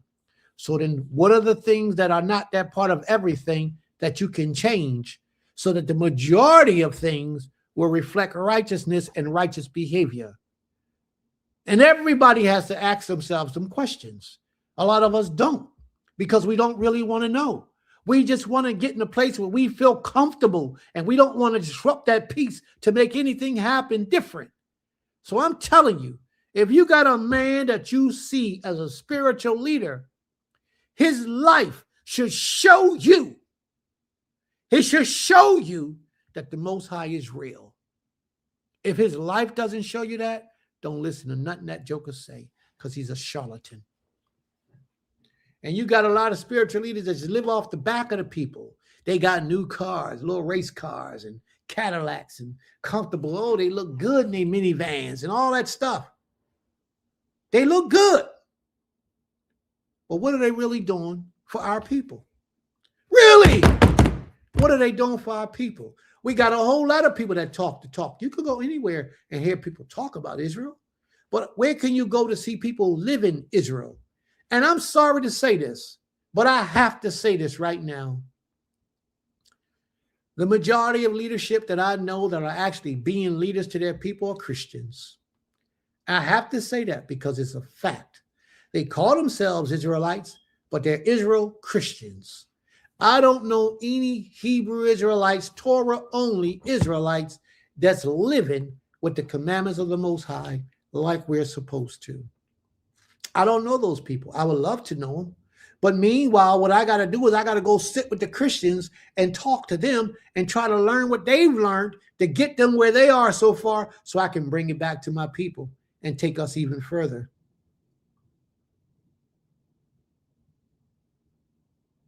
You see what Torah Kodesh says? She says she started building something, and those secret enemies disguised as family members started to show themselves. That's right. And Mr. Otter says, we here, Prince. All right, bro. All right, I got you. We here. All right. Shabbat shalom to you. But how long are you going to sit up underneath these people just talking? How long? How much more of your lifespan are you going to give to these people, these teachers, and all they do is regurgitate what has been handed down from us, from our elders many years ago? It's time for us to do a new thing in this earth, in this day and time. We have to manifest the laws of the Most High in our lives, mentally, physically, spiritually, emotionally, and financially, and produce tangible results. Tangible results. Look at your spiritual leader and ask your spiritual leader, why isn't he telling you these things? Why? And a lot of times because he doesn't know. He don't know how to get it. He don't know how to start it. He don't know how to do it. And then somebody else will start it and he want to go to that place, but he don't want to go because he ain't going to be the leader of that place no more. He going to think that his eldership is going to win him over. Sure, your eldership will get you a seat at the table and you be a part of the council, but you ain't running nothing. Because if you was running it, you would already be doing it. You had 30-year run to do what? Sit in a building and teach us about the laws of the Most High. That could have been your calling. That could have been the most you were able to do. And I'm not knocking you if that's what you've done and that's what you do. That may be your calling. But there's a new understanding in the block now. There's a servant of the Most High that's taking us to another level, another height, a different dimension. What are you going to do about it? How are you going to respond? Are you going to keep going to these places where these people are teaching you how to be slaves? Are you going to go somewhere and learn about the true intent of the Most High to gain your freedom? Because that's what we teach it here, freedom. And how to serve the Most High to the best of your ability. You got to make that choice. And you have to decide for yourself. The problem with a lot of our people is we don't want to give up these things that hold us back. These things that keep us hostage. Like being able to wake up every day and go punch somebody else's clock. We love that. It makes life simple for us. It makes life easy for us. And we don't want to take on the challenge of creating our own employment. You know what I see for Israel? You know what I see for Israel? This is what I see for us. I see for us living on our own land in different areas throughout the earth, until the Most High takes us home. But I'm talking about right now. Having our own schools on our own lands, governing ourselves. If the Europeans got a problem with us, they stop at their gate and they wait for one of us to come down there so they can say what it is that they need. Oh, somebody reported a sexual abuse case here on y'all land. We need to make y'all aware of that so y'all can handle it. Okay, we got that. And we govern ourselves. I'm talking about when my child is outside playing, he fall and break his leg, he can go to the hospital that's right around the corner on our land and get his legs fixed. When we're having babies, we ain't got to go to the Europeans so they can poison our children. We got our own institutions where we can deliver our own children. Midwives, time to circumcise them. Well, we got our own people to perform the circumcision. They're right there in our communities, in our land. The enemies, the adversaries, the oppressors make it difficult for you to be an Israelite and be it in your fullest potential. That's not the vision that I have for us. The vision that I have for us is our sisters will be making clothes. Our sisters will be making shoes. Our sisters will be making rugs, throw rugs that we can sell. Our brothers will be planting food. Our brothers will be building houses. Our brothers will be teaching the classes, etiquette classes, engineering classes, science classes, all types of things, economic classes, things that we need to take us further as a people. That's my vision for our people. We have a house of worship. When the Shabbat comes around, the whole city shut down. We shut it down. And everywhere else where we have these places like this, they all shut down. And every week, from week to week, one different place is where we go to worship the Most High. This place this week, this place next week, that place next week. You might not make it back home to your own land for a month because a lot of you have went out and to show true brotherhood and fellowship, you go to another place and you dwell there for a week, 2 weeks, until the next Shabbat comes around. Then you and them go to another community and do the same thing. That's what I see from our people until we get up out of this land. I see where we are people, each one of those communities that I speak about can have their own separate thing that they dwell on. We might build houses. The other community might be farmers. The other ones might be people who dig the wells. Well, we all use each other and only each other to build, to grow, and to do the things that we need. If that community specializes in shirt, hats, and socks, then we only buy from that community shirts, hats, and socks. No matter what they look like, we give all of our resources right to them for the things that we need, as opposed to us going out and giving our resources to these people who don't help us, who don't care about us, who don't want to serve the Most High with us. That's what Prince's leadership teaches. That's the vision that I have for our people, and that's real. If you don't share that vision, it's okay. Then you keep staying in a place where they're just going to teach you about how you're supposed to do the law. You stay there. We got people arguing about whether we should or should not do the law because we're in captivity. That's not an argument for me. That's not where my energy is going. Oh, you can't keep the Shabbat day because this day ain't truly the Shabbat. That's your argument, bro. That's not mine. That's not my fight. You go ahead and do all that you got to do. Me and my house, we're going to serve the Most High the way that I see fit. And that's what we're going to do. And anybody that agrees with that, then you're willing to come and walk with us and be with us and build and grow. Anybody that disagrees with that, you can stay on the other side. It's all right. We're not forcing anybody to do what we say is supposed to be done. All this that you just heard just now, you don't have to participate. You don't have to support it. You don't have to give your money if you don't want to. Majority, you don't give nothing anyway. It don't matter. But when they cut off the lights and they shut down the water supply and you ain't got no electric, you don't know where you're going to go, do not knock on our door because we gave you the opportunity ahead of time to be a part of something great. We gave you that opportunity. We said we're here for you. And don't try to play on my sympathy and my compassion. Well, Prince, we've known each other for 15 years.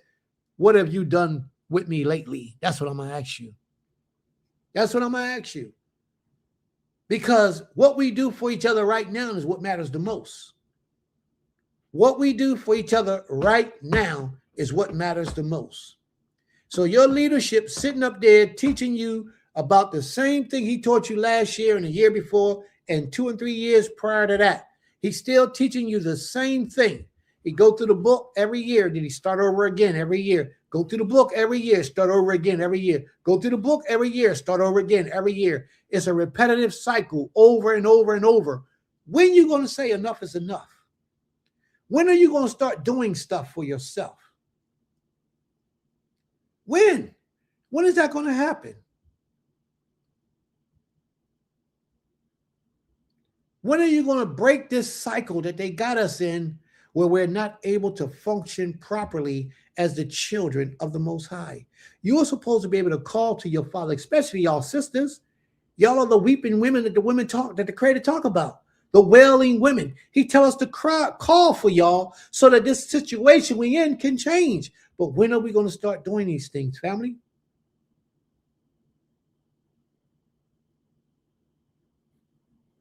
When? Over and over and over, repetitively, the same thing. Over and over and over. When is it going to stop?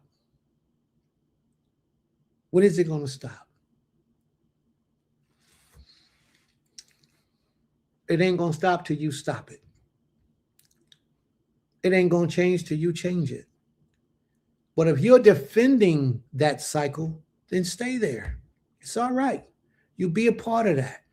That might be your calling. That might be where you need to be. It's not my calling. My calling is about change. My calling is about development. My calling is about improvement. My calling is about self-sufficiency, self-independence, self-freedom. That's my calling. My calling is about helping my brothers and sisters who are in need. How can you help somebody else when you can't help yourself?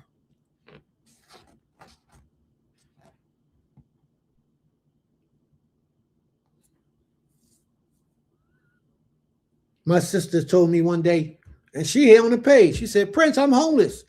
I said, all right, sis, come to Philadelphia. I got a place for you to stay. She didn't come because she found somewhere to stay. But when she said she was hungry, she called out to her spiritual leader. What did he say to her? Come, I got you. Let me help you build your life back. And that's just the way it goes, family. Call your spiritual leader on the phone and ask your spiritual leader for some help. Don't ask him for no money, because 9 times out of 10, he ain't got no money to give you. So, and then even if he do got the money, his mind will not allow him to do what righteously he's supposed to do and help you. He won't. Because it ain't about you. It's about him. When it's supposed to be about you. If he's a spiritual leader, nothing he has belongs to him. Everything is for the benefit of the people. And that's what so many people don't understand. And that's why I ain't got time to sit here and argue with people over silly stuff. How high is the heaven? How low is the ground? Oh man, what color is the sky? Those are not questions for me. Those are questions for people who want to answer, entertain that type of stuff. Me, you ask me, how can I change my life? Then I'm there. And if I'm there and I see that you don't really want to change your life, I'm going to walk away. Because my time is precious. It's sacred. I will be there for you when you call, but if I see that you're not really about what you coming like you're supposed to be about, I'll walk away and leave you to your own mess because you're not really trying to change. It's something else that you're seeking. And when I find that you're not really true to your word and you're seeking out something else, I'm done.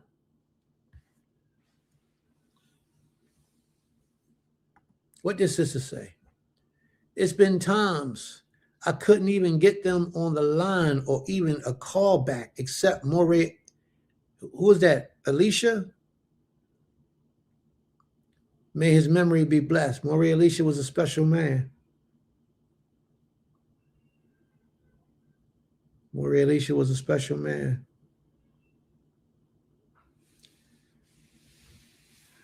May the Most High be praised. I'm thankful I have never had that issue. The Most High continually places people in my life to protect me. Well, sis, you supposed to have somebody in your life to protect you. You're supposed to, because first, you're female. Second, you're a daughter of the Most High. And these things that I'm talking about today shouldn't be a concern to you because you're married, you got a husband. It should be a concern to him because he dictates the flow of this household. Like I said earlier, if things go bad, it all falls on his head. So it should matter to him the things that I'm saying the most. So sis, you do what you do. May the Most High be with you. Yes. And you're a hell of a woman. And I understand and I know who you are. You know, I would never question that. But this is not your fight. This is your husband's fight. Your husband is the one who's responsible for that household. And that's my man. Kazoo. That's my man. And he's a hell of a man. Him and I talk all the time. He's a hell of a man. Yes, he is. All right. May the Most High be with you all. But with you already a special breed, sis. I mean, I just got finished talking about you earlier today. You already, you know, I ain't even got to talk about you no more. You're going to get blessings upon blessings anyway, because your spirit is in the right place. So I'm not even talking to you for the majority of my conversation as far as not giving back and doing what you're able to do. There are so many of us that are able to do things to help and to forego or go along with the program that the Most High designed for us that don't do nothing. Nothing. And then they'll stand in the seat of judgment and cast down judgment on you and make up stuff and criminalize you and make you like you the most evil and wicked person in the world. And a lot of times that is because they themselves are not doing what you are doing. So they look for anything that they can find to try to capitalize off of so that you won't be successful at what you say your mission and your job is. Like my sister Torah said, people in her own family tore it down and what she was putting in place. Yeah, they will do it to you. May the Most High be with you, sis. Let's try to get back to the scriptures now. Are y'all ready? Because we going off over here. How many of you liked and shared this page today? How many people have liked and shared the page today? How many? Why don't you do that, family? Let's take a little break. How about you like? Take the time to go to the side and like and share.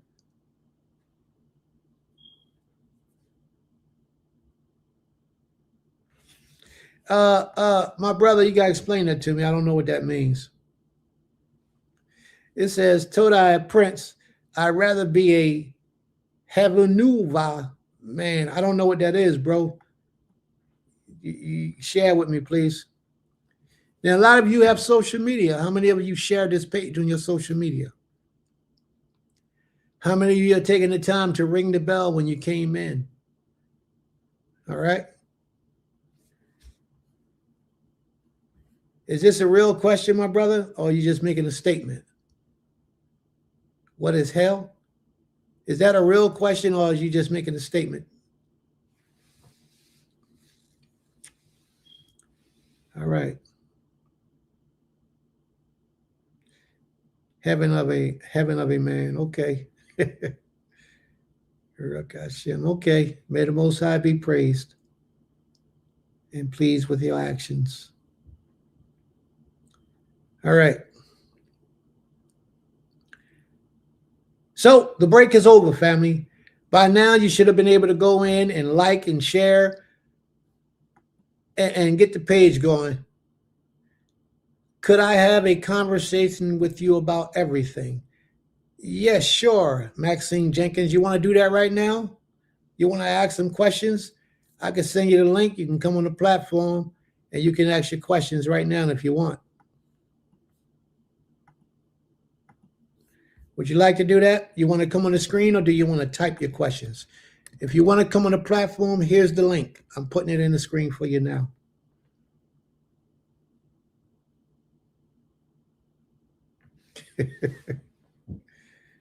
There you go.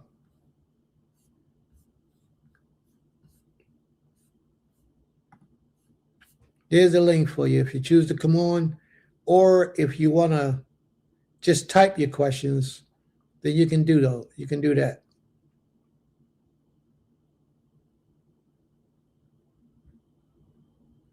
Oh, that's your brother? That's your husband? Oh.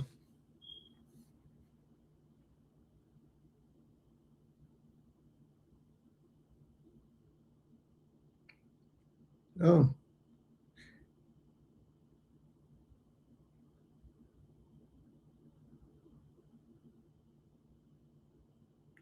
All right, Maxine, did you have something you wanted to say? Either you can hit the link and come in, or you can just ask your questions. Type it in the room.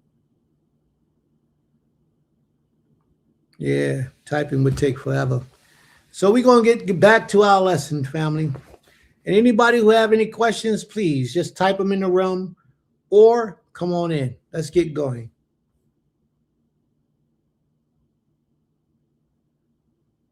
Oh, you're telling me that he's there. You're telling me that your husband is there. Shabbat shalom, my brother.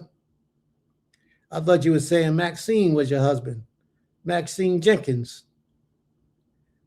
But it is what it is. My brother, Shabbat shalom. All right. I haven't seen anybody pop in, so we're going to get back to the lesson and we're going to get moving. All right. Verse 11. Verse 11. We're in Ezekiel chapter 11, verse 11. The city shall not be your cauldron, nor shall you be the meat in the midst of it.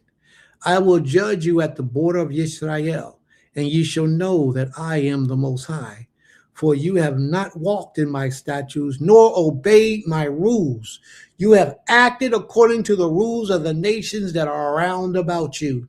And that's what sparked our conversation. Because that's what the majority of our people are doing today. We take more credence to obeying their law than we do the Most High's law. And that's a fact. And it came to pass while I was prophesying that Pelatiah, the son of Benaiah, died as he was speaking. The words were so powerful that that man died. He says, then I fell down on my face and cried out with a loud voice and said, Ah, Yohei Elohei Yisrael. Will you make a full end of the remnant of Yisrael? And the word of the Most High came to me, Son of man, has the Almighty forgotten his people?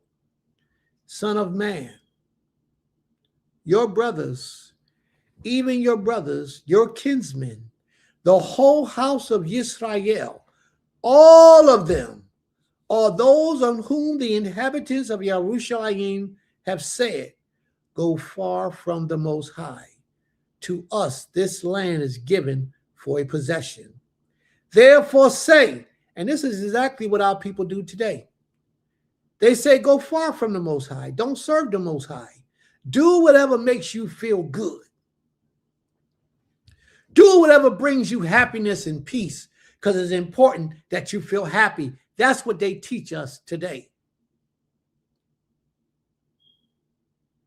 A lot of times chasing after your pleasures, most of the time chasing after your pleasures leads you further and further away from the Most High. This land is given for possession. Therefore say, thus saith Yahweh Elohei Yisrael, though I remove them far off from the nations, and though I scatter them among the countries, yet I will be a small sanctuary to them in the land of their captivity for a while in the countries where they have gone. The Most High is saying, although he has punished us and sent us into captivities as slaves and as servants for the nations because of our disobedience to him, has the Most High forgotten his people? Although he has sent us away, he has not forgotten us. In the places of our captivity, the Almighty will have places and people set up that will provide sanctuaries, houses of refuge for his people. Now that's showing you who leadership are. Because if they don't have those things in place for the people of the Most High, how could they say they're a leader? Or let me correct that. If they don't have the humility within them to find a place to solve your problems, then how could they say they're leadership? They can't. Because a leader is going to step down from his high horse when something comes up that he cannot do. He's going to humble himself and go to people who can and ask for help. I respect that man because I myself am that man. If I can't do it, I'm going to do what I can do to find somebody that can get it done. Everything ain't going to be in my power to do, but it's always going to be in my power to seek out, to inquire, to try to help my people with whatever their needs are. I got a sister right now, been calling me up. She's probably listening to the lesson right now. She entered into a situation with now this sister lives in Cincinnati. I live in Georgia, in Philadelphia. She lives, but she must, matter of fact, she's an imam to us, an elder to us. Her situation is she wanted to open up a thrift shop. And she needed some support to open the thrift shop. And she told me she'd been calling around to all Israel to help her in her desire to open up a thrift shop. Nobody helped her.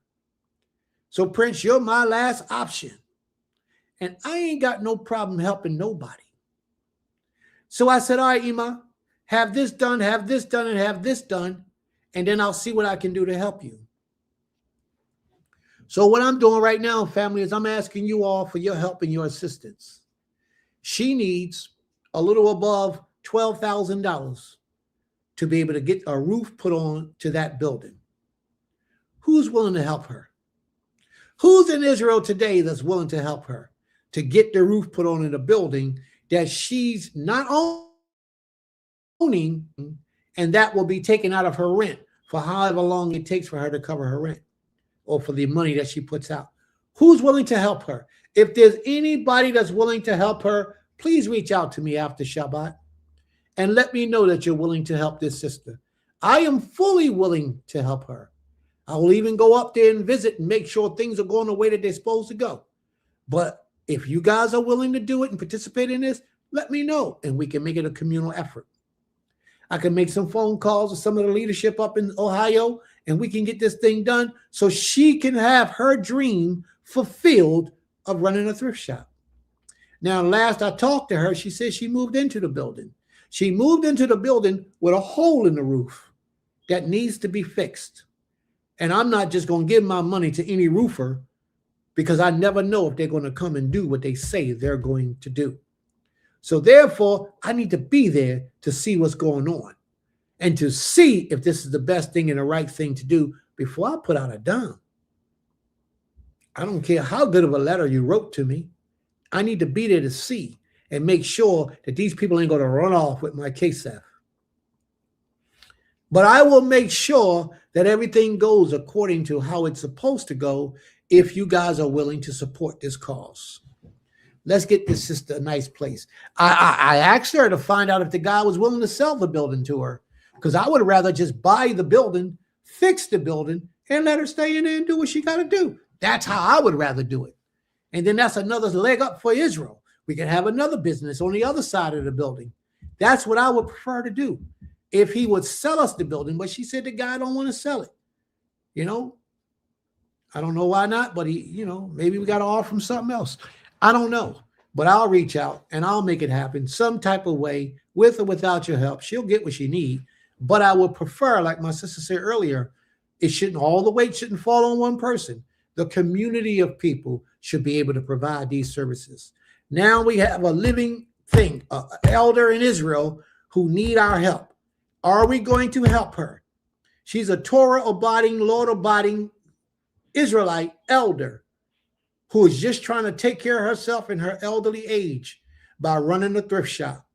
Are we going to help her? Excuse me. Some of you might have garments and clothes and other items that you might want to give to her to help her to sell in her thrift shop. All this stuff is possible. All you got to do is reach out, let me know, and we can make it happen. It's just that simple. I'm glad I remembered that today, so now we can help the sister. All right.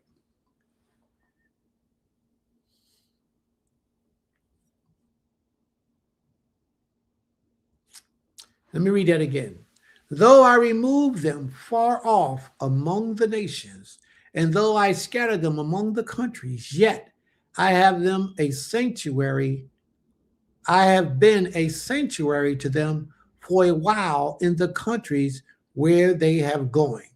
So he's saying, although he sent us out of there, he's also letting us know that he has been protecting us even in the hand of our enemies. Therefore say, thus says Yohewah ha Elohe Yisrael, I will gather you from the peoples and assemblies and assemble you out of the countries where you have been scattered. Have the Most High forgotten his people? And I will give you the land of Yisrael. The Most High says he's going to place us back in our own land. So when the Most High places us back in our own land, do you think he's going to do it if we still doing the same things that we're doing today? We have no structure. We have no order. We have no discipline. And without discipline, a man can't rule himself. A man must be disciplined in his nature in order to rule his household, in order to rule a nation. He must be disciplined within himself. And a lot of us are still doing things that we know are harming us, that are no good for us, but we refuse to let them go because they feel good. That's not discipline. When the last time you fasted for a week? Matter of fact, when's the last time you even fasted for 3 days? Let alone 30 days. Just give me 3 days. Matter of fact, break it down. When the last time you did a 1 day fast to try to purify your mind?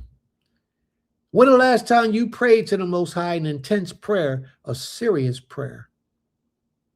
Because these are the types of things that's needed to build up the type of people that we need, that the Most High is going to take home to Israel, back to the land. We can't even get it right here. We can't even worship the Most High right in the land of our captivity. Why would he take us home and we're in a condition of state of turmoil, confusion, suffering, pain, chaos, and that's all within our own people? I'm not talking about what we got toward the enemy. I'm talking about what we got toward ourselves. We got all these vendettas. We want to get this Israelite, that Israelite. We want to shut them up, sit them down, and we ourselves ain't doing nothing. Why would the Most High take us home to Israel in the condition that we're in? There's a reason why the Most High mentioned that he has a sanctuary in the places of our captivity. The reason why he has those little places of sanctuary is so that that sanctuary, the spiritual leader of that sanctuary, can cause you to bethink yourself through his teachings and cause you to change your essence to become better men and better women, to teach you how to be better. That's the job of the Maureen. The rest of it is up to you to do better. You have to have the desire to be better. You ever heard that saying, you can't lead a horse to water and make him drink? You can't. If the horse ain't thirsty, he ain't going to drink. And if you're not thirsty, you're not going to receive the words of this message today. You're not going to absorb them because you really don't want this. You talk like you do, but you don't. You don't really want to serve the Most High. You don't want to really be self-sufficient. You don't want to really live in some land in the community where you only got to abide by the laws of the community. You don't want that. You want to stay in the cities when you can go to the movies and have fun and own and operate your own movie theater. You don't want to do that. No, you're afraid of that. You're afraid of that. But that's what we're talking about, family. That's what we're doing.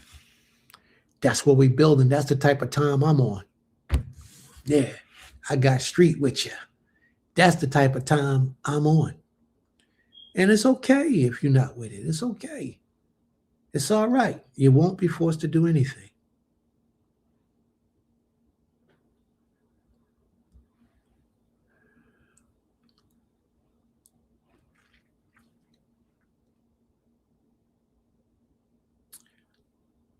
And when they come there to the land of Israel, they will remove from them its detestable things and all its abominations. That means in order for us to go into a place and clean the place up, we have to know what's dirty. Well, in our state of minds today, we don't know what's dirty. We know the bulk of it, but we don't know the majority of it. Because sin starts by creeping in the door. And once you let it in, you allow other negative energies to enter into you as well. And as you participate in sin, more and more negative energies come up within you. So right now they got gay parades in Israel. How do you think that came about? Somebody had to be gay in the power of authority to open the door for the gay parade. So then we got to go and rewrite the government. We got to do away with their whole order and structure has to be done away with so that the wickedness will cease in the land. Y'all understand? That's just the way it's got to be. We got to do it. And when they come there, they will remove from it all its detestable things and all its abominations. And I will give them, watch this, one mind. See? And that's what I'm proposing to you right now, that we start having one agenda, work together to get one thing accomplished. And I ain't got my own land, sis. I'm living on our land. It's your land too. Just come claim it. It's been set up that way.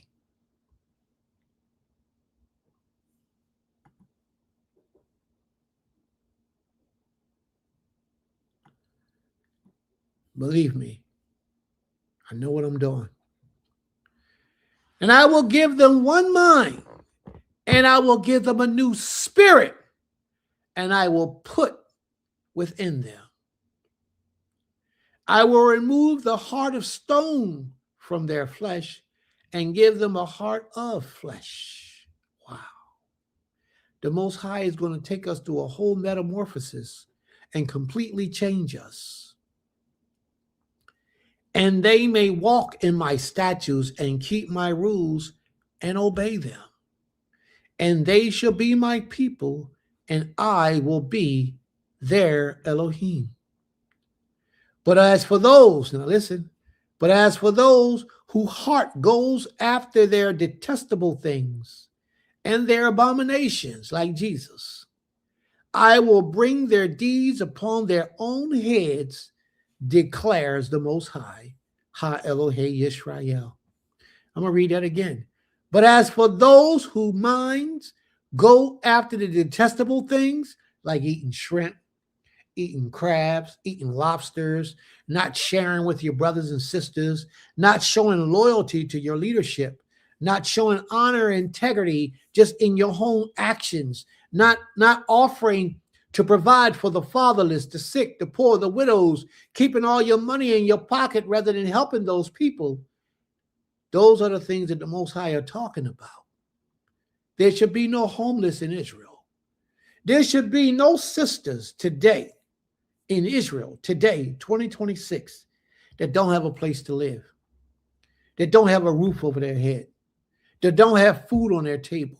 No matter how many children she got, no matter what mistakes she made, there should not be one. The only thing that will be preventing her is her loyalty to the Creator. If she's loyal to the Most High, then by all means, there shouldn't be none of us standing on the wayside watching a sister like that suffer because she messed up her life. But now she's trying to fix it. So if she's fixing it, don't judge her based on what she did in the past. Judge her from what she does from this day forward. The problem is a lot of them come with needs, but they're never coming with change. They want you to accept them the way that they are. And they don't understand. If you accept them the way that they are horrible people, and they will jeopardize your future. And you can't do that. So if they come with change, absolutely open your doors and you help them. If they're not trying to change, close your door and leave them where they at. Because you can take a piece of foul bread and put it in the midst of good bread, and that foul bread will destroy the whole loaf. That will destroy the entire loaf. And if you really got it going on when you're righteous and doing the best you can to serve the Creator, and then you open up your essence and sacrifice that goodness to allow somebody to enter into your circle that ain't trying to do righteously, it can destroy everything that you built. I know it for a fact because I've lived it. I've lived it. So believe me when I say to you, you have to be careful about those that you open your door and help. Anybody who's really honestly trying to serve the Creator to the best of their ability, you don't hold nothing from them. Nothing. I don't care what kind of mistakes they made in their lives. I don't care what you heard about them. I don't care what they've done. If they're doing their very best to please this King, the Most High will let you know, first of all. But when you see that, you give to them. You help them. You help them in that process to get to be the best that they can possibly be. Because once a person makes up their mind to really serve the Most High and the Most High alone and really do their best to serve Him, all they need after that is some help. And that's what you're supposed to be, some help.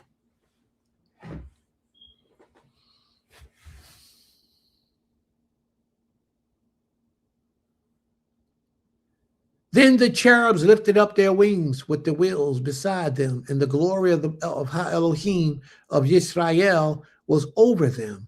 And the glory of the Most High went up from the midst of the city and stood on the mountain that is on the east side of the city. And the Spirit lifted me up and brought me in the vision by the Spirit of Ha Elohim into Chaldea, the Babylonians, to the exiles.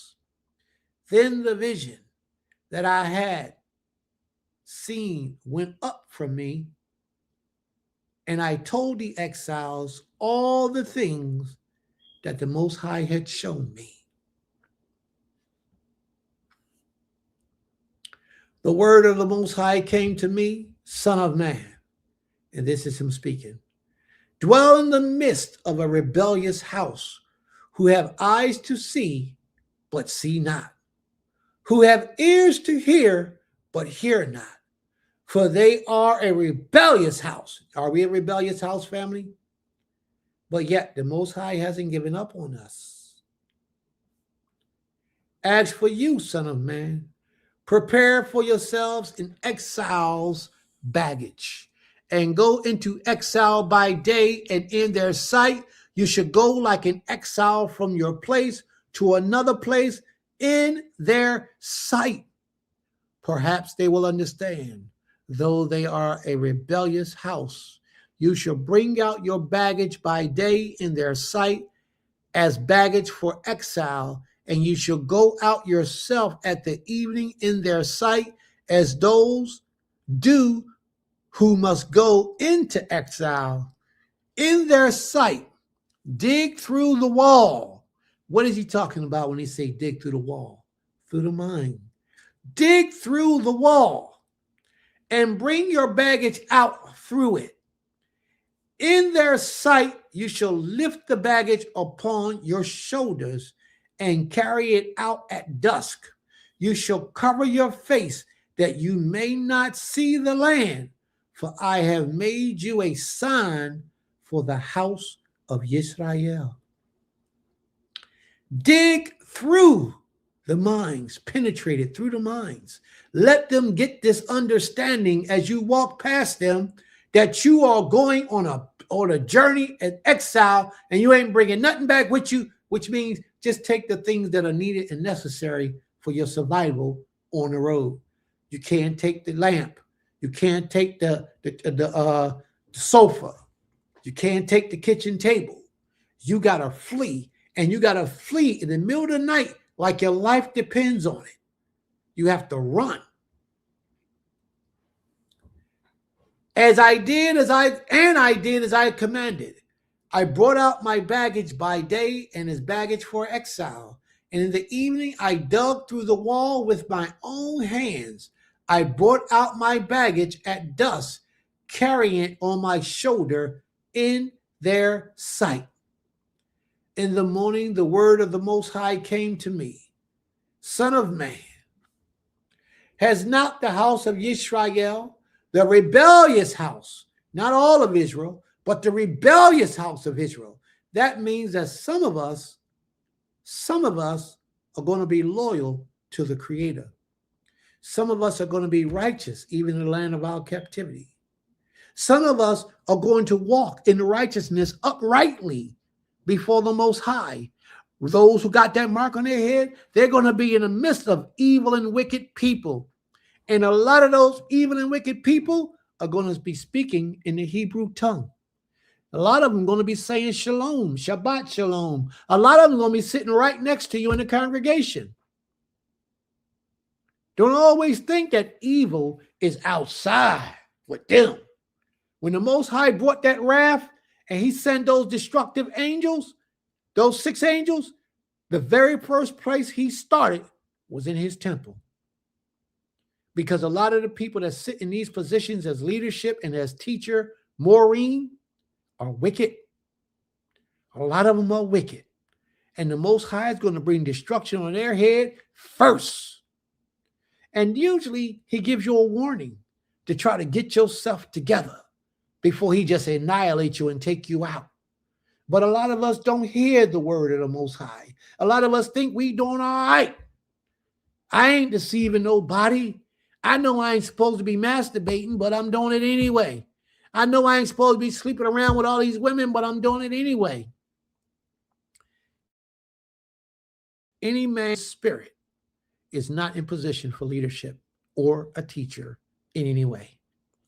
If he's not disciplined in his mind to control his spirit, to get past those small vices, he should never be in a position of leadership, ever.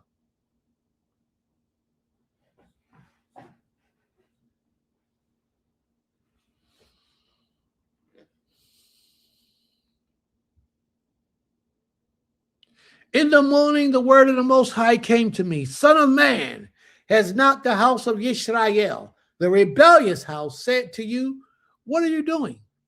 Then you say to them, thus says the Most High, Ha Elohim, Ha Elohe Yisrael. This oracle concerns the prince in Yerushalayim and all the house of Israel who are in it. Say, I am a sign for you, as I have done, so shall be done to them. They shall go into exile, into captivity, and the prince whom is among them shall lift his baggage upon his shoulders at dusk. That meant that your leader is going to go into captivity with you. He's going to suffer just like you're suffering. Well, watch this, because you notice it's talking about us. And the prince who is among them shall lift his baggage upon his shoulder at dusk and shall go out. They shall dig through the walls to bring him out through it. He shall cover his face that he may not see the land with his eyes. And I will spread my net over him. He's going to spread his net over him.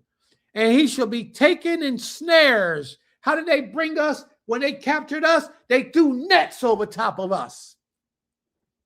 They put us in snares and they put us in ships and sent us away. I will spread my net over him, and he shall be taken in snares, and I will bring him into Babylon. That's exactly what happened to us as a people. The nets was taken over top of our heads. We was taken away in haste, in going into exile. They put us on ships and they took us to Babylon. And where are we at today? In Babylon. Modern day Egypt, Babylon, same thing. The land of the Chaldeans, yet he shall not see it. This is spiritual Babylon.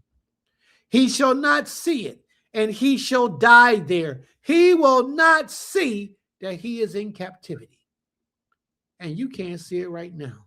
You've been here so long, you think you're free. You think you got the freedom to do whatever you want to do, whenever you want to do it, and you do. But the consequences of violating a law shows you you're not free. Everything you do comes with consequences. And if you step outside of the law that this society, this government, this institution has in place, you will swiftly be met and they will deal with you. Right now, they got riding around jacking people up. And ICE now today, they don't care what color you are, who you are. They shooting, killing, robbing, and stealing. They don't care. They're dealing with you. So therefore, everything has been intensified around us. Destruction is all around us. The Most High is telling us that when we go into the land of the Chaldeans, which we're in right now, spiritual Babylon, that we're going to die there. And I will scatter toward every wind all who are around about him, his helpers, and all his troops, and I will unsheath the sword after them. That meant that I'm going to scatter them in all the nations, everywhere around. All the people, the commoners, are all going to be spread around throughout the earth. And no matter where we at, the Most High is going to send the sword after us. And I got to tell you, I got to be honest with you so that you know. Don't be ashamed. Little children, close your ears. But everywhere on the earth, the black man is catching hell. There's not a place on this earth, there's not a country on this planet where the black man is not catching hell. Everywhere you go, we're catching hell. And I will scatter toward every wind and all around him, his helpers and his troops, and I will unsheath the sword after them, and they shall know that I am the Most High. When I disperse them among the nations and scatter them among the countries, but I will let a few of them escape from the sword, from famine, and from pestilence. All this stuff is what he's going to give us. The sword, famine, and pestilence, but a remnant shall make it. A remnant of us will make it. And they may declare all their abominations among the nations where they go, and may know that I am Yahweh. And the word of the Most High came to me, Ezekiel 12:18. Son of man, eat your bread with quaking, and drink your water with trembling and with anxiety. Now remember, Ezekiel was supposed to represent us. And in effect, that's how he's living. That's how we're living today. Eat your bread with quaking, drink your water with trembling and with anxiety. That means that we don't know what we're eating and we don't know what we're drinking. For the most part, everything that we eat and drink has been tainted and poisoned. You know, a lot of us say that we escaped the COVID-19 situation, where we say we ain't get that shot, so we ain't got none of that stuff up in us, but you do. And you know why you do? Unless you go through cleanses and times where you fast to purify your body. The reason why you do is because they put that stuff in your food, in your drinking water, and in your processed foods that they sell you at the stores. They put that chemical in those things so that you yourself will get those nanobites all up in your system. This is why it's so important that you fast and you eat herbs, proper things to cleanse your bodies of those things. And say to the people of the land, thus saith the Most High, Ha Elohei Yisrael, concerning the inhabitants of Yerushalayim in the land of Israel. They shall eat their bread with anxiety. We don't know what's in our bread, so it makes us nervous. We don't know what's in our food, so it makes us nervous. What is in our food? How often do you read the ingredients of the food you eat before you eat it? And drink water in dismay. You won't believe the things that they put in that water. If you read it, you wouldn't believe it. A lot of this water that they call spring water, it ain't spring water. It's not real spring water. They get it from some faucet, label it and ship it out and sell it and make big profits. It's somebody's city water out of a city that they fill it up out of a water hose, put it in a bottle, put a label on it, and you drink it, think you're drinking something clean. And then when you find out that that water wasn't clean, you're in dismay. How could this happen to me? How could I do this? Why would the government allow the documentary I showed earlier about how the government is pulling the wool over people's eyes? That's how they're able to do it. And nobody get penalized for it. Nobody don't even get shut down. A lot of these waters that you see out here that they're selling, big names. The water is spigot water from some city. And it's not spring water at all. But you don't know. You don't know because you don't research. You don't research because you don't care to know.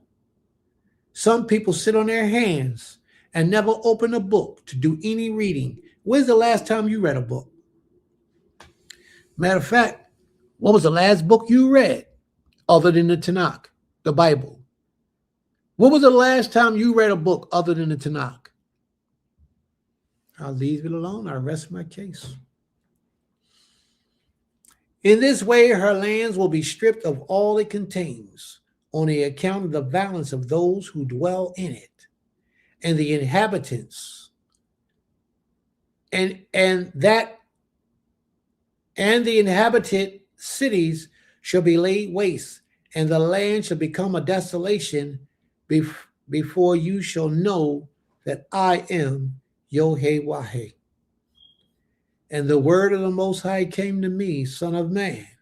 What is this proverb that you have about the land of Israel, saying, the days grow long, and every vision comes to nothing. Tell them, therefore. Now, those people, what he's saying is that the people are complaining that the prophecies that the Most High put out, nothing is happening. These prophecies are not coming true.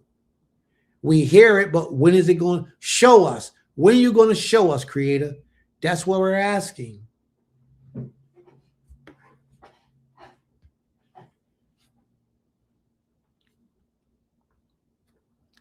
The days grow long, and every vision comes to nothing. Tell them, therefore, thus saith the Most High, Elohei Yisrael, I will put an end to this proverb, and they shall no more use it as a proverb in Yisrael. But say to them, the days are near. Now, this is what I was talking about earlier in the class. Watch this part. The days are near, and the fulfillment of every vision, the prophecies that I said, that I left on record through my scriptures, are going to come to pass. That's what the Most High is saying. The fulfillment of every vision. For there shall be no more any false visions or flattering divinations within the house of Yisrael. For I am Yohei. I will speak the word that I will speak, and it will be performed. Yea, it will be performed. It will no longer be delayed. But in your days, O rebellious house, I will speak the word and perform it, declares the Most High. Wow. May the Most High be praised. My sister asks a question. She says, what's your thoughts on the theory that the land we currently live in is the true land of Yerushalayim? I disagree. Those are my thoughts on the theory. What's your thoughts on the Grand Canyon being sacred land? I agree. That's my thoughts on that. I totally agree. If I may respond, Kaza Yisrael, this would go against writing what that says we would go back into captivity with ships and return to our land across waters to start there. May the Most High be praised. Toda Rabbah. The word of the Most High came to me, Son of man, behold, they of the house of Yisrael say, the vision that he sees is for many days from now. Those visions that Ezekiel was prophesying of was for us in our time. The vision that he sees is for many days from now. And he prophesies of times far off. He's talking about us today. Therefore say to them, thus says the Most High Elohei Yisrael, none of my words will be delayed any longer, but the word that I speak will be performed, declares the Most High, Yotzer Zivaot. May the Most High be praised.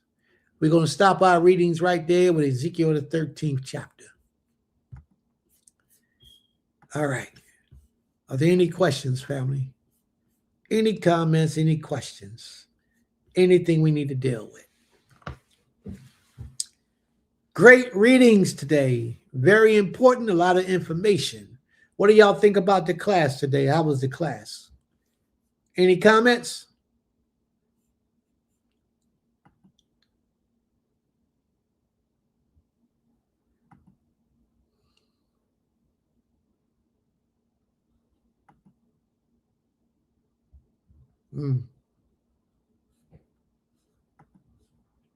Are there any comments, family?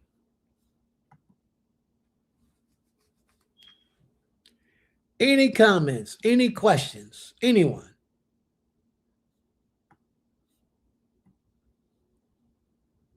I would like to see the grief series played out. What do you mean, Brother Benjamin? Explain that to me, please, when you get a chance. I mean, could this be the land that slaves have returned to? Could that prophesy already be fulfilled? No, it wouldn't be. No, it doesn't work, sis. It's just not that way. Awesome, awesome class, Ish. May the Most High be praised. Of now, a lot of knowledge as always. Okay. If done, invite all congregations for a symposium. That sound good. I like that. Benjamin. She was asking a question to you, bro. I enjoyed the class and the challenge, even of helping the elder build her house, her business. B, I pray we have people who can assist in righteously. May the Most High be praised. A lot of different subjects were spoken off today, plus interactions. I am requesting that you continue your teaching and research into grief as a Torah subject. Well, all right. One day I'll have to prepare a lesson for that. So maybe you okay. All right, no problem. I'll look into that, bro. I'll look into that. Very interesting lesson today. May the Most High be praised. Toda Rabbah, Aim. May the Most High be with you. What's your thoughts on the class today, family? What's your thoughts? Are there any other questions or any other comments from anyone? To help that elder make her dream of thrift shop come true. She may have some good stuff in there in the future. Yes. Well, we're going to do that, definitely. We're going to help best we can. Deep and intense subject, but we needed that. May the Most High be praised. Toda Rabbah. All right. Has everybody went out and shared this on their social media platforms so that others can get the messages as well? All right. I also think you need a scribe or keeper of records to administrate during the time you are speaking and be able to assist you with your responses. I would agree. Totally, bro. I totally agree. I got a lot of roles and positions that need to be filled. You know, but when you're few in numbers, you're few in numbers. You can only do the best you can do. I thoroughly enjoyed the question/answer portion, especially the of gender and the Most High. That's a class all of its own. May the Most High be praised. Toda Rabbah. All right. Do we have any volunteers to close us out with prayer? Do we have any volunteers that would like to close us out with prayer?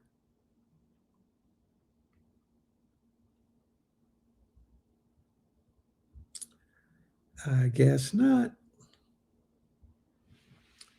I guess not. Okay.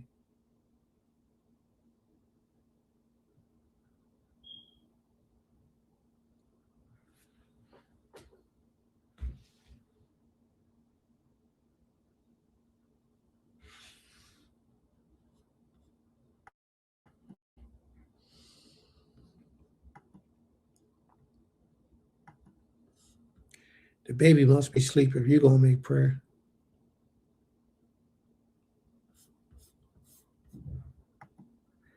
All right, family. Maisha is going to make prayer. Can we all rise, please? All right, family.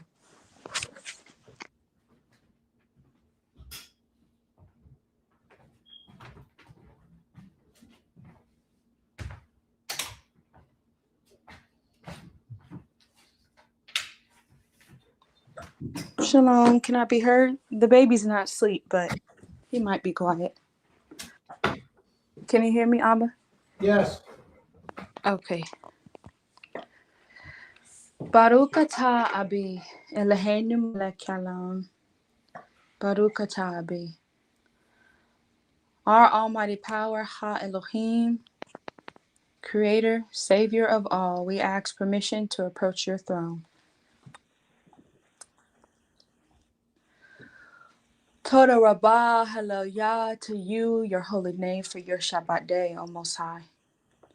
O Most High, today's lesson was powerful, deep, and inquisitive, and we thank you for all the interactions we have had today in the chat and everything else. We thank you for the conversations, the questions, all the inquisitiveness that we've had in the lesson today.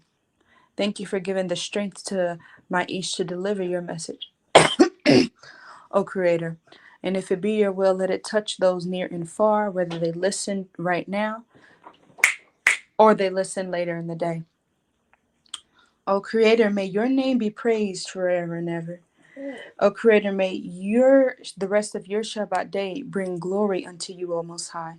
Thank you for giving us such a day, forcing us to rest, forcing us to slow down, forcing us to take a breath and to see you, Most High, to recognize you, even though we should be doing that daily, O Creator. We thank you for this set apart time, this purposeful time to reconnect with you, read your word intently, be amongst you, be in the crowd of Israelites, have a congregation. Most High, we thank you for this set apart time. It is holy unto you, therefore it is holy unto us.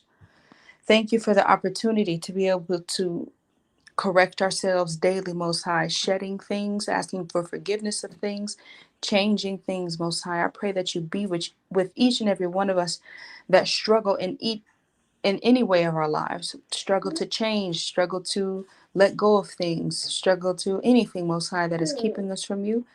Please be with us. Please forgive us for the multitude of sins that our people have sinned against you, individually and collectively, Most High.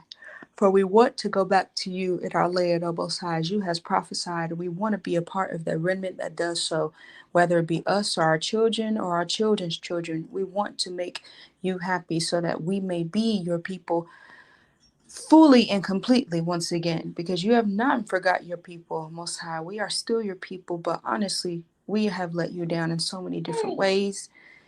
It is shameful, Most High. Creator, please forgive us. Please allow us, Creator, through the rest of our days, the rest of our lives, the rest of our children's lives, and so on, to get better and stronger as your children Israel. Becoming sovereign, becoming self-governed, all the things that we talked about, self-sufficient, so that way we may be our own people amongst this world, and a light unto the world, as you have called that we are. Toda Rabbah, so much for the Shabbat day, O Most High. May your name and your presence be blessed forevermore. Please keep those that may not be in the best position, O Most High, financially, physically, or anything, Created. Be with all those that need you desperately right now, Most High. Cover them with your spirit of healing, with your spirit of, with just your presence in general, Most High. May this day, the rest of our Shabbat day, be blessed and prosperous, O Most High, and full of rest. May your name be praised forevermore. And we all say, Toda Rabbah Abi, Toda Rabbah Abi, Toda Rabbah Abi. Selah.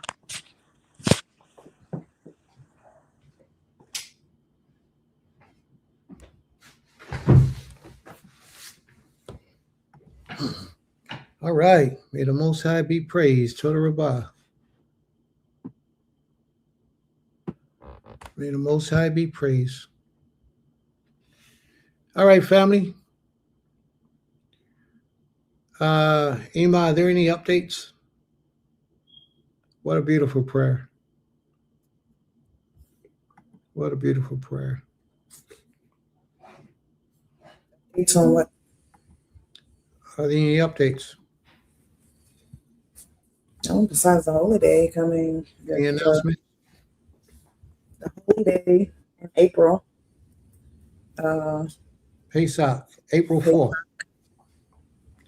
Coming April 3rd, all day after the 4th. Definitely, if you're seeking to come to the land, to reach out to one of us and let us know. And yeah, I look forward to the holy days, one of my favorite seasons. The new year, the new beginning. So, that's all I have. Yep, Pesach is April 4th. And we're about to list all the up and coming holy dates on our website. I did do the math. I got all the dates together. I just got to put them up onto the website, the One Nation Calendar Coalition.com, .org, or .net.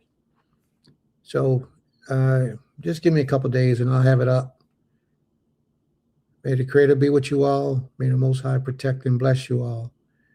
May He strengthen you all and bring you peace. Shabbat Shalom Lechem.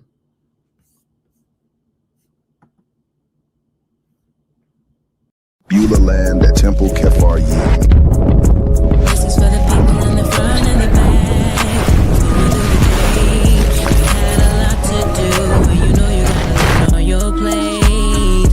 We are Beulah land at Temple Kefar Yim, a community, a school, a family of faith working to build something greater together. Our mission is simple but powerful: to restore, to teach, and to grow.